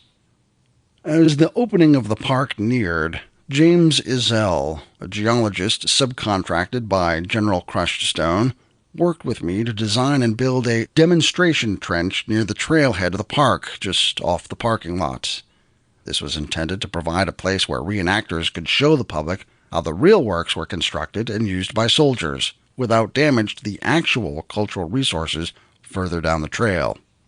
Unfortunately, the reconstructed trenches are one of the first things visitors encounter in the park, and now, more than 25 years later, there has yet to be installed the sign that explains that they are not indeed the real McCoy. On the weekend of October 2nd and 3rd, 1992, Hanover County and General Crushed Stone held the official opening of the park, and enthusiastic crowds led by Mike Miller toured the trail. At that point, and for some time later, the park was a limited-access facility, requiring visitors to first obtain a key from the county Parks and Rec Department. The initial reasoning for this was fear that blasting by the neighboring quarry might send large rocks showering onto park grounds. After a while, and much to the relief of everyone concerned, the precaution was found to be an overreaction, and the gate is now open at all times during daylight hours. On May 22nd-23rd, 1993, Hanover County hosted a battle anniversary open house at the park, where I once again coordinated living history demonstrations and personally led tours of the trail system. The following year, General Crushed Stone and Hanover County hosted the 130th anniversary commemorative battle reenactment on quarry property adjacent to the park. I was the reenactor coordinator for the event, and provided a section of recreated earthworks to help portray the 57th Massachusetts' advance. For me, what brought everything home was that the event was held in the same field where, many years before, my father and I had parked with Ron Pizzini to go explore this great site. In the years since, the park has more than doubled in size, largely due to the generosity of the quarry that operates alongside it. Additional lands related to the battle have also been preserved outside of the Hanover County Park, chiefly the Jericho Mill site acquired by the American Battlefield Trust in 2014. Other related sites remain unprotected. Sadly, perhaps more so to me than anyone else, that large field with the dogleg and the racetrack is disappearing into the expansion of the quarry operation, part of the trade-off that allows preservation to work with modern industry. Along with it, I fear, will be the rifle pits of Mahone's men. Some privately held parcels continue to enjoy the protection of conscientious landowners, such as the location of Hennigan's Redoubt along the old Telegraph Road trace. Not easily accessible, but nonetheless preserved for the most part by the virtue of its remoteness, is the location of the pontoon and footbridges, where Union troops were photographed by Timothy O'Sullivan bathing in the North Anna River. The eastern leg of the V, too, amazingly survives today with little intrusion. There is hope that part, if not all, may someday enjoy protection and deserved interpretation. We have now passed the conclusion of the sesquicentennial of the Civil War. Ron Pizzini and my father are both gone now. I'm 4 years into my second century. Time does fly, and we don't see it coming. But when it's gone, it's history. That's for certain. Appendix F. Preserving North Anna. The Art of the Battle. By Chris Mackowski. In the gallery's worth of Civil War art now on the market, only one artist has chosen to depict a moment from the Battle of North Anna. Donna Neary's Even to Hell Itself, painted in 1992, depicts the climax of the fight at Ox Ford late in the afternoon of May 24, 1864. The Federals are just about to be overrun by several Confederate units that are coming at them over the tops of their earthworks, Neary says. In the midst of a pounding thunderstorm, Lieutenant Colonel Charles Chandler of the 54th Massachusetts tries to rally his men. Some are running, the rain is coming down, it's a bad situation. As dramatic as the moment is, the choice of topics seems unconventional. Most painters choose their subjects because of the potential commercial value, yet Even to Hell Itself does not depict one of the war's popular major battles or famous people. I like doing things no one else has done, Neary explains. North Anna is not one of the hot popular battles. It's not Gettysburg, it's not Fredericksburg. For Neary, the project offered a chance to show a story that had largely been overlooked. Historian J. Michael Miller was helping General Crushed Stone, a local gravel company, to develop the North Anna Battlefield Park, which was on land owned by the gravel company. Miller approached Neary about getting involved. He said, "Nobody's done North Anna before," so I said, "Okay, talk me into it." Miller did, and the gravel company commissioned Neary to create a painting that could be reproduced and displayed as part of an exhibit for visitors. Because the land the company was donating for the park contained the earthworks of Lee's inverted V line, the company wanted Neary's painting to depict some sort of action near the earthworks. "I read and read and read and read," Neary says. Mike suggested that Colonel Chandler rallying his men below the earthworks would be a good subject, and I agreed. Miller, along with several other researchers, provided most of the material, and Neary read numerous histories on the subject, including diaries, many of them unpublished. "You spend a lot of time reading," Neary says. "Pretty soon, an image begins to develop in your mind. You keep eliminating and adding things until you come up with an image that sticks with you." Extensive research was needed so that Neary could depict the scene as accurately as possible. A writer can write something like, "They wore blue coats and green hats and get away with it." I need to know, was it light blue? Dark blue? How was the coat cut? What did the buttons look like? As with many of my paintings, I even had to research the direction the wind was blowing at the time. The gravel company bought the rights to reproduce Neary's painting on the sign that greets visitors in the battlefield's parking lot. It has also since appeared on the cover of Gordon Ray's book To the North Anna River, and it has been sold as a limited edition print. The original painting hangs on her living room wall in a massive heavy frame, she says. Neary has since moved from the genre of Civil War art, painting now mostly for pleasure in her Shenandoah Valley studio. The room is open and high, with tall windows that let in plenty of natural light. It makes the work tricky. As the sun slides over the valley, it shifts the room's shadows and affects the brightness. "I tend to paint dark," she says, referring to the palette of colors and tones she draws from. A lamp over her easel helps keep the light quality consistent as she works, and she can pull down room-darkening blinds to further insulate herself. It's hard sometimes because the vista outside is gorgeous. Still, after 2.5 decades, the moment she chose from the North Anna battlefield sticks with her for its poignancy. "It's sad the way it all occurred, the way Brigadier General James Ledlie attacked against orders," she says of the Federal assaults. "It's not a battle where someone did something fantastic that's been remembered ever since," she adds. But for one brief moment in time that now lasts forever in oil on canvas, Chandler remains on his feet. He's not yet gone down. His men have not yet completely broken. His brave rally continues. Thanks to Neary, people pay heed and remember.